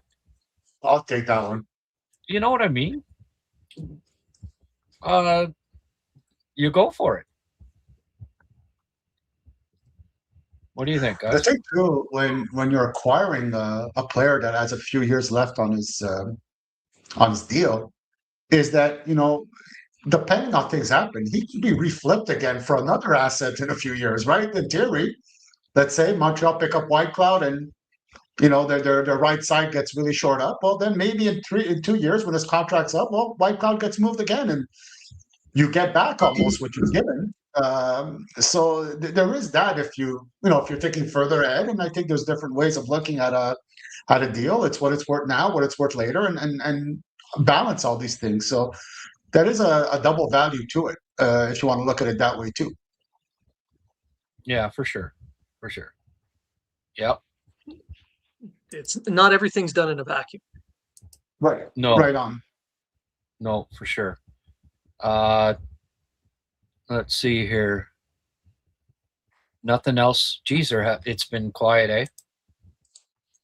Like I keep for about 4 hours. Sam Carrick was the top, and now the top one is Perry traded to Lightning by Kings. Okay, yeah, that's new. Oh, Hinostroza was traded to the Panthers by the Wild. Okay, for future considerations. Okay, I get it. Guerin. That guy moves around a lot. Future considerations. I don't know how he plays so many teams. He's more valued than anybody, right? Yeah. Suitcase, future considerations. Yep. They nicknamed him Suitcase. If Montreal gets White Cloud, Carrier will be the one to go first. Yeah. He'd definitely be the one to sit. Yeah. Oh, the guy that was called HabsCast on here went over and he's trashing us on Sick podcast apparently. Well, that's okay. Whatever. I asked the guy to if he minded changing his username because people got confused because my username's HabsCast and he freaked out, and now he's over, I guess, on Sick podcast disparaging us. Oh well, that happens. You gotta. It is what it is. If they're over on Sick and not here, then they weren't coming over here anyway. So I think Fowler, Reinbacher, Hage, Zorowski, and maybe Pickford are the top prospects I would hold on to. Yeah. Well, that's the big five as far as, I don't want to get rid of any of those guys. If you're getting Thomas, we're not hearing much Thomas talk here all of a sudden now, eh? What is St. Louis doing, do you think? I have a feeling Carolina will probably be involved. St. Louis is going to do something here, and it might all come down in the last hour because you see it often enough, right, in trade deadlines past where the big deals don't happen till the last hour, and then and sometimes even after 3 o'clock. I guess maybe I might be going past 3 today, but we'll see.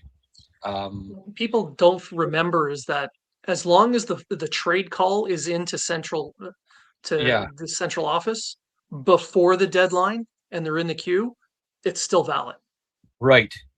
I don't think it's the fax anymore. Remember when that used to be? Had to get the fax. 1870s technology. Yeah, no way. That was right up till about 5 years ago. So, Charles saying 2 more people have to hit the like button to hit 100. If you don't mind, folks, hit that like button. We'd really appreciate it. Only 2 shy of 100. That's pretty good. Remind me about Eric Lindros again. Okay. Big guy, like soup. Yeah. Yeah. So that was Quebec City, Inferior. So now you're okay. So you're lumping all of Quebec in with okay. Yeah. That HabCast guy could have changed his tag to Grant McCagg to prevent the confusion. Yeah, that's true. I hadn't thought of that. Yeah.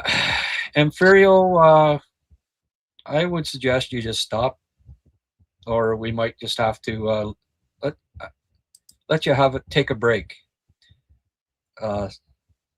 It is such nonsense when you hear an insider mention that they knew something but remain super vague. Yeah, I know. I could be an insider. I could be vague about, could do it, won't do it. I think Fowler, sorry. We're getting caught up here. Folks, you need to join us from X, where we have 1,500, and come on down to the live chat and give us your thoughts. We'd really appreciate it. With the modern equipment, Savvy may have a shot. He looked good in practice, guys. I don't know. I would, but yeah, I guess you're in a bit of a spot. Can you not dress like the emergency guy in that situation? Whoever's in the arena, like the Dave Ayers or whatever, as your backup. If you did trade Monty, and then you just hope that Dobish doesn't get hurt. That's what I think would happen. I'm just surprised that teams don't bring a guy around like that, like their own guy that maybe is a semi-retired goaltender, and you just bring one along, or your practice goaltender, and just in case that happens. But hey, I don't know. I think that I would bring one personally. I have my own in case. Bring your Zamboni driver along. Yeah. Always beat Toronto. I do have to let you guys go right now. I was hoping that Montreal would have made a trade while I was on, but it's not going to happen, it looks like. No. So, well, if they do, and you can slide back on at 3, between 3 and 3:30, because then I guess I'll be going overtime. Absolutely. Feel free to join us again. Okay. Thanks, guys. Have a very nice day, everyone. Bye. Thanks, Rick. Blain, I really appreciate you hanging in here with me. Much appreciated. Not your usual 20 to 30 minutes, and it's no. I'll owe you. Next time we're both in that beautiful city of Montreal, I will buy you a beer. I'll take it. Maybe even 2.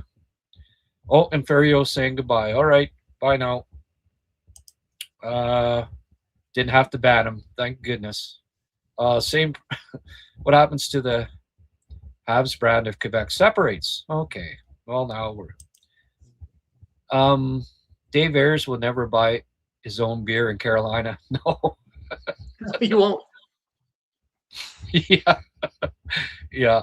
We're not going to get into separation talk today. It's trade deadline day. I'll be doing my political podcast next week. I'll let you all know what day it is. Anyway, Thomas. And I'm not allowed to talk about Canadian politics, so.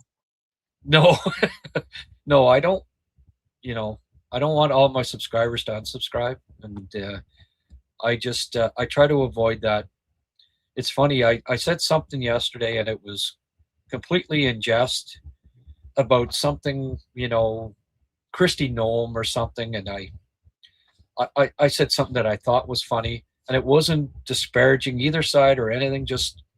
And the guy says, even though I think you're being satirical, talk hockey and not like, come on, can you not even joke? Like, and that it's the guy is obviously mega, and he just, you can't even if it's not disparaging to either side, you can't even joke about it, like, anyway. Look, I don't take sides in I don't go down the political path on X anymore, because it's a waste of time with all of the responses you get. But people will still, they can't even laugh. We're so divisive right now politically that they can't even laugh at their own side sometimes. And I mean, come on, you can't laugh at yourself. You know that the political divide is wide, and I just wish we would all kind of, we need more unity in North America right now. There's a big divide, and I just wish it wasn't so, because really we're not all that different. Even if one, you think you're on one side or the other, we're all in this together, as Red Green used to always say. Something that could unite Alberta and Quebec across Canada would be a Habs Flames trade. You got it. And I hope that happens. Kadri going to Montreal. How many of those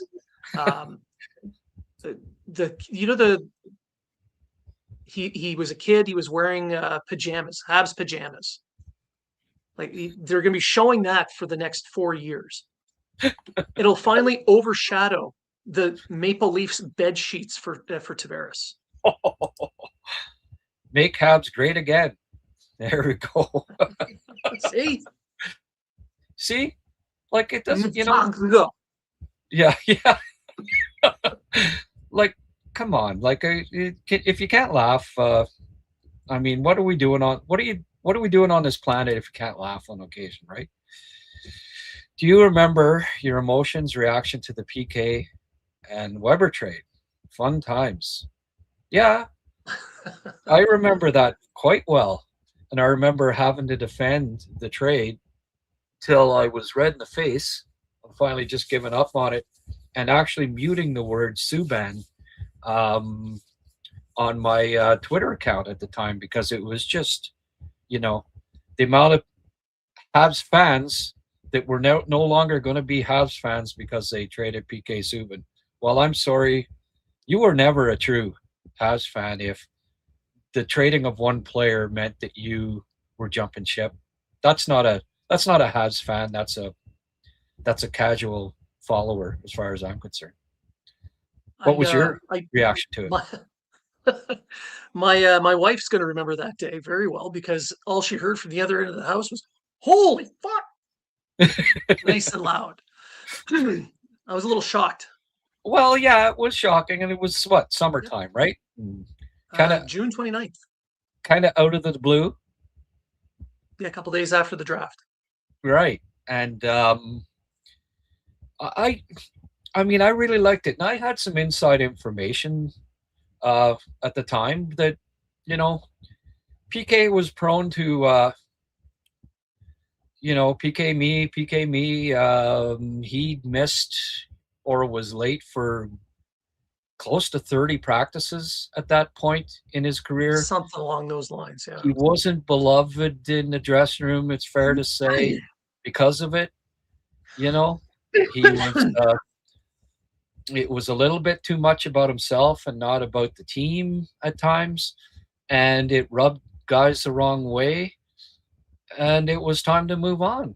And they got a player that had been top 8 in Norris Trophy voting, I don't know, 6-7 times at that point in his career. He was still in his prime. He was became the captain, helped get them to a Stanley Cup final eventually. But that first year when PK got like 60 points in Nashville, made the finals, oh boy, it was just it was the end of the world. And again, it was a lesson in being patient after a trade's made, not reacting even in the first year or even 2 years necessarily overreacting to a trade, because it's not just for a year or two, it's for as long as they're with the club, and then you truly judge it. And I look back on it, and I would have made the trade again if and when it were those circumstances at the time. I know that PK was a entertaining player, right? And Montreal likes their entertaining players, exciting players. But PK would get the puck in his own zone. He'd zig up to the blue line. He'd circle back. He'd deke 3 or 4 guys, get up to the center line, and pass it to the winger. Shea would get the puck, beside the net, get the puck, pass it to the winger, right? End result was the same, but one was more excited. It was more exciting on one end than the other, but it didn't, it ended up being the same result. And odds were, when PK was doing his zigzag, sometimes he zigged when he should have zagged, and he'd lose the puck, right? Yeah. When Shea would just pass it up to the winger, there was no turnover. And that, to me, was the difference in the two for me. And at the end of the day, I prefer the less sexy results sometimes to the risky, exciting player. The efficiency of movement and the percentage of play. Yes. Weber minimized one and maximized the other. Yeah. He just played a safer game. The effect was essentially the same, except defensively, people were actually scared to go down his side because they knew they'd be murdered. He happened to be 6'4", 230 pounds, and was called the Man Mountain, for a reason. I mean, PK might, schmuck you with his butt pretty hard there, with his butt checks, but they weren't as frequent as the Weber every game hits. Every game Weber would hit someone, and they'd need a little help. Yeah. And I honestly do believe, and I've overheard some talk from inside as well, that Stanley Cup final, Crosby didn't start off that final playing well, but the mouthwash stuff with Subban woke him up, and he played pissed off the rest of that series. Wrong guy to motivate. You don't wake up Sidney Crosby. You let him sleep. Yeah. So it could have cost him. I think he learned from it from that point on. He saw a different Subban. He wasn't like that great showman trying to upstage the other team anymore. And he became, matured a little bit. Just happened. Yeah, it hurt. Yeah, for sure. We getting any trades in here? No, not really. No, just a lot of talk of keep an eye on Kadri in Montreal, and Montreal's turned back around, and Darsh is on the lookout for some scoring. So I don't know, maybe Marchessault. Okay. Mike Johnson has a really good drive. If somebody's tuning into TSN, his golf drive is straight down the middle. Okay. Whether or not you like Bergevin, he sure had balls doing that trade, knowing he'd be crucified. Yeah, it's true. He knew that he'd get a lot of flack from it, but you know what? At the end of the day, he was right. Like, Montreal doesn't get to that one Stanley Cup final that they've had in the past 33 years without Shea Weber on defense, and playing on one leg, I might add.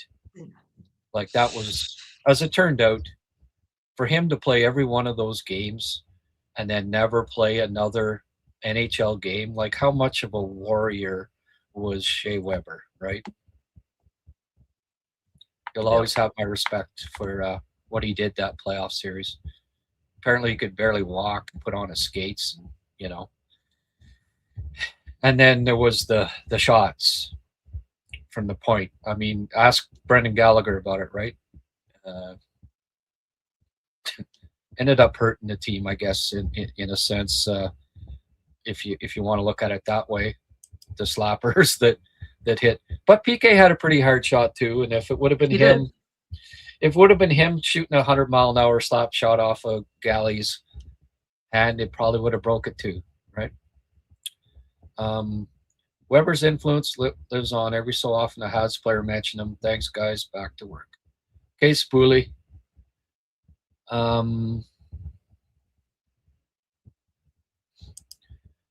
Closer we got to today, the more I felt like the big moves we're all hoping for would come at the draft rather than today. Yeah, just that if they make them at the draft, it might be too late for the playoffs. That's why I was really hoping that they go for it this playoff, because I see a wide open East. I mean, and it's hard to argue otherwise. You look at the standings, right? It's crazy close. Carolina has 64, Tampa 84, Tampa 80, Buffalo 80, Detroit 77, Montreal 75. Oh, geez. Carolina's now got a 9-point spread there. Okay. That has changed a bit in the last little while, but I guess going 8-1-1 will do that. But still, just the division alone, right? 5 points between, with 22 to go, 5 points between first and fourth in the division. I can't remember it ever being that tight. Yeah, that is pretty tight. You know, and trade tracker.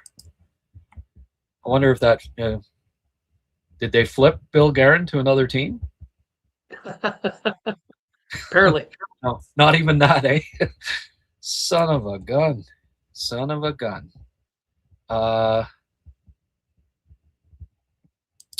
Brian Wild suggested Jack-Eye, Beck, and a first for Kadri.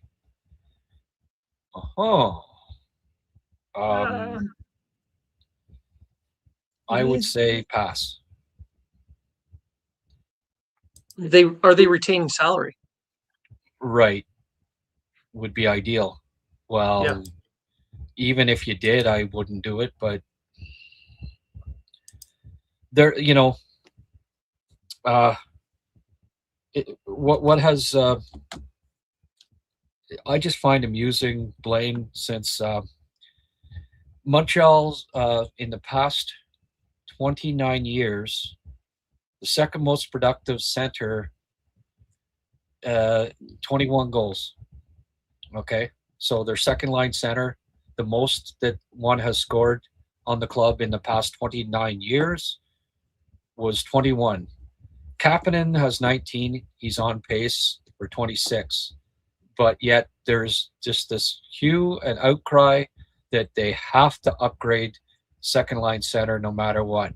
You're going to trade a first, Jack-Eye and Beck, for what is, I think, a minimum upgrade for a player that makes 800% more in salary than Kapanen. I don't see that's not what they need. That hurts the future and minimally helps the present as far as I'm concerned. How many goals does Kadri have? Does he have more than 19? No. Like, does he? So he's not going to score more goals than Kapanen. He'll get a few more assists. I'll give you that. He'll stick somebody in the corner more often than Kapanen. I'll give you that. But I don't know. For me, it's not what, and especially like you do that, and then you still got the right defenseman that you have to get. You still got, and now you've got Kadri for 2 more years, a declining asset at 35 years of age, 3 years after this. It doesn't make sense to me. I don't like the thought that you go after Kadri at that price. What about you, Blain? It's a bit rich for my blood. I would, there's no retention. They're not taking a contract back. It's not helping your cap situation.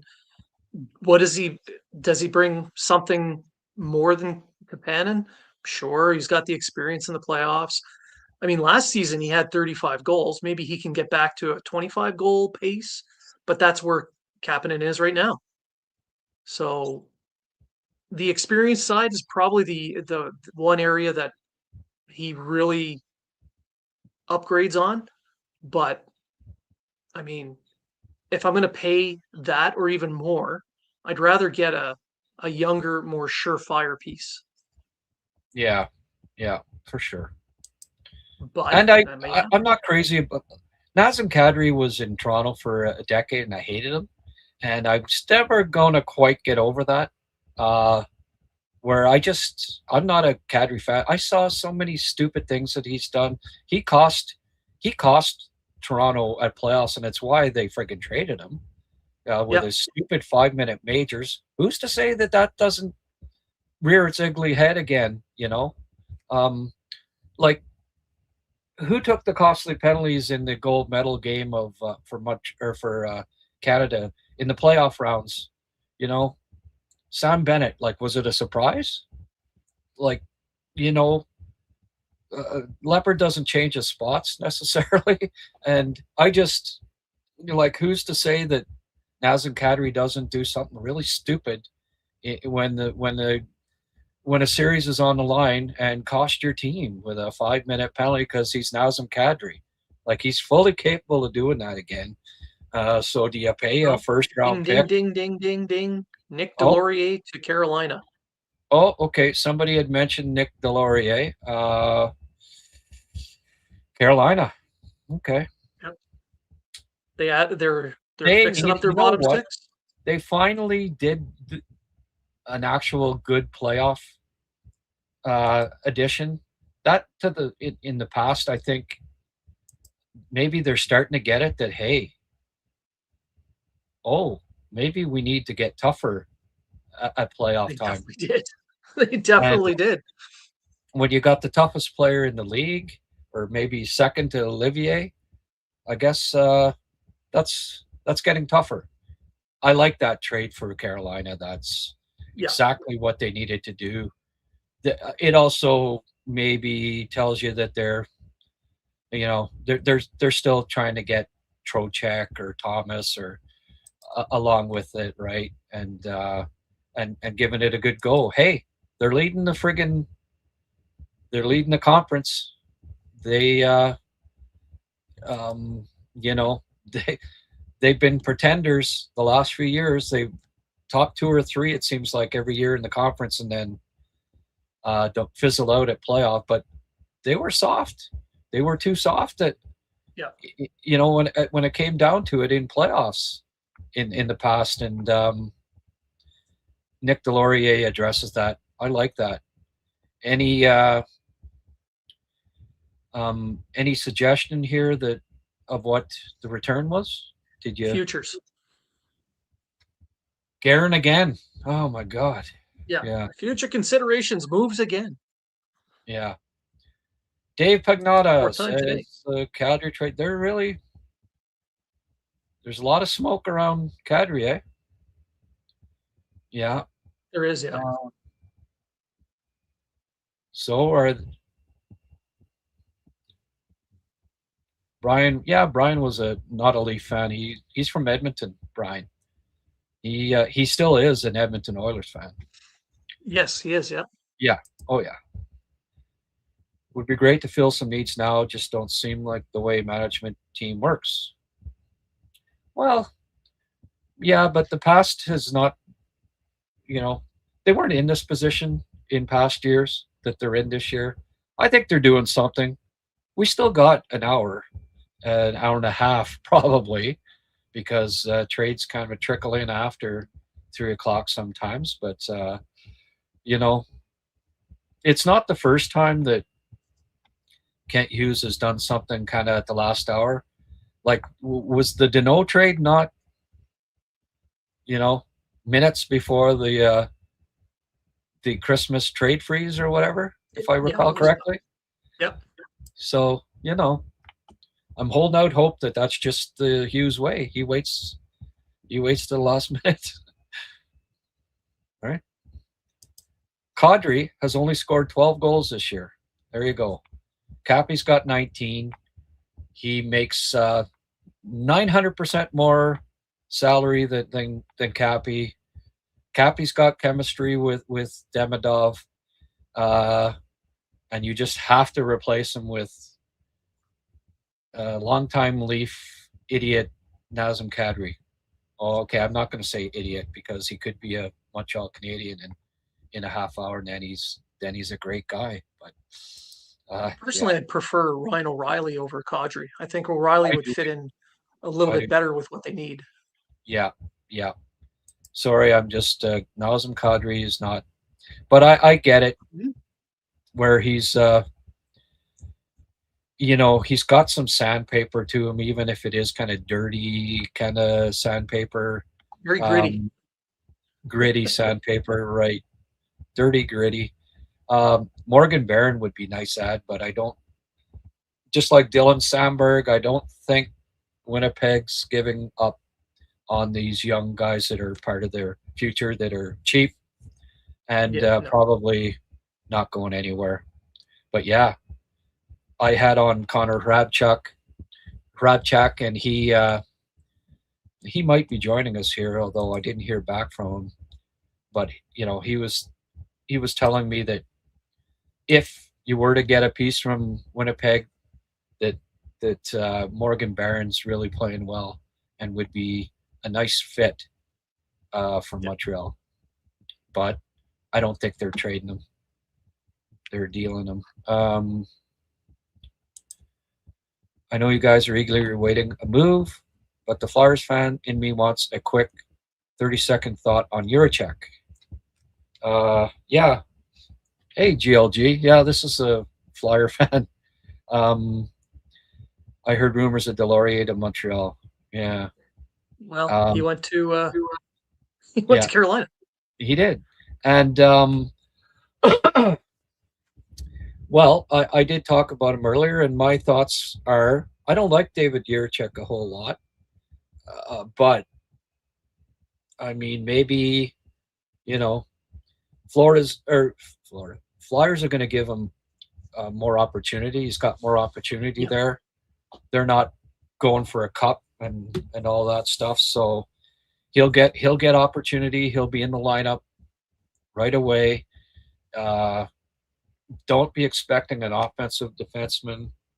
He's going to have to keep it simple and play a defensive type game.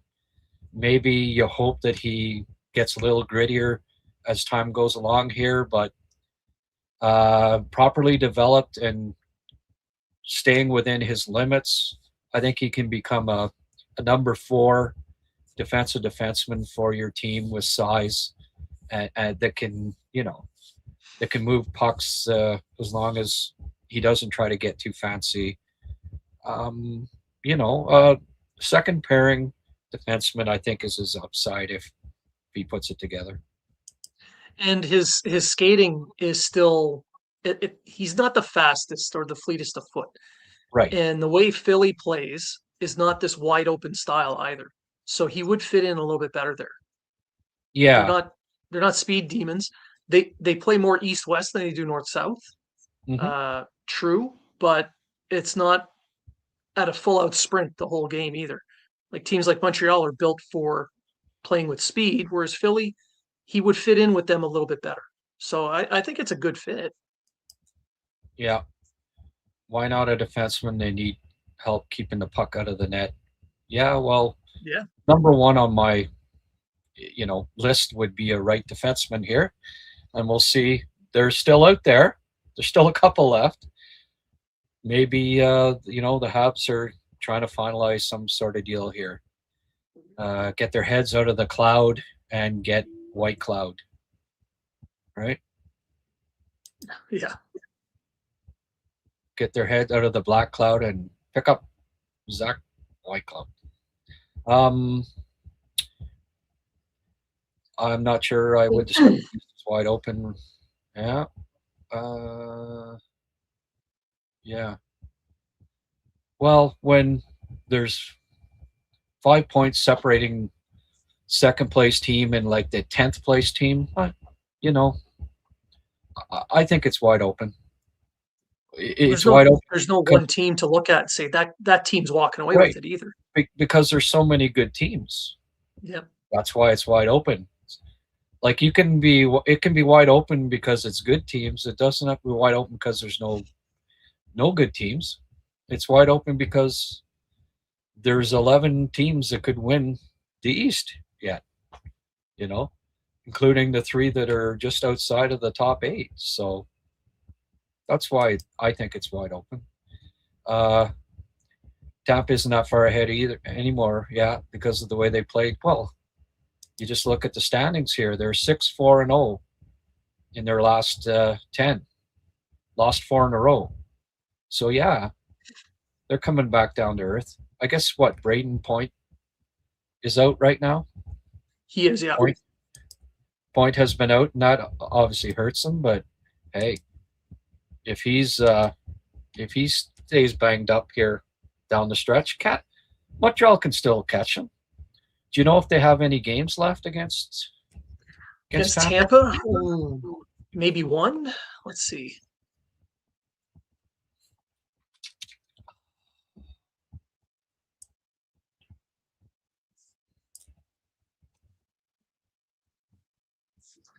I don't think so. Oh. Yep, they've got one. March 31st. Oh, okay. And then another one, April 9th. Vancouver claims Douglas, that 6'8" behemoth. Florida claims they need Reinhart, something on the roster. And Philadelphia claims Glendening. Capitals pick up Timothy Liljegren. Nice. So does that mean that they're going to turn around and trade maybe Matt Roy or Van Riemsdyk? Or maybe. What side is Liljegren? Can you think tell he's me left. quickly? Is he a lefty? I think so.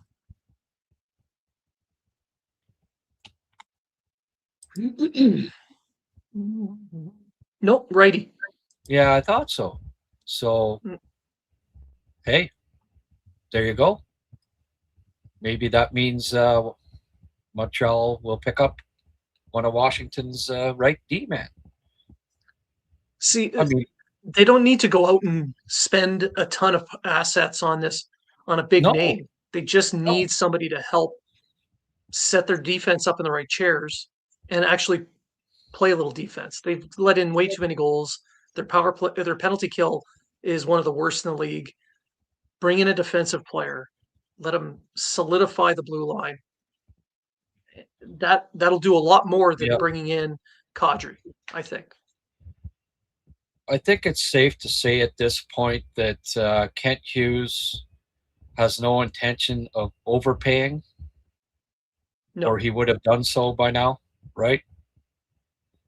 And he's waiting. He's like poker hand or whatever. So, you know, I'd be shocked if they're not doing something here. But it's I think it's apparent at this point that they're not prepared to overpay to do it. So they've got their set price points and they want to stay within them. Right. And there's probably they might be at plan G now, right? Or something. Yeah. They've already I think they're at X now. Maybe. Yeah, plan X. Oh, so they're gonna make a trade through Twitter, through X. Plan X? I hope not. No Twitter no Twitter tweets, please. Yeah, Pagnotta is not going to get off of the Kadri trade.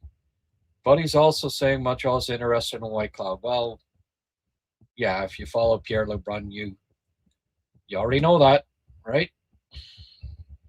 Okay. Braden Shen's. It's looking like Braden Shen may go to the Islanders. According to Elliot Friedman. Okay. Well, every team but the Habs in the top 5 are making deals, folks. In the top 6. I think that means, you know what? Montreal is not going to. Are they going to let every other team make trades and them not do anything? Not when you're in that position. They're going to do something here. Just what it will be remains to be seen. But Elliot Friedman, that guy doesn't get any scoops, does he? Who's this E. Friedman guy? Yeah, I guess that. Yeah. If Elliot says it, it's usually pretty. You can take it to the bank. Something's happening there with Friedman saying Braden Shen to the Islanders. I like that. Horvat, Shen, that's nice. That's playoff type centers. Yeah, down the middle, right? He still has game left. He has the experience. He has grit. The Islanders would become a lot tougher to beat in a playoff series with him. Yeah. Boy, who'd have thought drafting a franchise defenseman would turn around your club that quickly, eh? What do you think of Schaefer the other night? He's something. Schaefer and Celebrini. Holy frick. They both put on shows against Montreal. Celebrini seems everybody does. Celebrini was pretty much unstoppable every shift almost there. Oh yeah. Just Schaefer as well. Yes. 18 years old and he's doing that already. Yeah. Like this is. I would be surprised if anybody but him gets the Calder at this point. Well, in a showdown between him and Demidov, it was no contest that night. Even Seneca has to be the second favorite now at this point. So Demi has dropped down to 3, I would say, among the favorites. I mean, Schaefer and Seneca are leading in goals. Seneca's leading in points. Schaefer has 8 more goals than Demidov, and he's a defenseman, and he's 18. I know people say it doesn't matter, but it does. An 18-year-old doing what he's doing factors in. Just as if you're 24, it factors in. They take that into account when you're voting for the Calder winner. Seneca's had a great rookie year, but it may be unanimous for Schaefer this year. Maybe, yeah. It may be. Demidov is still going to be a nominee. I think it's those 3. But winning the Calder is great. But if you can win a Hart Trophy in a couple of years, that'd be even better. Oh, absolutely. Yeah. Can't wait for Slav to hold that hardware in a couple of years. There's only one piece of hardware I want to see him holding. Yeah, that's true. Silver from top to bottom. Yep. About 35 pounds. Have you guys seen the Bo Horvat goal from the face-off yesterday? Yeah, I did. What a well-executed play. Perfect setup. Bo knows face-offs, eh? The shot too. Holy jeez, he got everything on that puck. Yeah, absolutely. I guess I better get Elliot on my Elliot for the 5'11" Saros. What's that? What are the chances the Wild trade for 5'11" UC Saros now? Oh, Going for all the smaller players. there you Plucked go. them all. Yeah. Uh-oh. Show more. Yeah. Okay. I'd like to see more. Okay. What's going on here? I looked up Elliot Friedman and it wasn't showing me his tweets. You're blocked. Yeah, apparently. Okay. I'll just click on Braden Shen then. Oh, there's half-head Kevin Weeks. I always love his. It always gets him. The That stuff was he brilliant. does. Yeah. It looked brilliant when he came up with there. And I'll just show half my head, and then you get 6,000 responses. Oh, you're only showing half your head, and then it goes viral. That's brilliant. Yeah. They're closing in on Braden Shen. Okay. Blues, I think, are gonna. Oh, you could see 2 or 3 Blues. They've done this in the past too. Dougie Armstrong. All of a sudden, all the trades break in the last hour, waiting for the best returns, right? But it's funny, all that talk about Thomas, and then all along, I thought that the Shen was more likely to go than Thomas at the end of the day. Yeah. I mean, Even Thomas if they do a rebuild. Yeah. Thomas, 26. Yeah. He's good for the next 8 years, right? He signed for 5 at least, or something like that. It just didn't make sense, even on a rebuild, to be trading Robert Thomas. I said it months ago, and a lot of smoke over the last while, but smoke gets you clicks. Elmer. Big bad Elmer, 6'8" Elmer Soderblom from Detroit to Pittsburgh. That's interesting for a 2026 third. That's a good deal for Pittsburgh. Sure.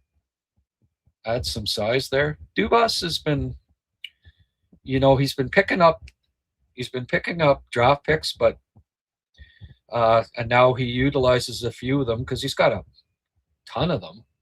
And pick up some players now at the trade deadline. Hey, they're still in. They've been winning without Sid since the Olympic break. Although they may be without Malkin. He might get suspended for a few games here. Oh yeah, his little stick thing. Well, yeah, the 2-handed slash to the face. Yeah. Okay, so you pick up Elmer Soderblom to replace Sid and Malkin, and you're all set. Makes sense to me. Natural fit. Natural replacement. Yeah. Is Montreal the only team that hasn't made a trade since trading resumed after the Olympics? Seems that way. Yeah. Like since the Christmas trade freeze? Are they the only team that hasn't made a trade? Maybe. I guess you think, we got to know. Yeah, we're all done. Work's done. Got that. Work's center. done this year. Let's hope not. Hughes is off my Christmas list if he doesn't make any trades here. So I'm warning you, Kent. No fruitcake for you, Kent. That's right. No soup for you. Coleman. All right, what? Coleman's trending. Please tell me. Coleman and Whitecloud are viewed as being very important to the transit. Oh, it's always Drager with these. Yeah. So sure, they could get traded, but somebody's going to have to blow them away. Okay, thank you. Thank you, Darren. Obviously, if they aren't traded by now, they're asking a lot. I mean, I don't have to read Darren to figure that one out. Right? It's pretty obvious. Yeah. Well, play your poker hand soon there, Kent. You got 40 minutes. Yeah.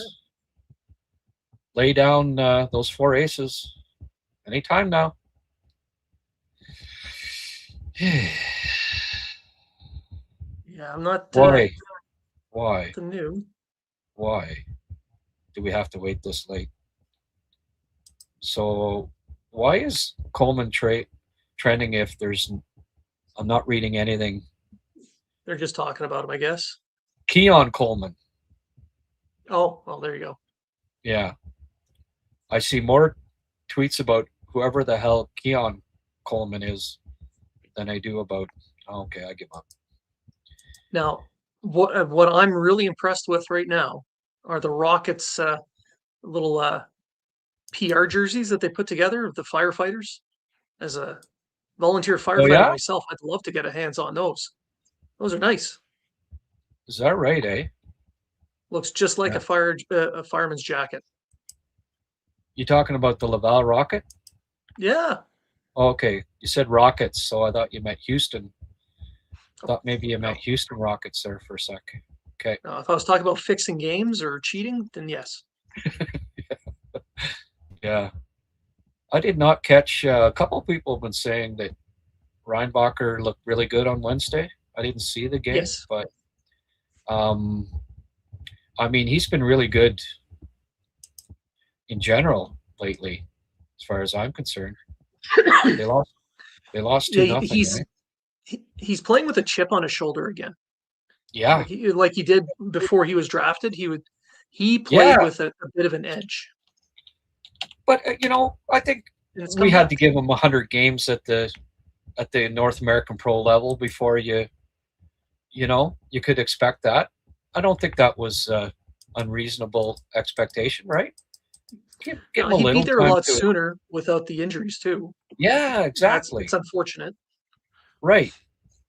But to have expected him to just walk into the AHL and be a physical force from 19 years of age on, Yeah. So he had 4 minutes and he was -2, no points. I mean, on the surface, that doesn't look great, but I've heard 2 different people that I guess watched the game Wednesday said he looked pretty good. But just when you're -2 doesn't mean a lot, right? You see -2s and you think, then you watch and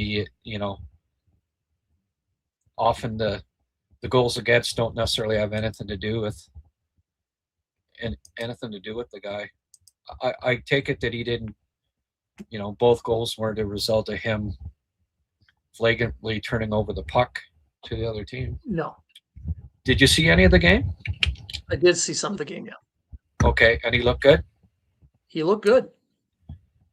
That's all I need. That's triple confirmed now. Reinbacher looked good. Right on. Shen traded. Okay. Well, not confirmed yet, but yes. Oh, wait, no. Confirmed. Shen has approved the trade. When Mark says it? As per his contract. Now, Habs and Coleman are trending here. Okay. Get closer. Man, I would prefer Coleman over Kadri right now myself. Oh, please. Yes. Absolutely. A third of the salary? Bottom six. That he's still effective and he plays a playoff style. And they need a winger who can play in the bottom a little six. Bit physical. Absolutely. Yeah. And he's like 2.5 mil or whatever, right? So it's absolutely, positively.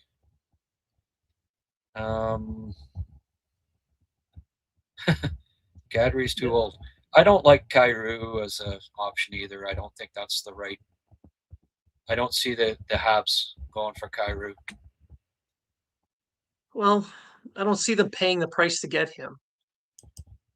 Yeah. Not that he's not worth the price that he would get. It's just the fit. I don't think it's worth the price they would have to pay for this club. They don't need another offense, first perimeter type not really physical. Like that's not No. their need. They're leading the Eastern Conference in goals per game. They're 27th in goals against. That tells you right Power plays there top 10. the need. What's that? And their power plays in the top 6 or 7. Right. So scoring is not the issue, but No. defending is, and physicality. So the big bruising winger who can keep up with those top 6, 100% a need. Yeah. What do you think of Slav being moved back to the top line? I kind of predicted that after the last one. Yeah, I expected it. Docker was pretty ineffective. Newhook is playing like he wanted a promotion. He got it. Doc got the demotion. Slav's back with familiar line mates, and Newhook played with those two to begin the season. It kind of makes sense if you were going to make a move there that you'd go that route. Yeah. Does make sense. Okay. And I mean, they needed to add size and a bit of physicality to the bottom 6. And we're saying that for the trade deadline too. Well, this way you're doing it internally, right? By moving Doc down to the bottom 6 too. Yeah. So you add size to your bottom 6, which again, you said is a need. And that line, Evans with Budzik and Doc, you've got 2 wingers with some size and some grit who can both shoot. They can both play the cycle, and Evans is really good on the cycle as well. So that could be an excellent energy line that can give you a couple of goals. Mm-hmm. And I think maybe Doc, when he's playing on the top line, it's a little bit like, maybe he thinks he's got to be a dangler and a skill guy when you put him on the third line and you say to him, look, we want you to play an energy, physical type of game on the third line with Bolduc. The 2 you guys, forecheck, hit, cycle a puck, keep plays alive in the offensive zone with a hard forecheck, and and hopefully he gets the message that, okay, this is what we want you to do. I wonder, I think Doc is better at center than he is on the wing. Evans is the center, and Evans takes the draws, and then in the defensive zone, I like Doc down low a little better than Evans. I think he can handle the big, like especially against big centers. And maybe you kind of, at times you say, okay, in our own zone and stuff, Evans takes the draws, but then you guys switch, and Doc is the guy in the middle, kind of dealing with the size in the slot area. Yeah, and you can adjust your game plan based on the team you're playing. Yeah. Like the setup is no longer guaranteed. If you're a winger, you stay on your side of the ice, and if you're a center, you stay up the middle. It's not like that anymore. No, that's right. Yeah, and you switch back and forth here and there, and first, third, and a prospect for Shen. That is a good haul. Hey, for 35-year-old who I don't know what Shen's contract is here. I think he's got a couple more years. Okay. Matthew Joseph signs with LA. All right. That's not the news that I've been wanting to see, but kind of hoping that the Habs do something here soon. Half an hour to go. First, third, and a prospect for Shen. Okay. So now that they've got that out of the way. 6.5 for 2 more years after this. He makes 6.5 for 2 more years after this. Yeah. Well, that's not bad. And I'd be curious to know what the prospect is. Would it be Eklund or Imagine if they got one of the 2 picks that the Habs sent them. Probably not. Jeez.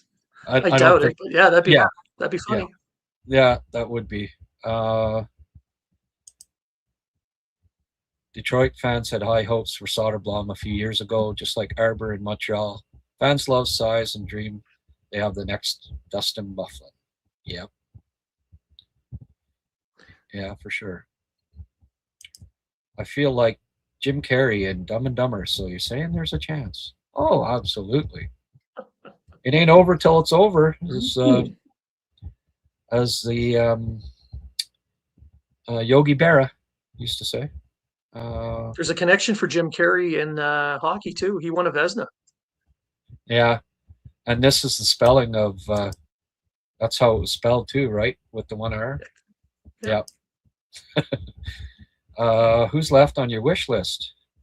Oh, there's still lots of guys on my wish. Most of the guys that were left on my are still there. Braden Schneider, White Cloud, Coleman, Toropchenko, Thomas. Not necessarily on my wish list, but I mean, but now that they've traded Shen, I would say that the Thomas ship has sailed. He ain't going nowhere, folks. Which doesn't shock me. You know. Hey, it might happen at the draft, and maybe it happens in the summer. Who knows? Yeah, or they keep him. Or more than likely, they keep him. Yeah. Because then you're just looking for a top 2 center for who knows how long too, eh? Like if Berge was your GM, they'd be screwed because you just can't get top 2 centers, right? Remember? That's what I heard. Berge used to always say that. Yep. And this was even after he did traded for one. He just Suzuki just didn't know it at the time that he was a top 2 center. Yeah. Okay. Sorry, that's a if the Sharks make the playoffs, Celebrini is my heart winner. I think so. That's a good argument to make. Yeah. And you know who went up against him most of the last game was Kapanen. Kapanen has had to face Crosby, McDavid, Celebrini. Like you go on and on. Top centers throughout the league. The majority of the games that he's played against the top centers in the league, Kapanen's had to face them one-on-one. What better experience for a young player than that, right? But when you put that into consideration, when you're looking at these advanced stats too, like no wonder his advanced stats don't look great. You're going up against the best players in the world night to night. Odds are that your advanced stats aren't going to be above 50%, right? As a rookie center in the NHL. So, yeah, when you look at the advanced stats, just in a general sense, with Cappy, and he is playing with what's a 19, 20-year-old rookie all year too. You know, no wonder his advanced stats aren't above water at this point, but does it not mean that he's gaining valuable experience in the 2 to 3 years down the road as he just keeps getting better here? He could be a hell of a center. There's still work to do there, but typically rookie centers do not get the assignments that Cappy's been getting, nor do they regularly kill penalties. No. I think it bodes well for his future, even if fine. I'm on a show right now. There are some struggles on occasion. So yes. Okay. Absolutely. Great. Right. Who's that, Mark Carney or? No, that is the Admiral. The Commander in Chief? Oh, yeah. The Admiral. Close. Yeah. The long-haired admiral. Yeah. Okay. The boss. The boss. Yeah. Tell me what's going down. Oh, the Flyer lad, GLG. Can you guys please take Risto? Yeah. Well, as long as it's not like a top prospect in a first, as the rumors have been flying. Do it straight up for Line A. There you go. Pouliot for Aiden Thompson just posted. Yeah. Okay. Marc-Andre Pouliot? Yeah. What Pouliots are left in the league here? Derek Pouliot? Yeah. Derek, yeah. Yeah, okay. For Aiden Thompson. Blockbuster. Poor TSN back to their friggin' golf simulator. What do Habs do with Line A if he isn't traded? You keep him. You got extra bodies. Hey? You dress him and play him. Give him a couple of chances here and there. Yeah, I think they got to try him. Yeah. But mind you, you got to activate him. You activate him, then what? You've got extra. That's why I'm surprised even if they're not buying, are they not at least selling a couple of these bodies? Like they got. That's why I was thinking Seattle would be a good fit for him. Montreal would eat 50% and give them a pick just to take him. Absolutely. Yeah. And why don't you answer a couple of go through a few of these. I have to take about a minute break here. If you don't mind, Blainer, can you do that for me? Well, I can only see the one you put up. What's that? I can only see the one that you put up, so. Oh, you can't see the comments? No. Okay. Well, that's no freaking good. Okay, I'll get a good one here for you to talk about. Just hang on here.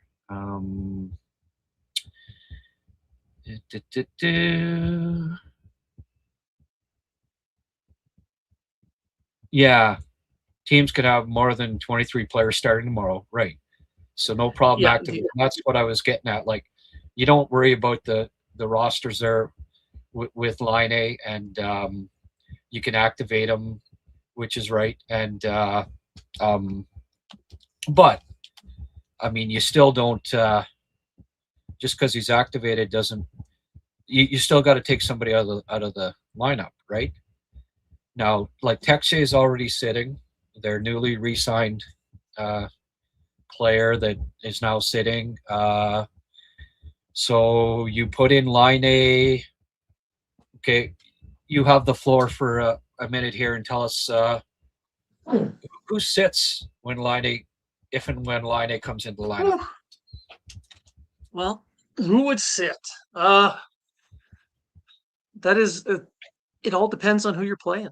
You have to set up your roster to have the best chance of winning against that team that night. So let's say he plays against the Kings tomorrow. You'd probably end up sitting Budzik and putting him in there. His 5-on-5 play isn't the best. So you're going to have to insulate him as best you can, especially seeing as how he hasn't played a game in such a long time. You're going to want to have him insulated quite a bit. So you have to have him with a Jake Evans, or better yet, with a Danault. Put him with Danault. Neither one are super fast, so they would be on the same level, and they would be able to play off each other a lot better. Yeah, that makes sense. So who comes out? Sorry, quickly. I said probably Budzik or someone who doesn't really pan out tonight against Anaheim. Well, I didn't. Bolduc's first game looked okay, but I didn't think he did a heck of a lot against San Jose. A little quiet, I found. Yeah. So, I mean, hey, these guys gotta get the hint that, hey, you gotta friggin' bust your ass or you're out of the lineup. And I'm surprised. First of all, text Jay, because did he not see the writing on the wall that, hey, Bolduc's out of the lineup, you better impress. And now, Bolduc, after one game looking okay, then he kind of has a mediocre game. I mean, both of those guys should be, I don't know, highly inspired, because it's probably not Gallagher or Anderson that's coming out. Whereas it probably should be for a game or two here and there. Because Because Gallagher, you're gonna want him rested for the playoffs. He's gonna burn himself out. Oh, do you? I'm a little surprised that there's been like a no back-to-back so far this year, that they haven't sat down Gally and said, look, we're going to sit you here on occasion. We want you fresh for the playoffs, blah, blah, blah. Give them, even if it's a line, tell them that. And, say, we're going to sit you here on occasion and do it. We've got 15 forwards. We want to activate line A here and give them a look if they do end up keeping him, and explain it to Gally and say, look, you're going to have to sit a couple here down the stretch. yeah. But not a lot of guys can do what he does, where he can drag people into the fight. Line A? No, Gallagher. Definitely Line A. Okay, I've been on the air almost 6 hours here straight, so starting to get a little silly. Seneca versus Demidov will be fun to watch. I'm excited for the game. Oh, geez, Demi, eh? Yeah.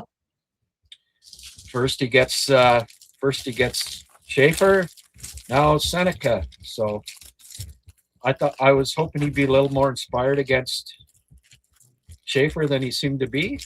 Hopefully tonight we see that. By the way, I should be doing, because the 7 hours that I'll be spending on here won't be enough, I'll probably do a post-game show tonight after the game. 3 a.m. post-game.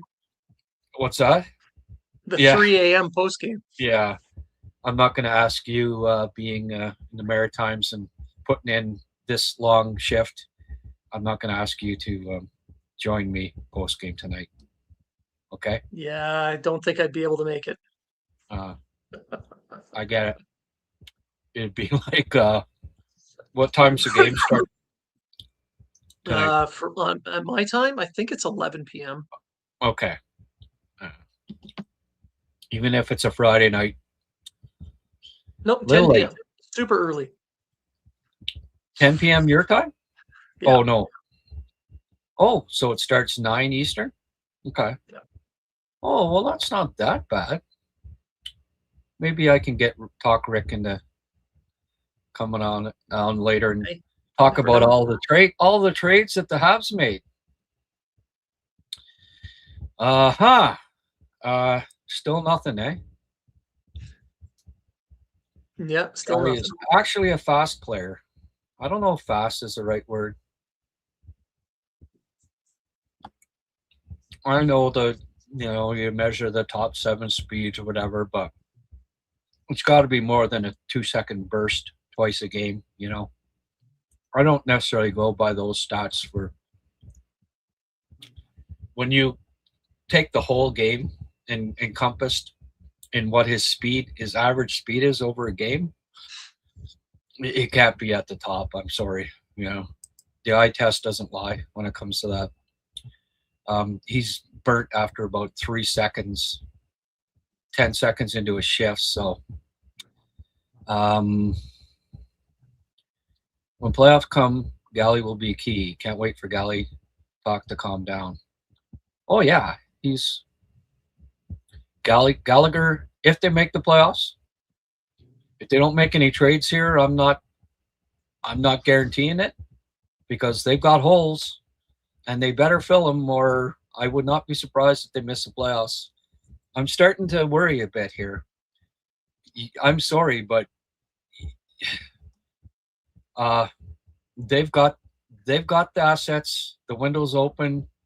they need to do something here. I'm at this point, I'm really, really disappointed. It's like Phil Esposito in 72.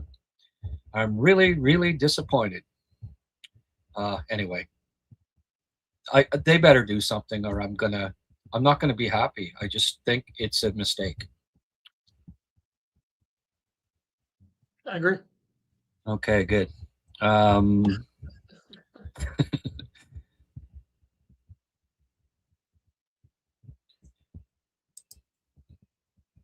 If they make the play, hey, there's no guarantee here, guys. I'm sorry, but like they've got They're a in the first wild 3-point lead. card right now. They've got a 3-point lead on Columbus. Columbus has made moves. Mm-hmm. Montreal's done SFA. Columbus is 8-1-1 in their last 10. That trend continues. Montreal 5-3-2. Guess what? In the next 10 games, Columbus is ahead of them. No, there's no freaking guarantees here. Ottawa's playing better hockey than them. They're 7-1-2. They are only 6 points back. Montreal plays Ottawa, presumably, down the stretch here. If they want to stay in the playoff spot or even maybe move up a spot, they have to play 700 hockey from here on in. Because the teams Ottawa? below them are playing 700 to 800 hockey. Sorry, who has to? Montreal. If they want to guarantee that playoff spot, or they want to move up an extra spot into the top three, 700 hockey will do it. Because the teams behind them are playing 800 hockey. Yeah. And I mean, they're out west. Anaheim will be tough tonight. Who knows? They lose tonight. It tightens all that much more. That's right. They're going to make a move. I'm sorry.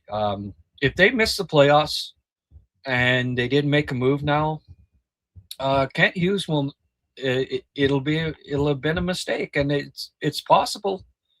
It's possible that they can't be happy with the defense, the defensive play. They can't be happy with They could have traded a second-round pick and Owen Beck to get Connor Murphy, or even Adam Engstrom, if that's what it would take to get Connor Murphy. I'd have done it if they're going to be this unaggressive in getting a player. They needed to overpay then if that ends up being the case. They missed the playoffs. I'm sorry, but Kent Hughes, if he is not doing, and the only team in contention that's not doing anything, and especially with all the assets and the young players that they have and the picks, it to me is a swing and a miss. So something must be coming. I'd be surprised, because I've liked Kent Hughes management up till now, other than the odd blip like re-signing Texier when it didn't have to. They didn't have to do it. Things like that. But for the most part, there's nothing that I've really truly disliked as far as decisions go with Kent Hughes. This I would truly dislike if they did end up doing nothing. Yeah, that would be a mistake, I think. Yeah. One of the few he's made. Yeah. But a big one. And anyway, I don't think Jeff would be happy if they make no moves here and they miss the playoffs and he misses on any playoff revenue. The big guy's not going to be happy. Doesn't matter if I'm not happy or not, or the fans. It's the big guy. The guy's paying the bills. Yeah. So I think, that said, something's going to happen here, but God, it's 11 minutes away from the bell tolling. We'll see. Last minute, Larry, get her done. Nobody's coming in. I've been waiting to see somebody say, hey, big trade. Not yet. All right. Braden Shen still trending #1. That's not good. Kadri trading number.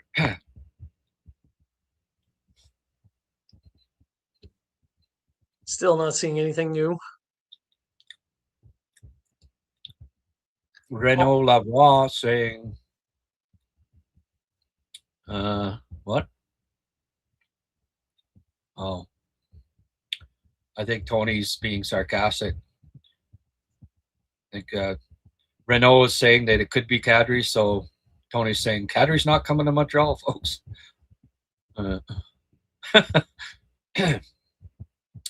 What does voici ce qui bloque une possible transaction mean? That's what's blocking a possible trade. Oh, okay. Probably the not wanting to retain any money type thing. Yeah, the retention. I think that's the thing that's tripping it all up. The rumor is Calgary doesn't want to retain, but Montreal doesn't want to pay that much money to him for that long. I even if they kept $3 million, I don't want them. But anyway, that's me. That's just. Oh, how is getting Nazem Kadri gonna take you from being 27th in goals against to being confident? How's that going to improve your goaltending? How's that going to improve your defense, other than marginally? Anyway, if that's what they've been wasting their time on the last 3 hours, again, if I find out later that they don't do anything but trade for Nazem Kadri, I'm not going to be happy about that either. But that's what if Zach Whitecloud is in there? Well, if they get Kadri and Whitecloud, okay. Then there's a modicum of sense to it. But if it's just Kadri or nothing, and they've spent the last 3 hours haggling over Kadri instead of looking elsewhere, not having a plan X, as you called it, I think that they dropped the ball. All right. Let's see here. StreamYard. Braden Shen to New York Islanders. Okay, Burry, thank you. We yeah, no, good deal for them. Yeah, no, it is. Did we ever find out who the prospect was yet? No, they haven't said. Future considerations? There's been a lot of that. 6 hours, and that'll be the other thing. Spend 6 hours on here. And the only reason I did it because Montreal is doing something, right? And if they don't, oh boy. All right. We're not getting a lot of one last Hail Mary, since my instincts are usually wrong. I will call it, say the Habs are not making a move. There you go. Like George Costanza. Do the opposite. Shut out.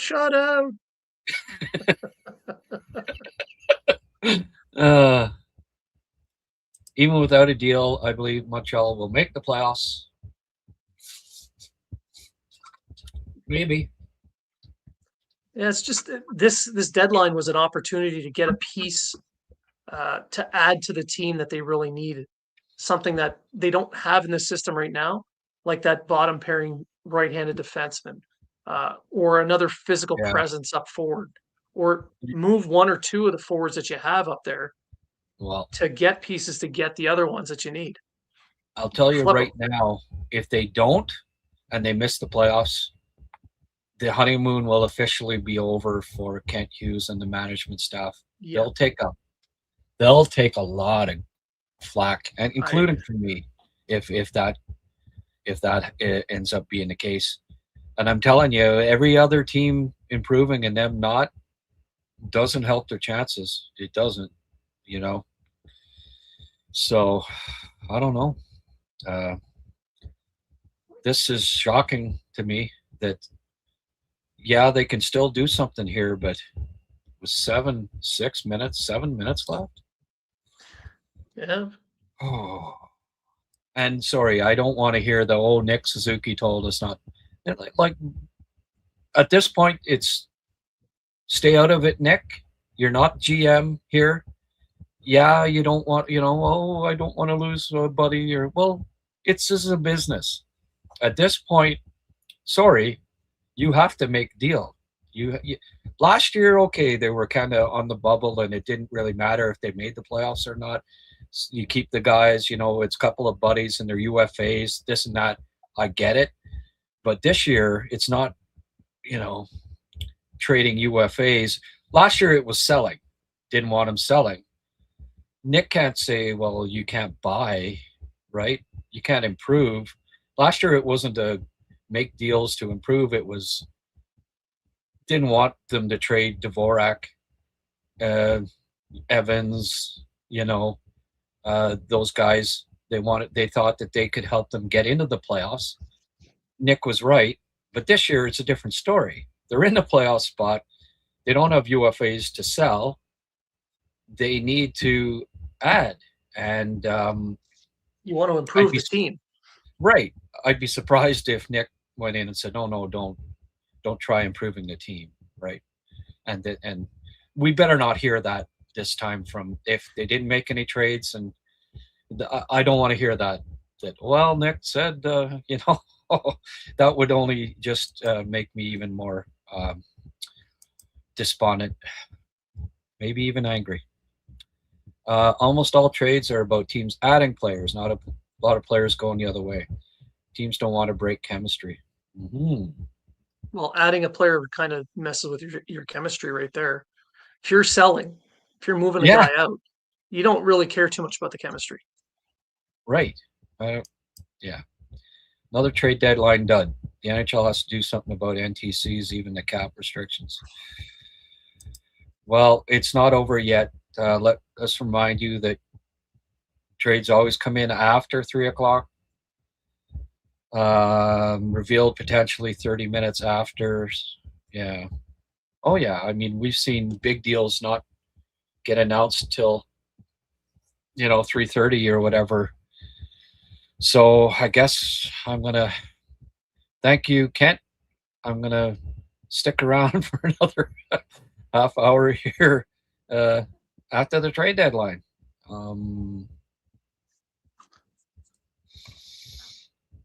Yeah.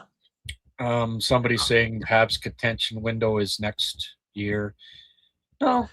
It could be open right now if they make the right moves. Yeah, absolutely. Their contention window is now. When you're 5 points out of first in your division, you are a contender. Unless everybody else improves their team and you don't, then, I mean, adding a White Cloud, Coleman, and, maybe a goalie, they're contenders. They're contenders this year. And they would not They could be opening up the window. They can open the window just a crack, even.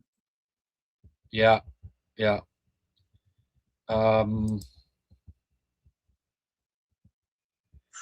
Bold prediction: Habs drop out of the playoffs, just missing out. Well, again, let's wait and see here, folks. There'll be trades announced after, and I still think Calgary wants to do something. Nashville still probably wants to do something. St. Louis maybe is making a deal or two. Rangers haven't been that, for a team that's out of it. They haven't been very active. Maybe there's something coming out of New York here yet. We'll see. Go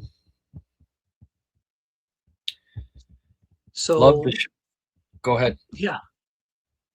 No, I was going to answer his question. Why do we hear about trades 30 minutes after? Well, because the calls to NHL Central office are now. As soon as you're in the queue, if your call has been made before the deadline and you're on hold, it's before the deadline. They have to go through each trade individually by hand to ensure that they're done correctly. So there's a line of calls, and it takes a little time. So that's why it still gets shaken out. Absolutely. Yep.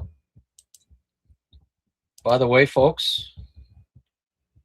Oh, geez. I do this every time. I got to get rid of the comment first. There we go.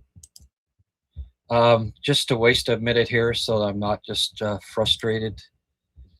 Next Level Hockey, specialist in hockey development, trusted by NHL prospects. Whether you're looking to elevate your shooting, skating, stick handling, or overall game, NLH is here to take your game to the next level. Visit them at nextlevelhockey.com. Follow their Instagram for daily tips, posts, and updates. If you or someone you know have young, aspiring hockey players who want to elevate their game, trust Next Level Hockey to guide them forward. Next Level Hockey, it's in the name. All right. And surely during that little break, something happened, right? Let's see here. No? Okay. 5:59, 22 seconds, 24, 25. It's 3:01. Okay.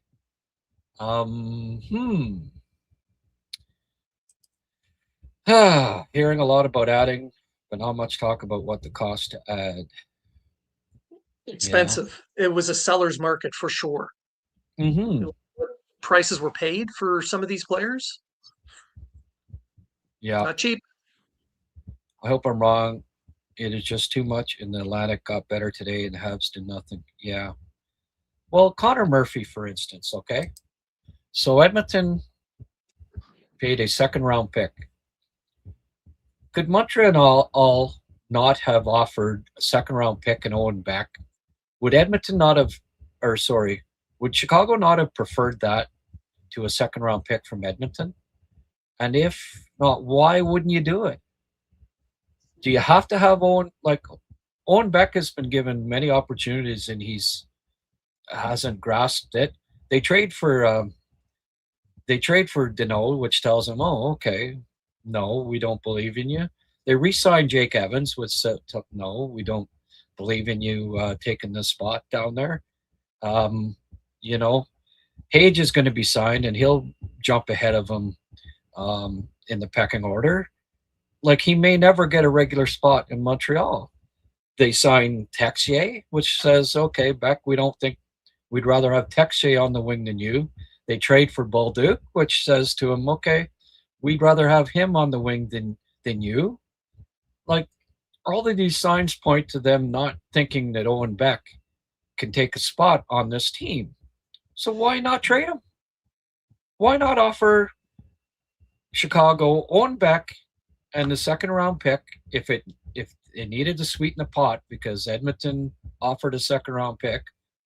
Why not give them Owen Beck and a second round pick, or Owen Beck and a third round pick, or Adam Engstrom and a third round pick? That's better than a second round pick. Maybe even they don't even need to throw in the second round pick as a fourth round pick or a fifth round pick with either of those guys. They've got it. Like, Owen Beck was a top 35 pick. Yeah. Is that not better than a pick from Edmonton at 45, or at least close to it? Like, why could they not have done that? And if they end up not making any deals here, like, it just doesn't make sense. It just, Beck is NHL ready. He has speed. He has a decent shot. He is a solid two-way player, and his face-off numbers are incredible. He's hovering between 55 and 60% all the time. Yeah. An ideal third-line center. You can't play in Montreal. Well, trade him. Why didn't they trade him for a Connor Murphy or something else? I'd have to think that he would have had value. Like, what do they want to ice two teams down the road here? Or, like, I just don't get it. Why are you not? You've got all of these extra assets. Ding, ding, ding, ding, ding. Justin Falk goes to Detroit, and the Kraken have acquired Bobby McMahon. Yeah, I got the Bobby McMahon to Seattle thing, Yeah. but what's did they get the first pick? That yeah. Anyway, Not sure about the returns, but first and a third from Detroit for Justin Falk. okay. O-Dog says Pez back to Montreal for a large poutine. That's overpaying. It is. Yeah, the boys in Laval would love to see him in the dressing room now. Holy jeez. Yeah. After that, yeah, that cheap shot hit, eh? Yeah. Thanks for doing this, Grant. Primary assist to Blain. Oh, yeah. Thank you to That's Blain. me, Baker. Some teams that haven't done trades won't make the playoffs. It can go either way. Sure. Habs actually did moves in. Oh, yeah. Yeah. Yeah, the tech shade. Yeah. I mean, they're set. He's the 14th forward, 13th forward now. That should vault him into the playoffs. Yeah. Sit on your hands because you've got Texier sitting in the stands. Yes. The Kraken paid a second and a fourth. No, all those Leaf fans that argue with me that you're getting a first for sure for McMahon. No. Yeah. You aren't going to add without costing your futures. Habs have pieces to add in the next year. This team you see now will not be the team that contends next year. Hearing a lot about adding, not much talk about what it costs to add. Yeah, there's always next year. You know, I've been hearing that, Blain, for 33 years now. Mm-hmm. I lived in Ontario for a while. I kept hearing it from Leafs fans every year. Yeah. You know, there'll always be next year, and then there'll always be the year after that. And then we'll hear, well, there's always next year. And you know what? 4 years from now, there's next year. 5 years from now, then there's next year. Don't worry. Be happy. There's next year. No. This was the year. I still say he's made a trade. It's coming, folks. Not quite as confident about it as I was an hour ago, but first and third for Justin Falk. Wow. 5'11" defenseman, kind of an offense first, good puck mover. That's a nice return for Justin Falk. He's what, early 30s now, at least. Ryan Strome to Calgary. It's an odd move. Yeah. Edmonton, now back to Calgary. Alberta bound. He was in Edmonton to begin with at one point. Is the one that got away, the one name I liked. Yeah. Yeah, that one, when that went down, and then, then all these right defensemen kept, maybe they don't maybe we're missing a boat on Alex Carrier, and he's going to become a crease clearing, shutdown defender here over the next 20 games. He's at the gym right now, packing on 10 pounds of muscle, and he's going to come back and be a crease clearing machine down the stretch. Oh, well. I'm still going to cheer for all these guys. I'm disappointed.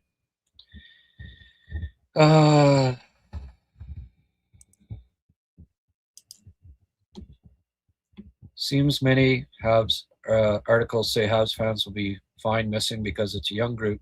Guess they don't know the fan base too well. Look, I get that. I mean, why can't the window be open now?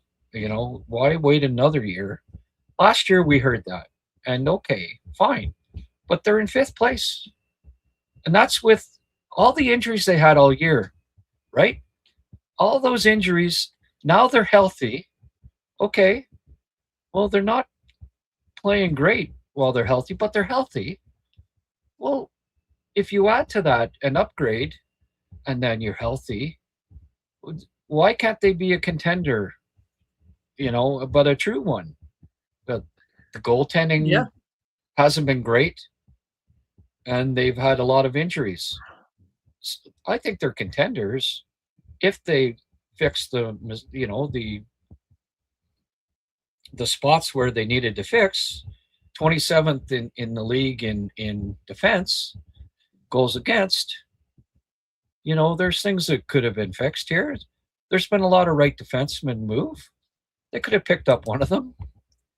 Maybe they will yet, but it's got to come soon. LeBron said Ristolainen staying with Flyers, stuck with their asking price. That's fine.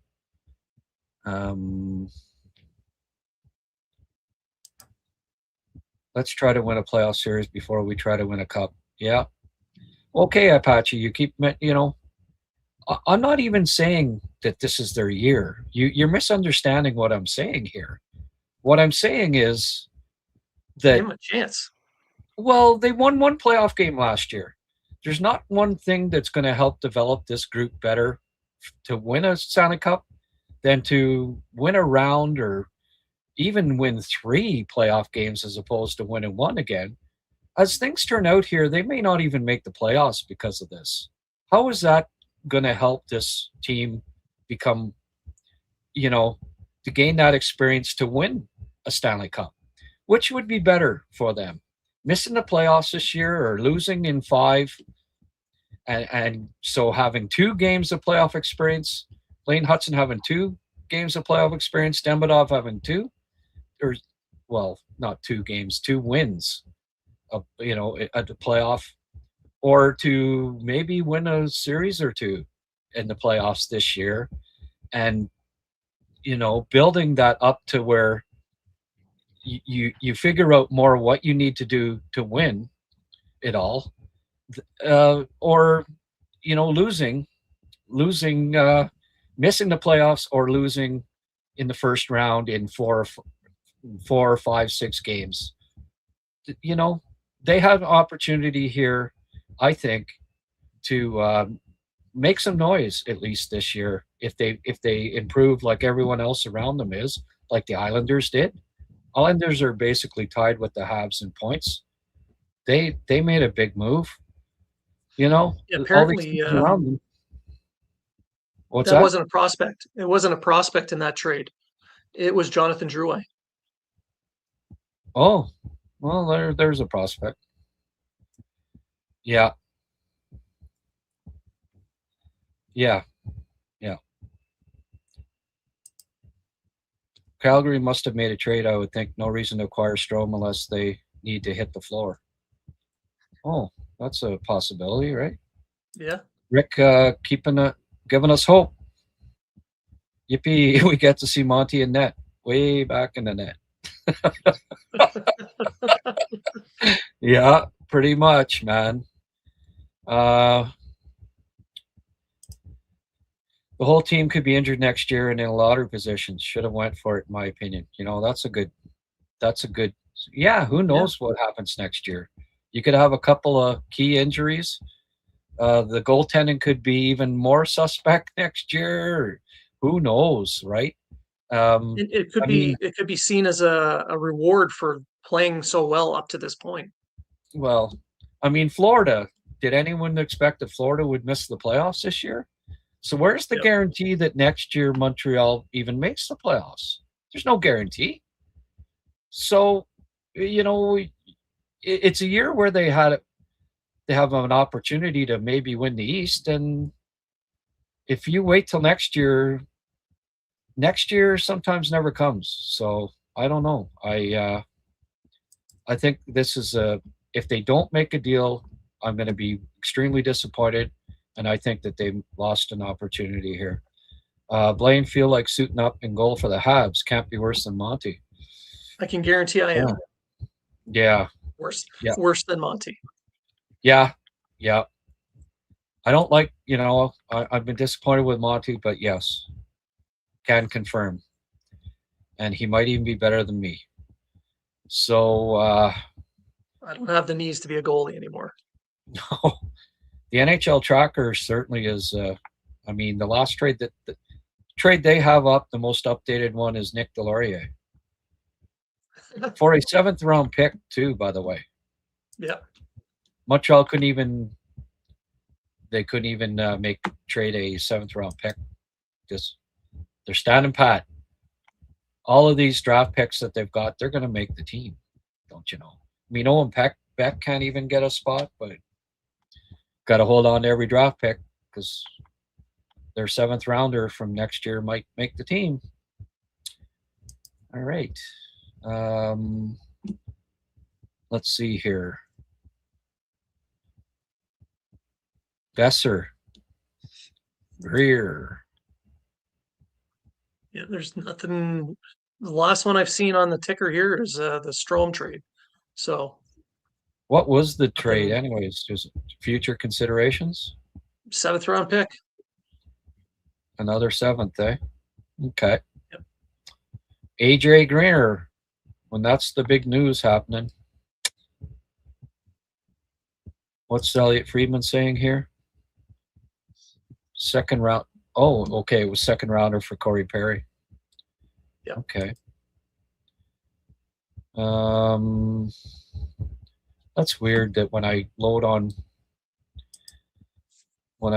Elliot Friedman, it's not showing stuff. Well, for fans that are wondering or thinking that everything is definitely over right now, Hughes was supposed to have a press conference right after the deadline, and as it stands, it has not started. So it's been delayed. That is a sign that they did something. Yeah. And again, so let's either that or he needs to go to the bathroom. Yeah, or he's still trying to get his phone turned on. Yeah, let's try to pull it off his ear. That could be the other thing, right? Is anybody watching TSN or anybody saying anything? Seems to be awfully quiet when it comes to talking about the Habs. At least we haven't seen the Habs haven't done anything, right? There's also they're too busy. They're too busy, pumping the tires of Toronto. Yeah, but like usually at this point, you see one of the trade deadline insiders is saying the Habs didn't make any deals or done for the day type thing. Usually by 3:15, you get that, and we haven't, which tells me still that maybe they did something. So it's quite possible. Nothing is being said on TSN. So there you go. Kings acquire Scott Laughton. The Kings. See, all of a sudden that's a pretty big trade. And the freaking Kings now. Like, you think, okay, they're selling, and then they turn around and whatever they've traded so far is not Scott Laughton. Okay. So they needed a center. They need a center regardless. So this could be more for the future than anything. Like, don't forget Kopitar's retiring at the end of the year. Yeah. And as their 2 centers going into next year, as Dan Bernstein was telling me, would have been like Alex Turcotte, former 7th overall pick that's never quite panned out, and I don't know, Lafreniere, who isn't really a center. So they needed to get a center for the future. So this doesn't necessarily mean that we're going to see that Laine got dealt to LA as well, but who knows? Yeah. Hey, there's stuff trickling in here. We still, I'd say 20 minutes. If within 20 minutes, there's no word, we'll have heard one way or the other. Montreal either says, okay, they didn't do any deals, or, Hughes will be having his press conference, or they made a deal. So still holding out hope here. Be funny if the Habs won a cup without any move. Yeah, that'd be hilarious. Yeah. I'd laugh. Yeah, it would be funny. This is so disappointing. I had a bad feeling that Hughes was for nothing. Yesterday was for nothing. where other team was. Be sickening now if we miss the playoffs. Yeah. Well, again, it ain't over yet. We haven't heard the announcement till it's said, okay, Montreal didn't do anything, and nobody's saying that, which tells me that they did something. Yeah. The fact that he hasn't gotten in front of that camera yet, and they're not telling everyone what time they're going to do it, that tells me that there's something. Yeah, I think they did something. Unless they're just messing with us. Yeah, maybe. Kent thought I should be on for 7 hours and not 6.5. He's doing it purposely. Yeah. So I lose my voice.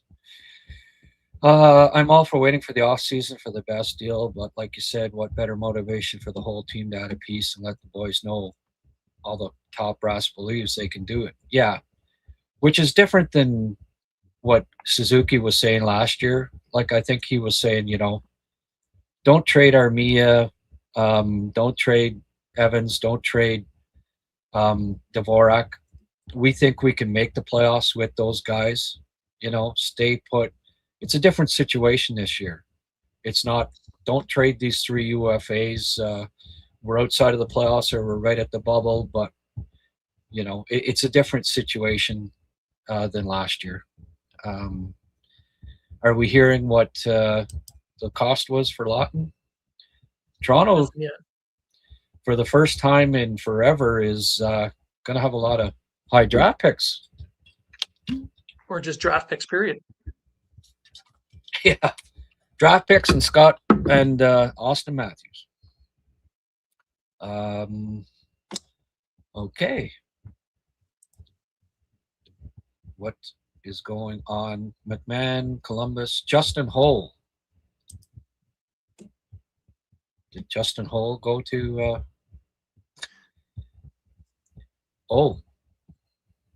think he was Justin part of the Falk trade, I think. Part of the Falk trade. I think. Is also going to St. Louis. Okay. Oh, well, that's big news. Of course, that trends because former Leaf, right? Of course. But, it's not all about Toronto. It ends up being big news. Line A trending 8th, but just to say that he wasn't traded.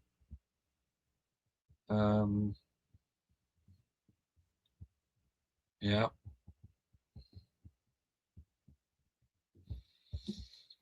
Okay.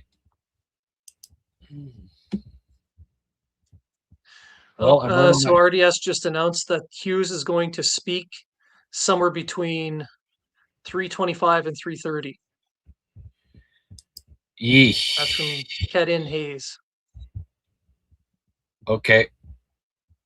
So, any minute now he's going to be talking. So, if there was any trade, it should be popping up here. Yeah. Guess we'll know in the next 3 minutes. Yep. Okay. I guess maybe he did SFA. Uh-huh.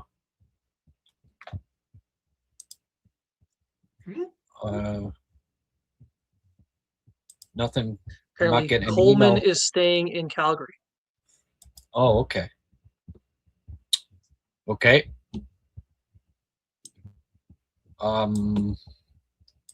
That's no surprise.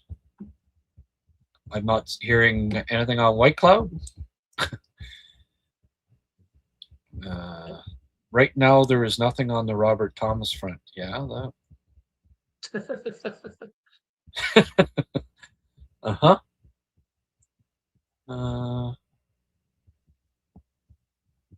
Okay. Yeah, nothing. I'm not seeing anything. No.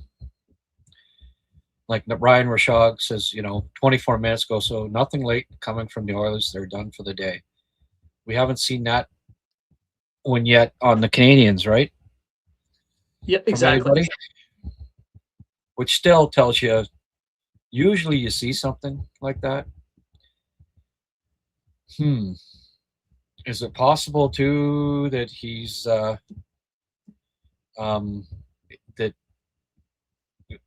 Kent Hughes announces the trade instead of it being coming out before? Does that ever happen? I don't think it's ever happened. No. Not as a rule, right? Wow. Or maybe he's going to try and do something like he did at the draft when he makes the trade, doesn't say anything, and just sits at the table and giggles as it's announced. Yeah. Okay, well, hey, if it turns out that they didn't do a single thing, disappointed, yeah, but hey, still pulling for him to win a cup this year. Not likely going to happen this year, but I won't stop cheering for him. This isn't a PK Subban situation.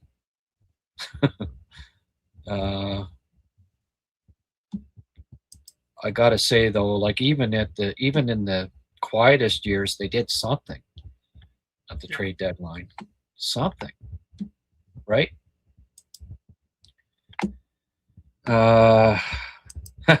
Here's some anti-frustration money for Grant. Yeah. It just,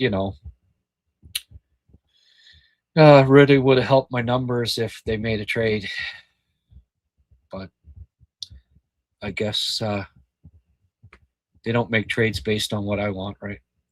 Now Montreal will have to answer line questions for the rest of the year. Looking that way. Honestly, I feel kind of bad for Marty St. Louis trying to get everybody playing time when he's got 74 players. Yeah, I know, eh? Toronto doesn't draft well. I'm not too worried. Yeah. Matt Nyes and Matthew top Nyes 10 pick. They do great. Yeah. Matthew Nyes was a good pick, and I think Easton Cowan will be a good pick once he gets playing time. Oh, thank you for the toonies, boys. He's going to say prices were too high. Well, he's not going to say the price was just right if he didn't do anything, that's for sure. Oh, Habs done for the day.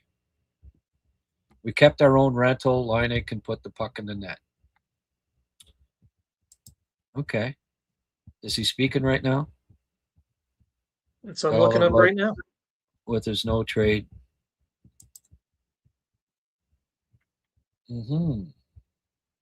Habs are done. No, I don't see Habs are done. They never started.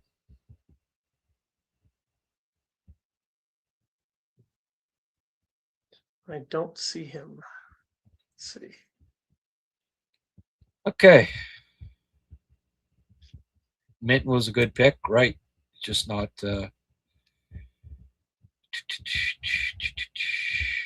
Kemp to Washington for a 6th. That's what I wanted to hear. Celine Dion will announce it. There. That's what they're waiting for. That's good. My heart will go on. Thanks for getting me through the workday, Grant. Take care. Okay. Yeah. Not speaking on RDS yet.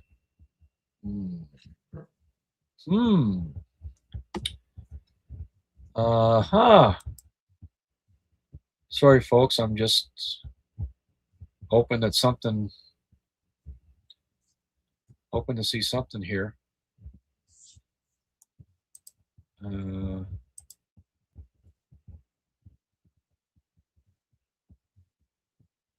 Sweet F all. Yeah.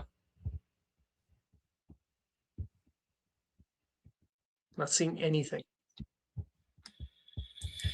Huh? And he was supposed to start speaking around now, so. Yeah. I guess the. Oh.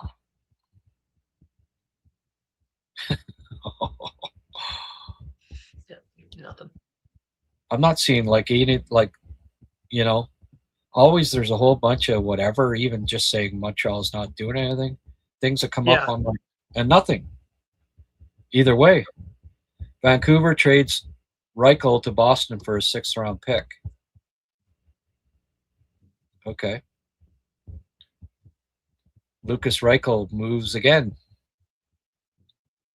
He was a Chicago pick, went to Vancouver. Now even Boston is making a move.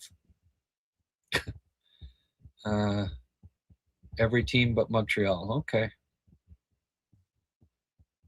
Almost literally. Yeah. Yeah. Huh. I don't see anything on Montreal in my feed, and usually it's just. Yeah. This is like the today's just like it. It's hard to believe it even happened, but does this? Is Reinbacher going to be called up? Is that their? Right? Is that their trade deadline move? Call up Reinbacher? Maybe. That's the right defenseman with size and physicality. Maybe that's the right. Yeah, so you call him up and what? Well, that's it. They've got friggin' 8 defensemen then. Like even selling somebody made sense. This way, it just. Are you really telling me that you're all in with Carrier being your first pairing PK? Carrier and Matheson are your first, come hell or high water, first pairing PK unit? Well, considering that it's one of the worst penalty killing units in the league, I would say that's probably not a good idea. No. And they just aren't, they aren't crease clearers, either one of them. Okay. Yeah, 27th in penalty kill. Yes. And and your first pairing of Deneau and Evans has been not good.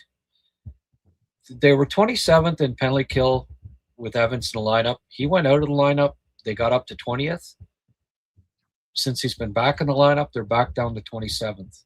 And he's been on the ice for just a crazy amount of power play goals against. But they're going with right? They're going with Monty. They're going with Carrier. They're going with Deneau and Evans. And, maybe they can win it. Maybe they can make the playoffs and win a playoff series or two. But I feel a lot less optimistic about it than I did in a week ago when I really thought that they would be doing something. Well, according to TSN, there's still more trades in the queue. In the queue, okay. And this press conference hasn't started yet either? And the press conference hasn't started yet. Okay, so these people that said Montreal is done, where did they hear this? Because I'm looking and I haven't seen one insider say that. Can somebody that wrote Montreal is done say where they got this information?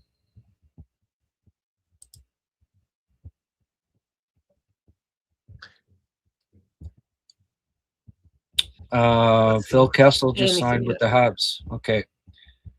Cool. Yeah, I'm not. Earlier in the day, I might have laughed about that, but right now, that's not funny. Matheson's playing too many minutes. I would like to see Reinbacher come up. Yeah. Carrier is playing 2 minutes. I'd like to see Reinbacher come up. Yeah. Well, that's it. Does it mean that instead of trading for a goalie and the right defenseman that Fowler and Reinbacher are gonna. It's still a possibility, I guess. Yeah. You know, is Flo Jacki going to be the physical bottom six? Well, you get 4 call-ups. There's 3 right there. Yeah. I don't think Thorpe's ready.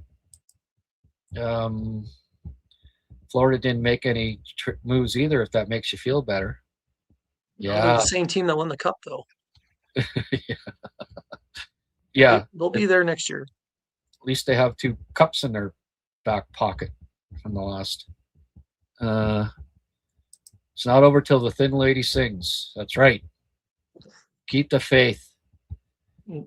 Hughes is just messing with us. Is that Celine Dion that has to sing, or? That's right. She's making the announcement and singing. She's singing the announcement. Presser starting in a little bit. Well, they got to wait till that big trade comes out of the hopper here, right? Unless MSL changes his defensive system, it doesn't matter what trades to make.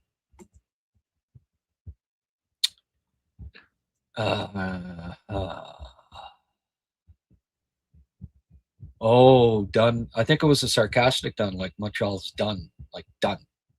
They're done. Yeah. Maybe. Guess it could be thought of a few ways. As are just appointment watching everyone else get better. Kent actually is useless. At least a bottom 6 fix. Holy crap. Okay, it's still not official yet, guys, so I'm not going to go there yet. The price to compete for the cup this year is too high. Let's give our young prospects a chance to improve. I've seen this. So when do you stop doing that, though? All right. Yeah. And then next year we see this same. I'll be seeing these posts again when Montreal. Yeah. Well, next year. Sorry. It's time. It's time to compete. Cope. Trying, my friend. Trying there, S. Wookie. Staying patient. Staying hopeful. 1,930 people tuning in. Just about all of them on X. On Twitter? Yeah. On Twitter, yes.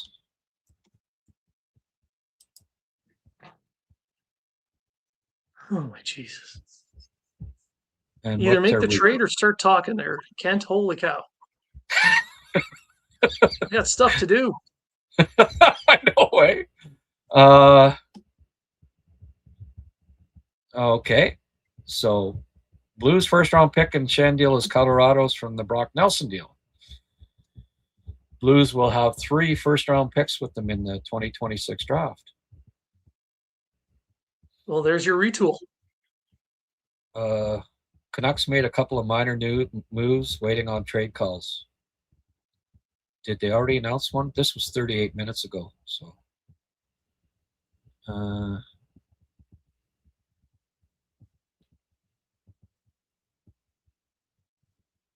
no. Nothing. Minnesota's out on Vinny Trocheck. Yeah, they never did get that. Vinny didn't move, apparently. No. Minnesota never did get that second line center, right?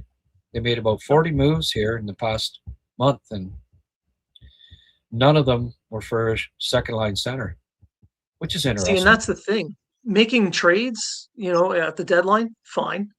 But you need to make the right ones, and you don't want to overdo it either. Right. Yeah. Like trading for Nazem Kadri or something like that. I wouldn't say anything yet. That might still happen. Who knows? Yeah, I know. That's why I add the little laugh. That might be what's, as long as they got White Cloud too, okay, all right. But if it's just Kadri and retaining all the salary, we're not going to do too much of a dance here. Oh, the Habs have signed Dwight King to a 7-year, $35 million contract. It's just coming in. Okay. they got Dwight King, Andreas Martinson, and Steve Ott. Okay. Jeez. Just came in. That's quite a haul. They hired Steve Ott as an assistant coach. They ought not do that.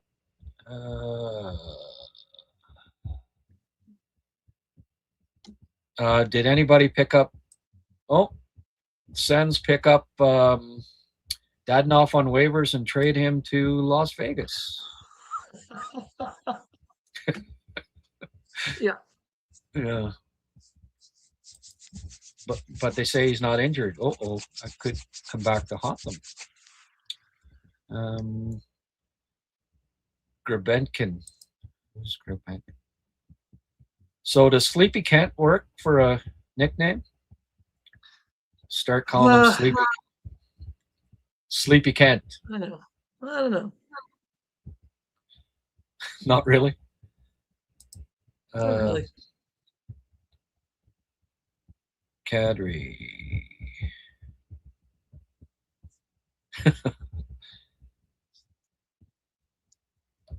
So usually we'd hear, like, by now we would hear that the Habs are done. I'm sorry, but the longer this goes, the more I think something went down. Yeah, we'd hear by now that they'd be done. TSN said that there were some trades in the queue. We haven't seen them pop out yet.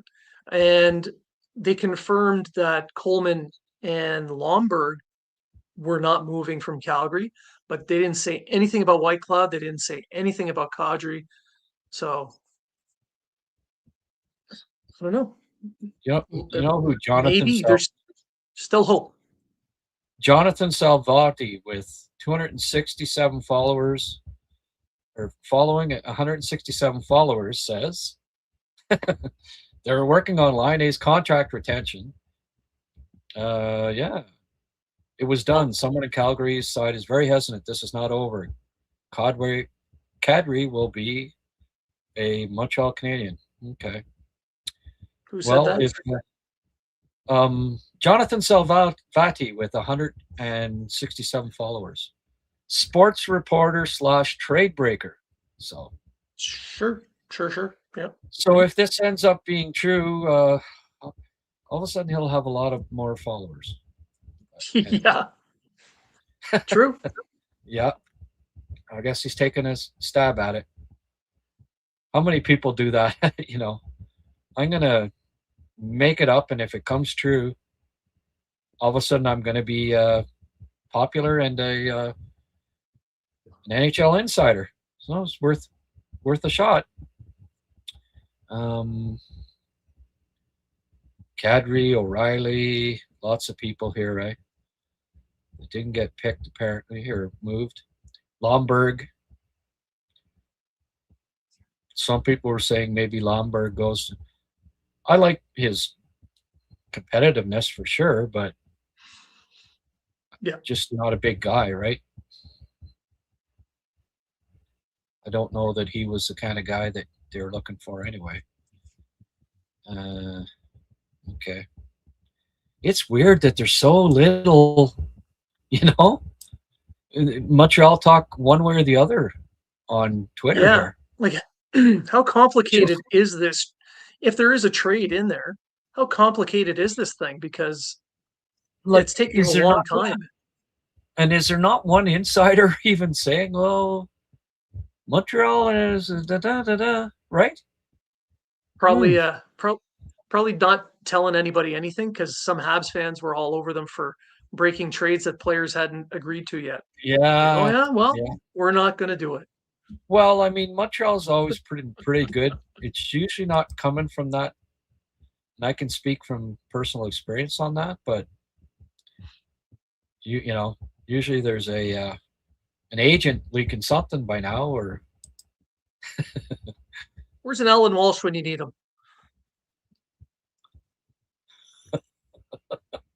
Posting like a vague picture with a sword through someone's back or something. Yeah, for sure.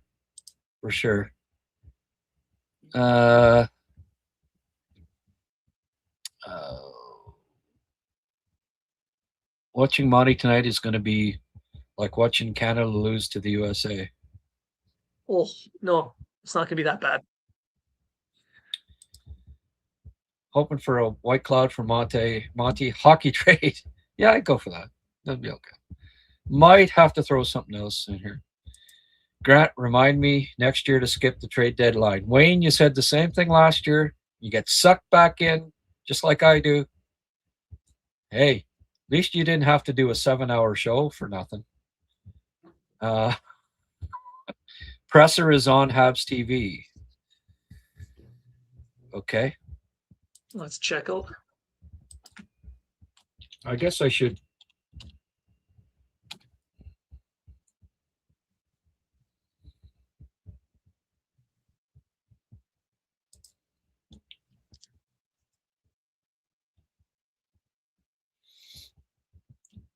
What is Habs TV? What's the? It's on the website, I guess. I don't know. Any... It would be on RDS. It would be on their Twitter page, but it's not. It's not? I don't see it. Okay. I guess I should open the Habs MontrealCanadiens.com on Twitter, right? And they'll show the link when. Yeah, they normally post something with a live. Yes. I'm sorry, this is strange still that, Yeah. I still think that something happened here. This is really odd. They have to get somebody to agree to something to. Okay. Absolutely unbelievable. I have to do something again here. Or it's not going to be pretty.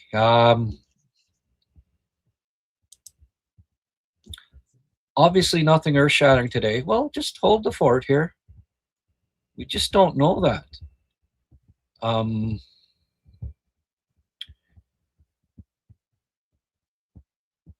Senators just started their press conference. Okay.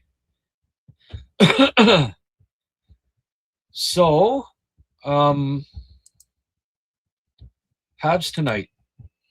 What's a good subject for you to talk about for 1 minute?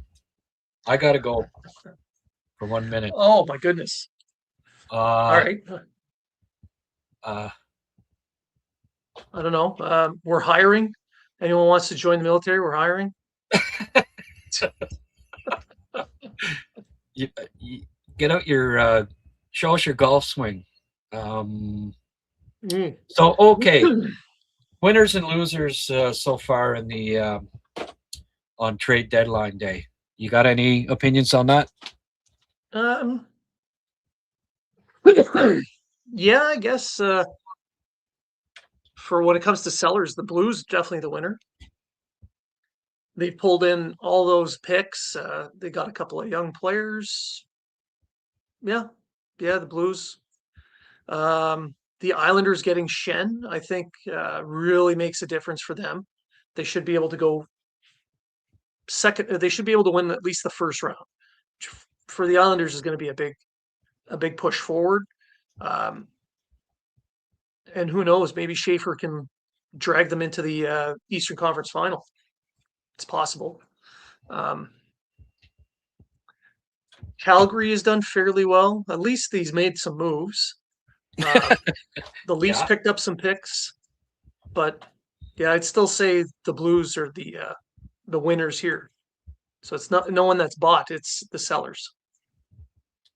I'd have to agree with that. I think. The Blues have some nice young pieces there.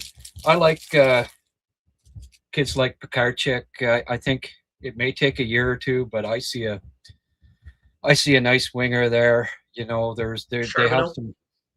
Yeah, exactly. Scored his 50th. He's like a goal a game this year or something like that, and pretty close to it. Rounded out his game a little bit. Tommy Blail. I You know, at the end of the day, I wouldn't be surprised if I know going into the year and early in the season, Villeneuve was the more highly touted, obviously. I'm not so sure Villeneuve goes ahead of Blain in the draft now. What do you think? I don't think so. No way. Nope. It's still nothing. Paul saying, will Habs be only team in the Eastern Conference in playoff spot not to make a deal? That's why I think I'm still. I mean, you can't be relying on the young guys coming up, making those call ups, or having Hage sign. I mean, you're already the youngest team in the league. Already the youngest team in the NHL, right? Not by a little, by over a year. I mean, it'd be kind of cool, but like in 1993, the Habs had all sorts of young players, and it kind of, finally. Like Tisa, what have they been talking about? O-Dog talking about eating hot dogs, or no? Talking about the Leafs. Just said something could still trickle in. Well, something might be able to still trickle in, but I'm at the point where I'm going to have to jet. I got to take the young one. Hey man, I get it. I really thought an hour past the deadline they'd be done. I know, and I apologize. I feel bad that I've kept you on this long, but it's been fun. Fine. Yeah, this is better than going to work. Yeah, that's true, eh? Yeah. It's not really work, really. No. 1980. No, that was a good year. That's how many people are watching right now between X and best move today was Grant inviting Blain and Rick on the show. Oh, that's sweet. Nice. Thank you. But that's it for me. I'm going to have to run. Okay. I don't want to get yelled at. Well, you already got the call like a half hour ago or whatever, eh? From the rear admiral. Better go before rears its ugly head. Chief of the home staff. Okay. Here's hoping something. I think because he hasn't. Okay, he was supposed to talk at 3:25. Nobody has said the Habs are done. Big deal. Blockbuster coming, folks. Stay on. I'm telling you. Right, well, I'm going to peace out at this point. Okay. Thanks for having me on. If you get a chance after the big deal is announced, maybe just text me your thoughts and I'll read them on air, because everyone's been listening to you for four hours here, and they'll want to hear. Subject them to more. They'll want to hear what what you think about them getting White Cloud, Thomas, and Kadri. Okay. Sure. Yeah, I'll give you a text. Okay. Sounds good. Thanks, my friend. Appreciate it. Blain Potvin, folks. And I am down to a solo show here. Eating my caramel.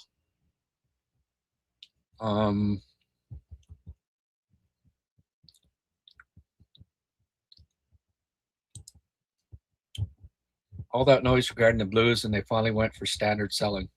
Yeah. Raw was a great asset in Vegas during the playoffs. Yeah. Yeah, Colorado picking up. Wow, it's not a bad.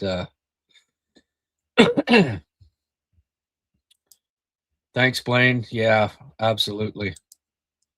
Lots of people made clickbaiting money out of nothing. I know why. Now it's time to play hockey. Blain will leave and Habs will announce they acquired McDavid. We can only hope.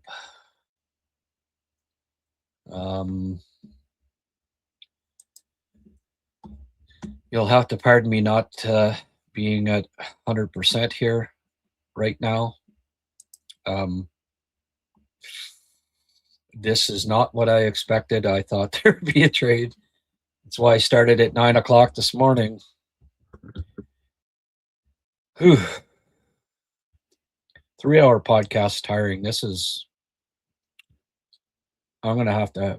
I'll have to have a nap before some way before the game tonight, or I won't even be able to do a post-game show. Still nothing happening. Folks, this is weird. How can, a trade not be announced? Like, they don't have to wait on faxes anymore, so they can't use that excuse.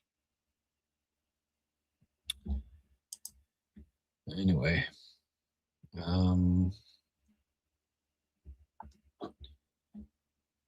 still no confirmation from the Habs for the press conference time, even though they've been asked twice by members of the media. Tells you that they either, something's happening here, or they're trying to get their story straight. Explain why they did nothing.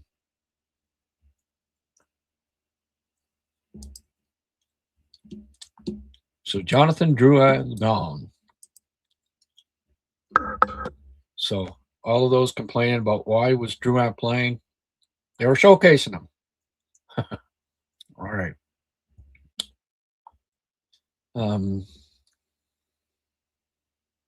For Shen and Falk, they got 2 firsts, 2 thirds, Drouin, Hull, Swedish goalie prospect, and a Russian forward prospect. No, not bad.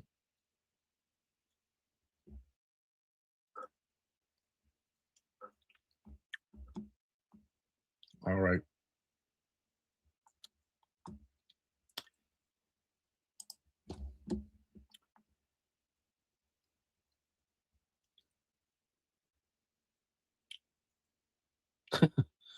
Tanner Pearson to Buffalo for a 7th round pick.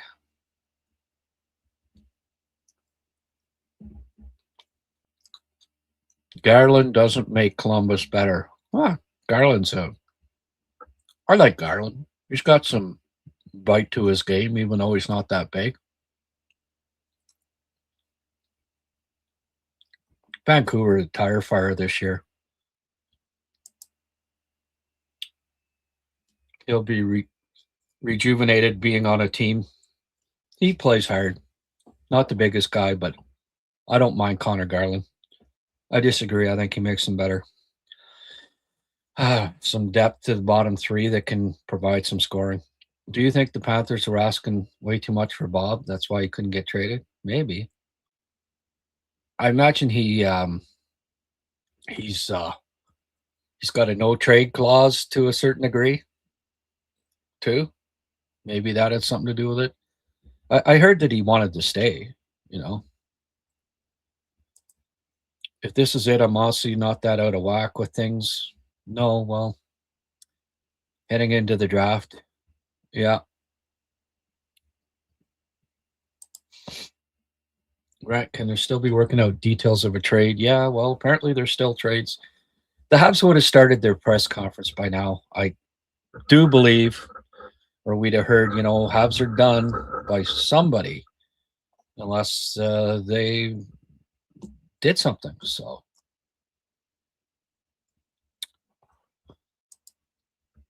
I think Bob wanted to be in vacation for the first time in 4 years. Yeah, maybe. Bob Roski. I thought you meant Bob McKenzie had said.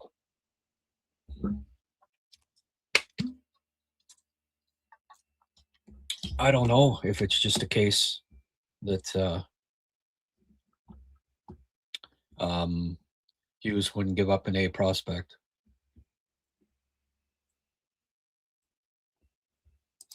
My prediction Habs have made another ridiculous trade with Calgary like they did a few years ago with 22 conditional picks. Yeah, that's true, eh? That's a good point. They have there is and this is often and it's important because you see teams make multiple trades with each other. In Calgary and Montreal have a history, so maybe. Kadri, minus 44 in his last 100 games played. Yeah. I know. Must be a big trader. They're running to a secret hideout. There you go. I'm starting to lose my voice here. 7 hours on the air here. Oh, I got to get out of this chair.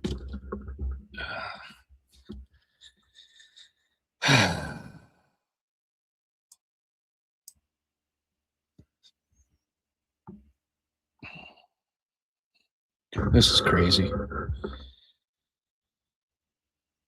Kadri to Colorado.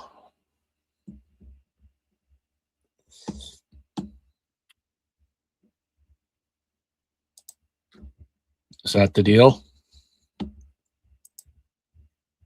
I'd rather that than Kadri to Montreal.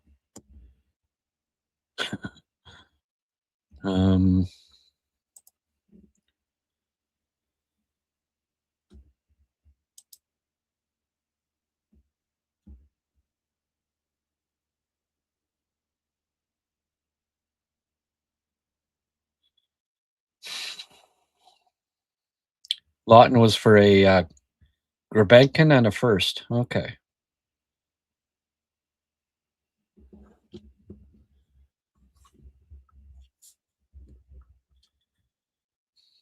No, that was actually true. Tanner Pearson to Buffalo for a 7th round pick. Championship coming to Buffalo, folks. Here in Kadri has been traded pending call. Kadri back to Colorado. Yep. Okay. Well, honestly, I prefer no trade than Kadri trade. So if that's,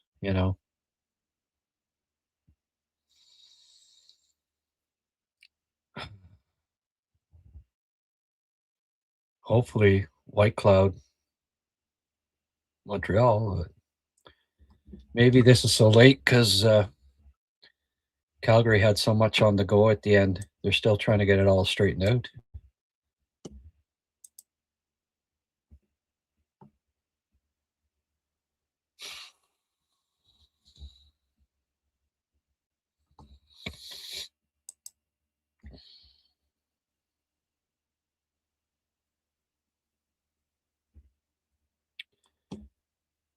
The Islanders announced today that the club has signed Pajot to a 3-year contract.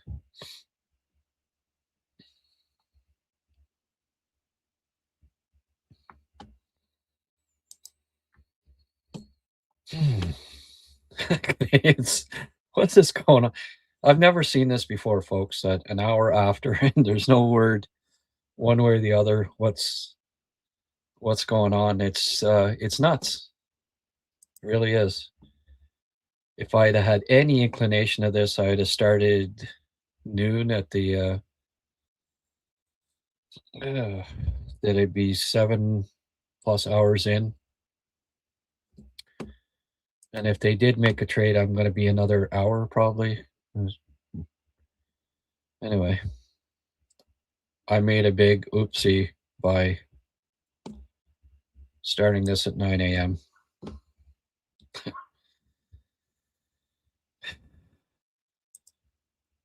Last time Colorado shook their roster up like this, they got eliminated in 6 games. Well, yeah, but have the Habs confirmed that they did nothing? No, that's just it. I mean, this podcast would be over if they did that. Wow.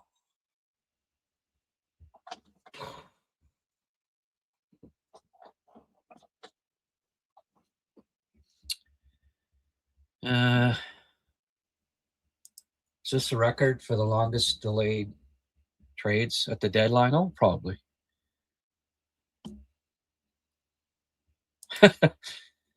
What could Colorado possibly have to offer Calgary a first-round pick in 2032? Yeah, really, eh? Unbelievable. You still at work, Rick? Can you bounce back on for?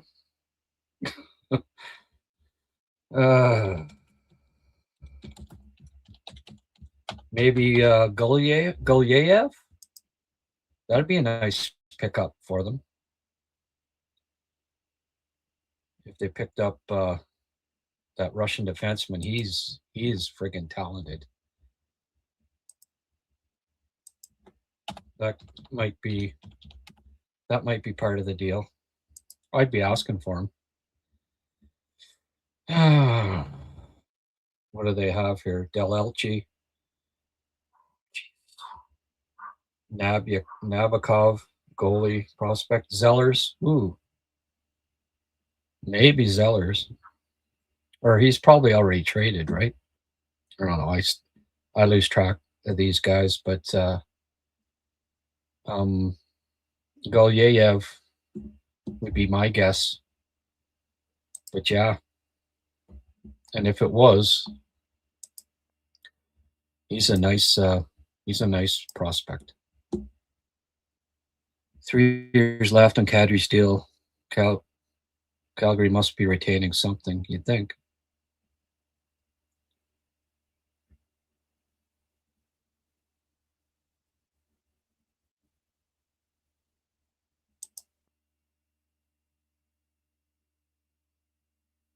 I understand Bill Zito just did a press conference. Maybe he did it for the public, and he's really in the back offices in Sunrise working on a deal. Yeah. Four summons, don't do these toe-to-toe things, toe-to-toes, when it's still not official one way or the other, you know? No, I'm not going to go back to yesterday's chat and say, oh, Zito was right. You know, come on. Nobody likes a toe-to-toe. Not even Ricky from Trailer Park Boys. I don't like to say a toe-to-toe, but a toe-to-toe. Hypothetical. Let's see. Edmonton had already signed both Connor and Leon to extensions. Who would have more likely to be traded, even with the extension? I don't know.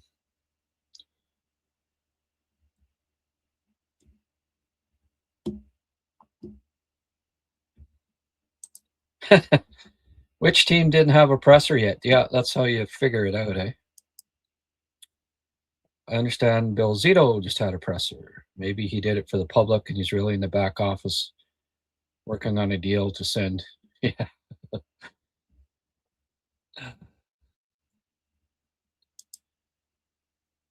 Well, Calgary didn't have a press conference yet, did they? What about the Rangers?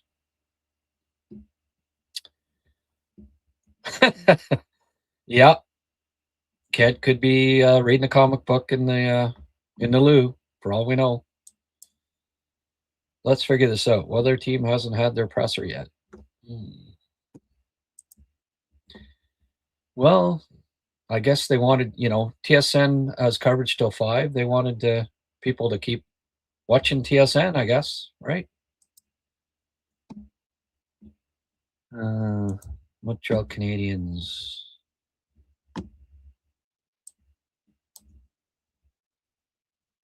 Oh my goodness. There's nothing.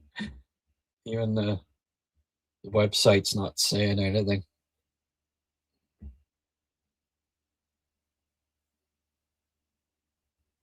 Their last tweet on the website was 7 hours ago. What are they doing to us? Is this cool? This is cruel and unusual punishment. That's what it is.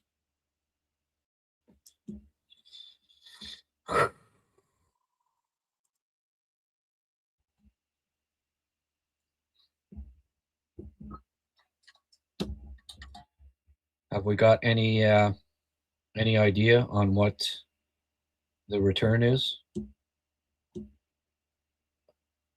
for Kadri? They're pending a call.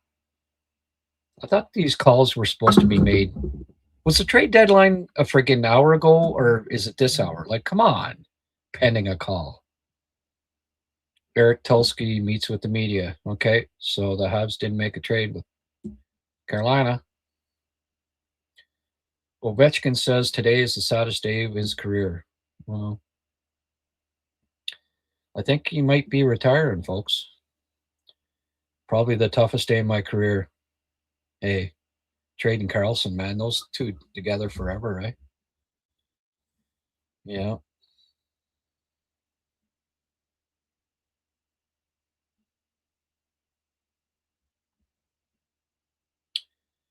Jarmo Kekalainen said he wanted to reward the Sabres at the deadline. Yeah. What about Kent Hughes? Did he want to do that? We still don't know, folks.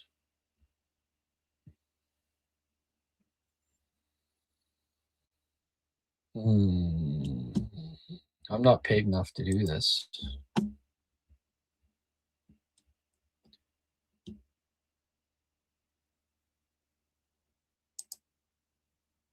Drager said one trade was announced at 4:45. Oh, sorry, man. I didn't know. Thank you, man. Oh. You are the James Brown of Habs podcast, the hardest working man. My eyeballs are burning. I can only imagine. The like the print on these isn't huge, and I'm starting to squint just to read all the comments. After 7 hours of reading comments, I got to increase the size of this there. Okay. So I've increased the size of the and the picture smaller. That's fine. I don't need to see my big head on the screen. I should have done this a while ago. Now the okay, now the comments are a little bigger. Habs have already said they're done. Well, I haven't seen it anywhere, so I no, don't know I'm sorry. Okay, Caper Boy, this isn't the first time. Please don't post this again, okay? Kent is polishing his head. Maybe. Wayner. But what kind of, like, there's got to be a reason for the delay, yes, but like, what kind of trade could be that complicated or that big? Like, that was something important, because I don't think it's taking this long to have traded, Joshua Ottawa for a 6th-round draft pick, right? Like, it's not. Yeah. I would think. I don't know. Well, I mean, maybe it's a 3-team trade type thing with Line A involved and this and that, but somebody has to, like, maybe there's somebody with a no trade clause that they have to prove first, and I don't know. Like, we don't have enough hair left to pull to figure all this out, guys. No.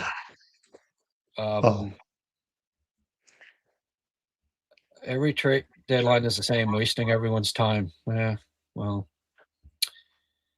Until your team makes a great move, and you get excited. Look, if they wouldn't have done anything, I'm telling you, they'd have had their thing at 3:30. Something's brewing. It's got to be. Yeah. Sorry if I had my head down. It's because I can't have 2 things on the screen, so I have to follow it on my phone to see if anything has popped up. Right? No. And journalists are saying too that this is very weird. Like the beat writers there are saying, "What the heck is going on?" So it's not just us. No, but nobody has said Montreal is done, which tells me they're not done. Right? I just don't know though who would be left that would. No, I don't know who's left that would be really a big deal to make, like a big complicated transaction. I mean, they'll surprise us though, right? Didn't Pierre LeBrun say that Montreal is working on somebody that's not been mentioned in his own words? Who knows, right? Yeah, that's right. That was coy. And LeBron's one of the best, right? Right. Like I trust his insight, like right up there with Elliot. Yeah. I just think maybe it was Calgary. and Calgary was so busy with also getting the Kadri thing done in time that maybe, it could be Line involved, and so it got complicated and this and that, and maybe I'm just speculating, but no, because there was also the other. Kadri, because it was also the Kadri trade. Yeah, that's why this is delayed, and they got that. They just announced that one. They're trying to finalize two big deals at the same time, right at 3:00, and they have said that Coleman's not moving, but I haven't seen them say that Whitecloud's not moving. Right. Put 6 and 6 together, and maybe we're waiting on a Whitecloud trade to Montreal. That would be my guess. Trade alert. Okay, trade alert. What? Goat Codfield. Oh, I guess they say trade alert on TSN, right? And what would that be then? I keep going up and down, and unfortunately, everybody's just throwing crap on the wall and see what sticks right now. So we'll see. Yeah. The problem too sometimes with Twitter is that the algorithms kind of don't go in the right hour, so stuff comes out that actually had coming out at. Oh, I know. I'm seeing stuff. Yeah. I'm seeing stuff from trades that were hours ago. Okay. So Go Cotfield says trade alert. Is that probably TSN had a trade alert? Now they're keep us abreast if you folks, because Twitter's a little hit and miss here. I get emails from the club too when there's news, but usually this stuff ends up being released before I get the email. As a rule. Yeah. An insider knows somewhere. Boy, Toronto ain't going anywhere for a long, long, long time. Jeez. Oof. Yeah. I guess Austin better hope that he's in for the long haul here, I guess. Well, but my only argument, my only reasoning I would say why they're not scrapping everything now is that they don't even have a first round pick next year anyway. So they kind of almost you don't want to finish in the bottom 6 or 7 at this point and not even be able to take advantage of it. Maybe they want to make one last run next year, knowing that it's probably not going to work out. And the year after that, just scrap everything and try to get as many picks as you can. And I'd see what happens there. But boy, that is one long rebuild coming up at Toronto. You're going to have to be very patient. Othman to the Flames. Okay. Recent first round pick who hasn't really panned out yet. He was with Rangers, was it? Rangers. Yeah. I hope that wasn't for Whitecloud. They got Whitecloud and then turned around and flipped Schneider to the Habs, or? But I do like the way Calgary is maneuvering. They're being smart decisions, and I think they have a realistic plan. They're trying to go with volume picks and volume young players. I've noticed with Calgary since Conroy took over, they've traded down a few times in the draft to try to get extra picks, and I think it's a good strategy for them. And I think it's going to be positive in Calgary soon enough. Yeah. Is your day done at work? No, I'm going to probably stick around. I've been taking breaks because of all the stuff going on here, but I'll probably wind up doing I'm going to do some overtime a bit tonight to take back the time I missed. And once in a while I work from home, answer a few emails. Okay. I take back my time. Yeah, no, that's fine. I appreciate you checking in twice today. It really. It's fun. It's tough. 7 hours and 17 minutes in there. Of course. It's got to be a 12-player deal, says Wayner. Yeah. Come on, guys. Fax machine broke at NHL headquarters. Yeah. I mean, they can't use that excuse anymore. Got to wait for the fax to come in. At least I don't think they still use fax, but you never know. So many teams believe they can still make it. Today was predictable. Yeah. Well, Karen Ains, our friend Karen, just said Habs just texted that the presser will begin soon, but no specific time or anything. Good for them. Yeah. Somebody's saying it was easier getting closure on the Epstein list. Yeah. I think if the Leafs don't finish bottom 5, their pick goes to Boston. Yeah. Yeah. But they do imagine have imagine finishing 7. Like, wow. Yeah. But they do have first round picks now, regardless, right? Just yes, they do. They got one from the Avalanche in a few years. That's a 28, I think, if I'm not mistaken. Yeah. But that's about it, right? I don't think there's anything else they traded. I mean, there's been a few trades today, but I think that's the only first round pick they got. Well, didn't Lawton got them a first? No, I don't think so. I think it's a third for Lawton. Oh. I'd be surprised they didn't get a first for Lawton. You sure? My theory for the wait time before the conference, Habs are trying to trade for a player with a no move. Yeah. And they're waiting for the player approval. Well, that's what I just suggested, that there's an approval waiting, right? Which would mean it's a big one, like Thomas or something like that. But yeah, that's what it could be. It could be big, right? And it's a no move guy. I assume White Cloud doesn't have a no move or anything like that. Does Crosby have a no move? Probably. Yeah. No. So quickly. So for Toronto, it's a third round pick that becomes a second if the Los Angeles Kings make the playoffs. Gotcha. And Bobby McMahon is a second in 2027. Yeah. Holy frig. They didn't get back what they paid for Lawton, did they? No. And they got a higher pick for Nick Waugh than Scott Lawton. Just goes to no trades for Montreal, says Eric Engels. Oh, well, that's it. He's wow. Why did they wait this long to? Why would you?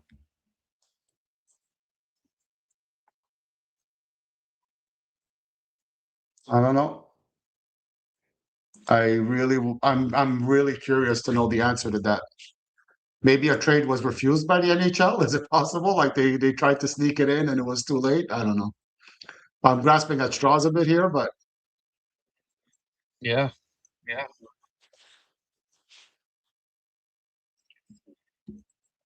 Kent just said no trades. Yeah. Well, thanks for keeping me an extra hour and a half, Kent, to do your trade. Why would they wait an hour and a half if there's no friggin' trade? I mean, like to add insult to injury here. But I mean, I know the world doesn't revolve around me, but come on. Oh boy.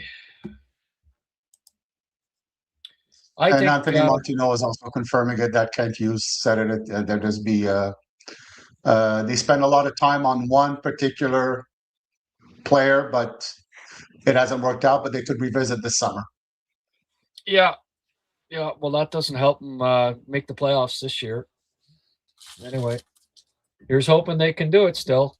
I got to think, they need a big physical right defenseman. I guess this is they think they can do it internally, right? I guess this means Reinbacher's getting called up tomorrow. And there's no roster limits starting tomorrow, right? So call up Reinbacher and give him a look. Right? I think that's the best option they could do at this point because, boy, that defense core is not going to do it. I mean, they really had a lot of trouble last year. Like, I know they didn't have Dobson, but I believe, and maybe I'm wrong, Grant, but I think last year they didn't have Goulet in the playoffs, did they? He was injured for the playoffs? I don't remember. Probably. Yeah. So I don't know if this defense is much better than it was last year. Maybe a little better, but not that much better. And they got their butts handed to them a bit last year during the playoffs. So when they took on Washington, so it's not looking very promising for the playoffs right now. Yeah, no. Goulet played 5 games. He played. Oh. Yeah, I thought he did.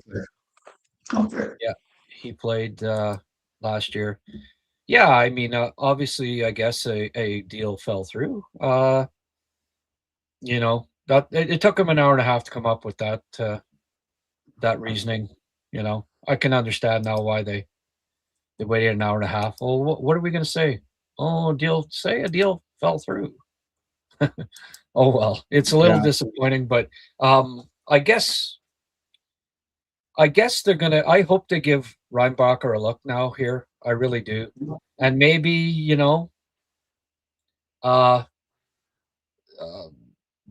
Marciano's had a look at Fowler obviously all year, most of the year. He was down in AHL with him. Fowler got a look. There's another guy that possibly could, right? Maybe Reinbacher, and instead of trying to get Bobrovsky or Binnington, and maybe instead of getting Connor Murphy, who we both would have liked, and as I said to Blain, sweeten the pot a little bit. I'd have given the Moan back in a third or something instead of the second that Edmonton gave him.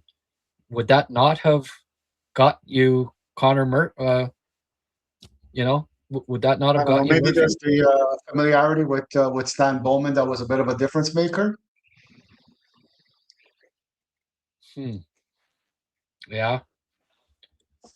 I don't know. Not familiarity with Kyle Beach, I guess, but with Stan Bowman, yeah, maybe, I guess. I don't know. I like the Habs decor. They're going to be fine. Just need Struble and Jockeye to play much more physical. Well, the problem with that, Richard, is that they're not going to play those two together and keep Carrier out, I don't think.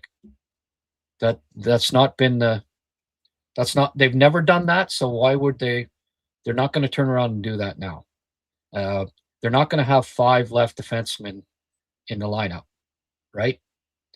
So, in fact, both Struble and Jockeye may not be in the lineup here. Reinbacher get called up, replace the 6th guy, which is either Jockeye or Struble, switch him over to the right side, move whichever left defenseman's playing on the right side back to his left side, and have 3 righties and 3 lefties in the lineup. That's the other possibility here, right? Then at least you have 2 big physical defensive defensemen in Goulet and Reinbacher, and then the other 4. That, I guess, might be what they consider doing here. Yeah. And I think with Reinbacher's ability to transition pretty quickly, he does a really quick, good first pass. You spend a bit less time in your zone, because that's what happens a lot with the Habs, right? They get end in and then they start making these mistakes and they lose their man. So maybe they're going to try to go with the contrary and just try to get the puck out of the zone as quickly as they can. And Reinbacher does that well. He's a really good breakout pass. I would think that's the only thing, because I don't know what else they could do right now. They struggle defensively, and their goaltending is not good enough to save them. So it's kind of they're stuck there. And the thing too with Jockeye is that for Jockeye to be physical, he's gonna have to make. He's not a great skater, and he doesn't make very quick reads. So he gets a little behind the play, and then for him to be physical, he's gonna have to get penalties, and you definitely don't want that in the playoffs, especially if they're not if you're not taking a guy with you in the penalty box. So that's the difficulty. Jack Eye has to be physical come playoff time. He could intimidate, or he could make a statement. But during the play, it's a little bit harder for him. And believe me, it's not a Marty St. Louis doesn't like Jack Eye. I think he wishes he could use Jack Eye more, but he finds it difficult to find a way to use them that he could be effective. Yeah, absolutely. I mean, hey, if those guys, if Struble and Jack Eye played in close games, late in games, instead of sitting on the bench as they invariably do, then I could see, all right, they're going to go with Jack Eye and Struble, and they'll be the physical guys, but they don't appear to have all that much faith in either one. No, at exactly. this point. And that's why, it's not that I necessarily completely agree with it, but because of that, I think they wanted to get a right defenseman. I mean, that's what the rumors were, and that's what I thought they'd do. They didn't. I'm guessing that they're going to give. I mean, Reinbacher looks good. He looks like he's ready for a look, and he's a top 5 pick. The last top 5 pick not to get a look by the age of 21 to play defense was Thomas Hickey 15 years ago. The MO on top 5 defense picks is by Reinbacher's age, they have a look in the NHL, and he looks, I get it if he wasn't ready, but I do believe he's ready for a look. So, and he's what the team needs if he is ready. So, great. I definitely agree with that. So I'll be a little less, if tomorrow at this time, if they haven't called him up, then I'll be a lot more disappointed. I am disappointed, but maybe they're thinking internally they can solve this. Although, I guess what they're saying is they don't think they can win the cup this year, right? And or they would have overpaid and got a player or two. They weren't willing to overpay because they don't think they can win. Okay.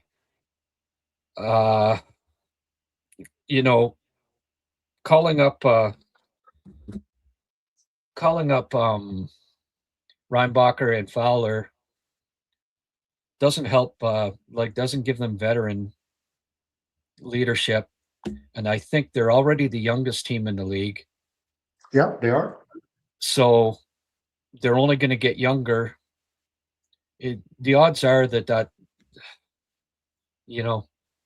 history has shown in the NHL that the youngest team in the league never comes close to winning the Stanley Cup. So they're a long shot. They're an awful long shot, but that would be really cool if the youngest team by far in the NHL could somehow go on a run. It'd be neat. I know the last time they won a cup, they had all sorts of young players on the roster, and Jacques Demers played them all, and it, that young, youthful energy rubbed off to a certain degree, and maybe something like that could happen with this club this year. But the team as it is, losing 7-5 to San Jose the other day, it really, I think, drove home the fact that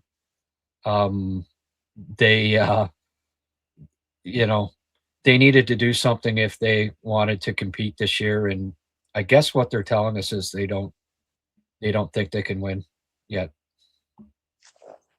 Yeah, I think they feel like they're not serious contenders yet, and I think they feel for that reason that they're not gonna give up too much. And the thing for me, the only thing I really wish they would have picked up somebody that maybe again, just a veteran defenseman for a 3rd, 4th round pick, something, someone physical and heavy that just something to shake it up a little bit, or somebody to help around the crease.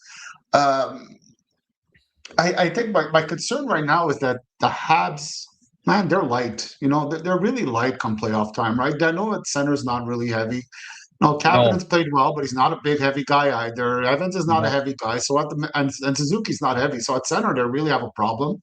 yep, Dvorak was bigger than what they have left. Not saying he's a big physical guy, but at least he was an experienced guy, a little bit stockier, a little bit bigger. But they're even smaller than they were last year. yes, You know, at defense, right? I know David Savard was not the guy he used to be. I mean, the age was definitely showing, but he was a big, heavy guy, at least around the crease. He could push guys out of the way. I don't know who they have who could do that right now. The Dobson is a big guy, but let's face it, he's not a very physical, harsh, aggressive guy. It's not his game. He's more of a finesse guy. So that's the part for me when the playoffs come that I'll be really, really worried for the Habs, is that they'll really have a lot of time fighting through and getting guys out of the way or just being pushed around a little bit. And I don't think they have an answer back for that. no. And they're 3 points out of being out of the playoffs here. Too. Like if Kent Hughes is, he's opened himself up. I'm sorry, but he's going to get roasted if they miss the playoffs. And he's coming up with this next year, right? Always next year and the year after. Yeah, Hughes is saying, I've come up with a next nickname for Kent Hughes. It's next year Hughes. That's what I'm going to start calling him. Next year Hughes. I would have liked to see them get more heavy on the bottom six. Memories of Washington last year. Yeah. Well, you know what? This is a year where in the East, 7th, 8th seed could win, and that's the other thing. If the 7th or 8th seed ends up winning the East this year, and Montreal look back and say, maybe it would have been a good idea for us to pick up a couple of things in the because that's a distinct possibility when you've got that little a spread between. And you know what? Like Dallas, the 3 best teams in the West are all in the same division, and they're going to be meeting each other here, right? Yeah.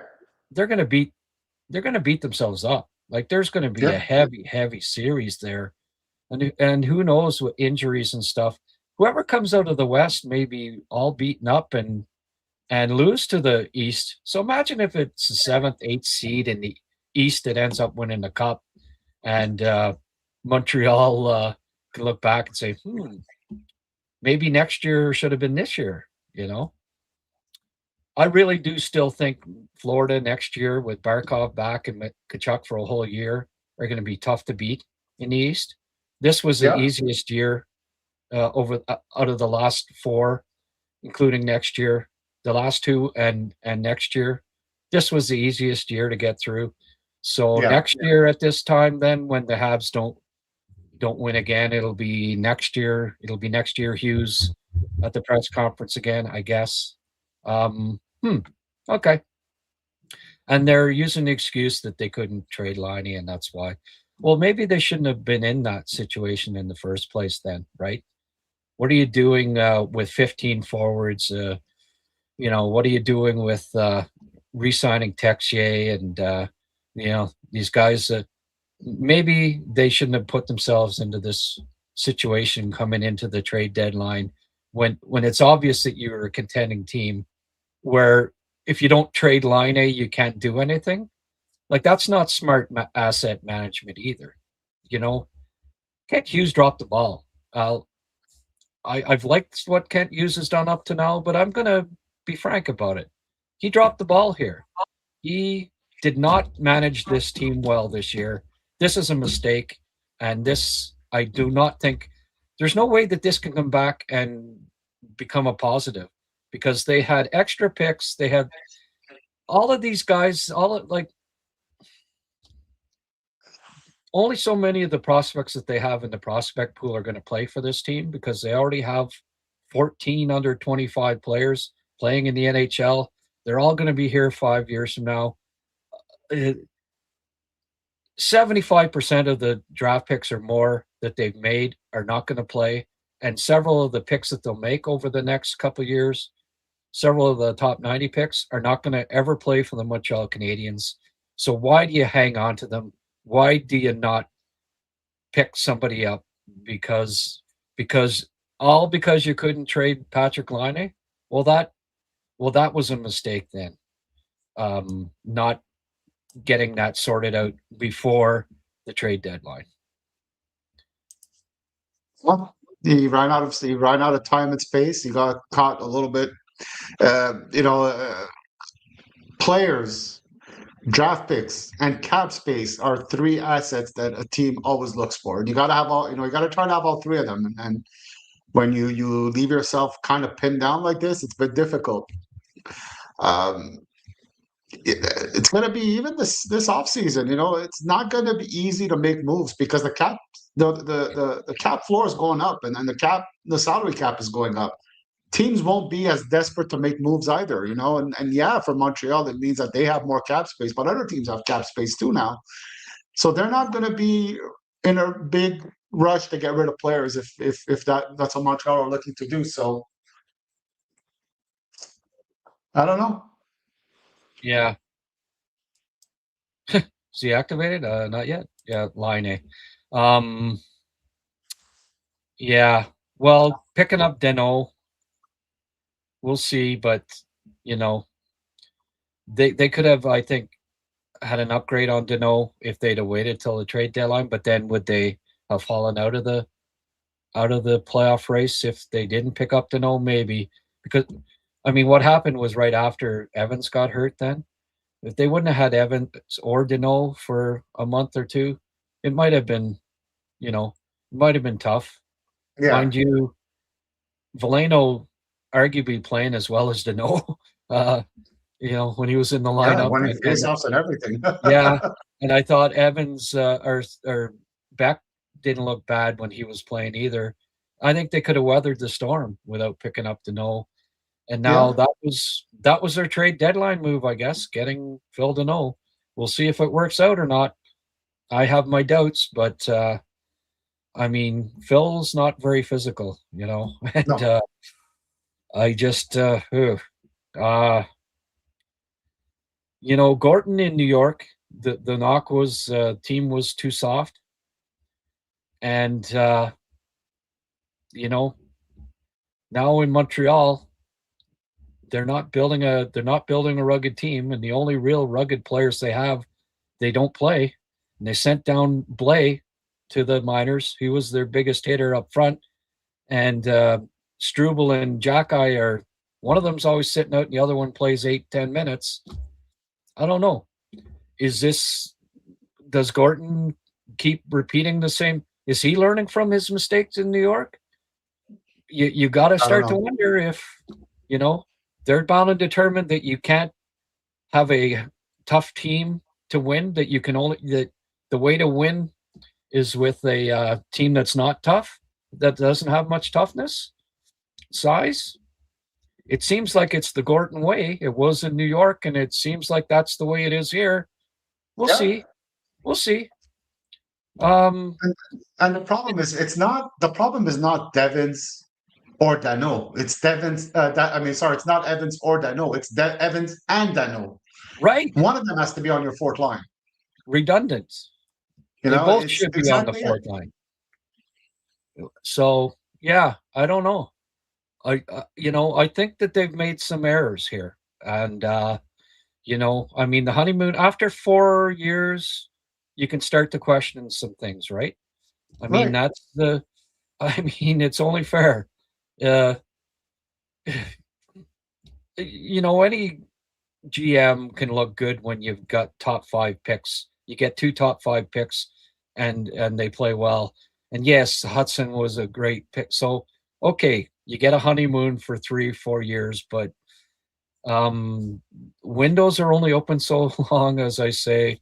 This was a golden year to go for it. They're going to try to win with softness, but skill, lack of defense, suspect goaltending, and the youngest team in the league. Obviously, it's it's hard to, I don't think that they can win the East this year now because they didn't make any moves. And who knows about next year? What if the Canadians run into injury problems next year, major injuries, and like Florida this year, and they miss? So then it's 2 years that you got to wait. And anyway, I think they made a mistake. Time will tell. Not going to stop cheering for them. I'll be cheering for the Habs here. I hope that Reinbacher gets called up and gets a good look here. I hope Fowler gets called up and that he replaces Monty, but then you're going into the playoffs with 2 rookie goalies, which isn't ideal either. No, and I think they'd like to have some success on Laval too. So maybe Dolby goes down and he goes in nets for Laval, maybe. Yeah, maybe. They do a switcheroo but yeah, I don't know. I have a feeling Fowler's not getting called up, but no. The fact that the rumors were that they would, they were looking for right defenseman, tells me, I hope that Reinbacher at least gets a look here. And, it gives us a little more hope for the future too, right? Calling up the top 5 pick that's still, and then Hage. Hage is the other thing I failed to mention, that maybe they think Hage can come in and fill a top 9 spot, and that they'll just beat teams with talent. They certainly got lots of it. So if Hage and Reinbacher are in the lineup down the stretch here, they'll be fun to watch. But anyway, they get to the playoffs and things are rolling pretty good, and then they lose a close series, and you think, geez, if they'd have just had a Connor Murphy or that big winger in the bottom 6 or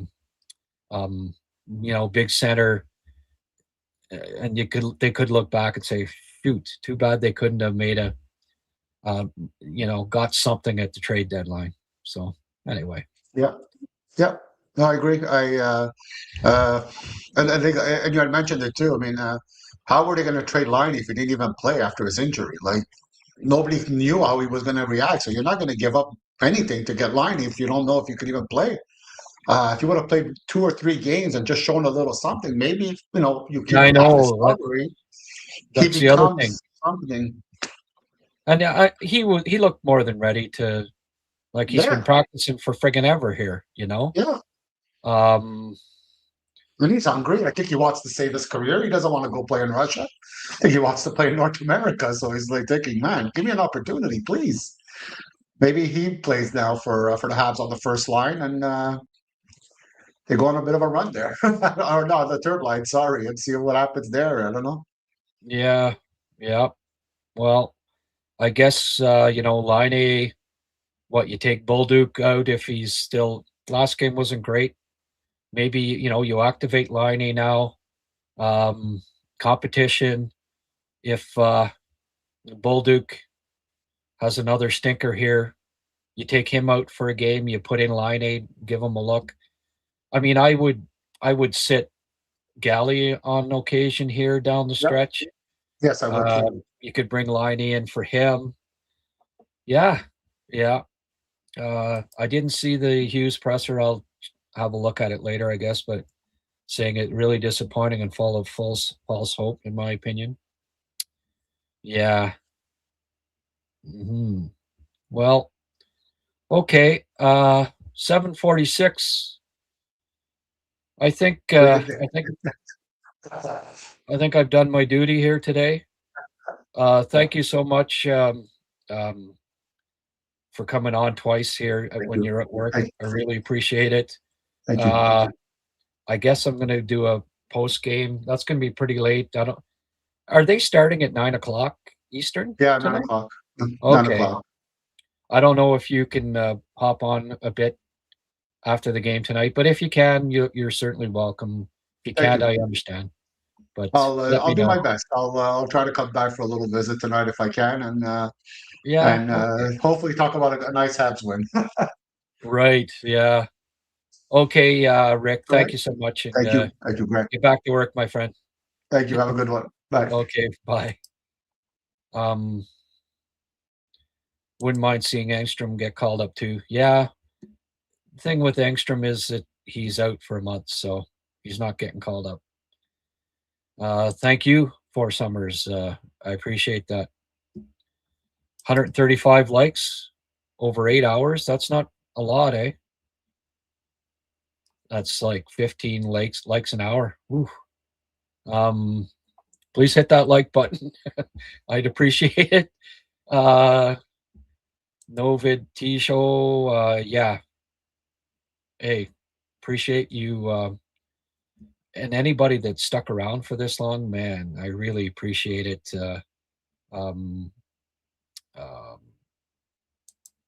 You know, staying in for the long haul here.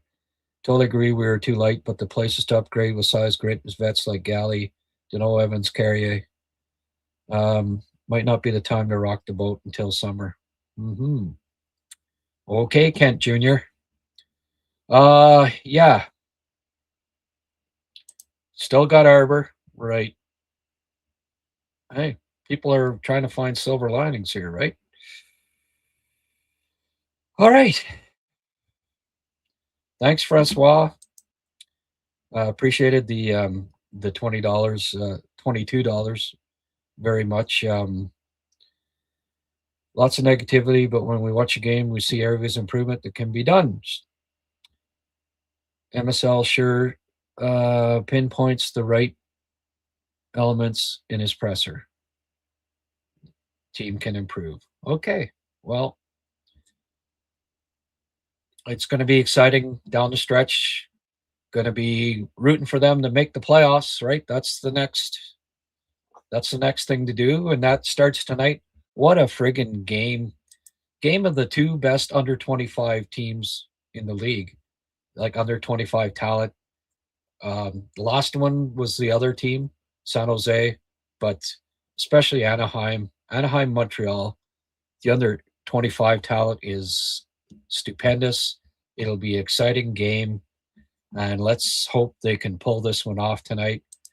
Hey, Novid to show $5 contribution at the end here. I appreciate that. Everybody that contributed, everybody that stuck it out for even a couple hours. Thank you so much. The numbers are going to be good because we went 8 hours. I guess perfect. Buffalo is going to be tough. You got it, John. Yeah, Tampa will be tough. Buffalo will be tough. Detroit won't be easy. Yeah, the selling price was high. Kent didn't want to pay it. I sort of get it, but Kadri got a first for 20% retention. Oh, yeah? So they got a first for him? Really? Retaining 20%. Well, that's interesting. I'm still glad. That to me is the positive, is that they didn't get Kadri. So if there is a positive that comes out of it, no Nazem Kadri, right? I'm okay with that. Okay, well, that's my marathon almost 8 hour show, 7:51.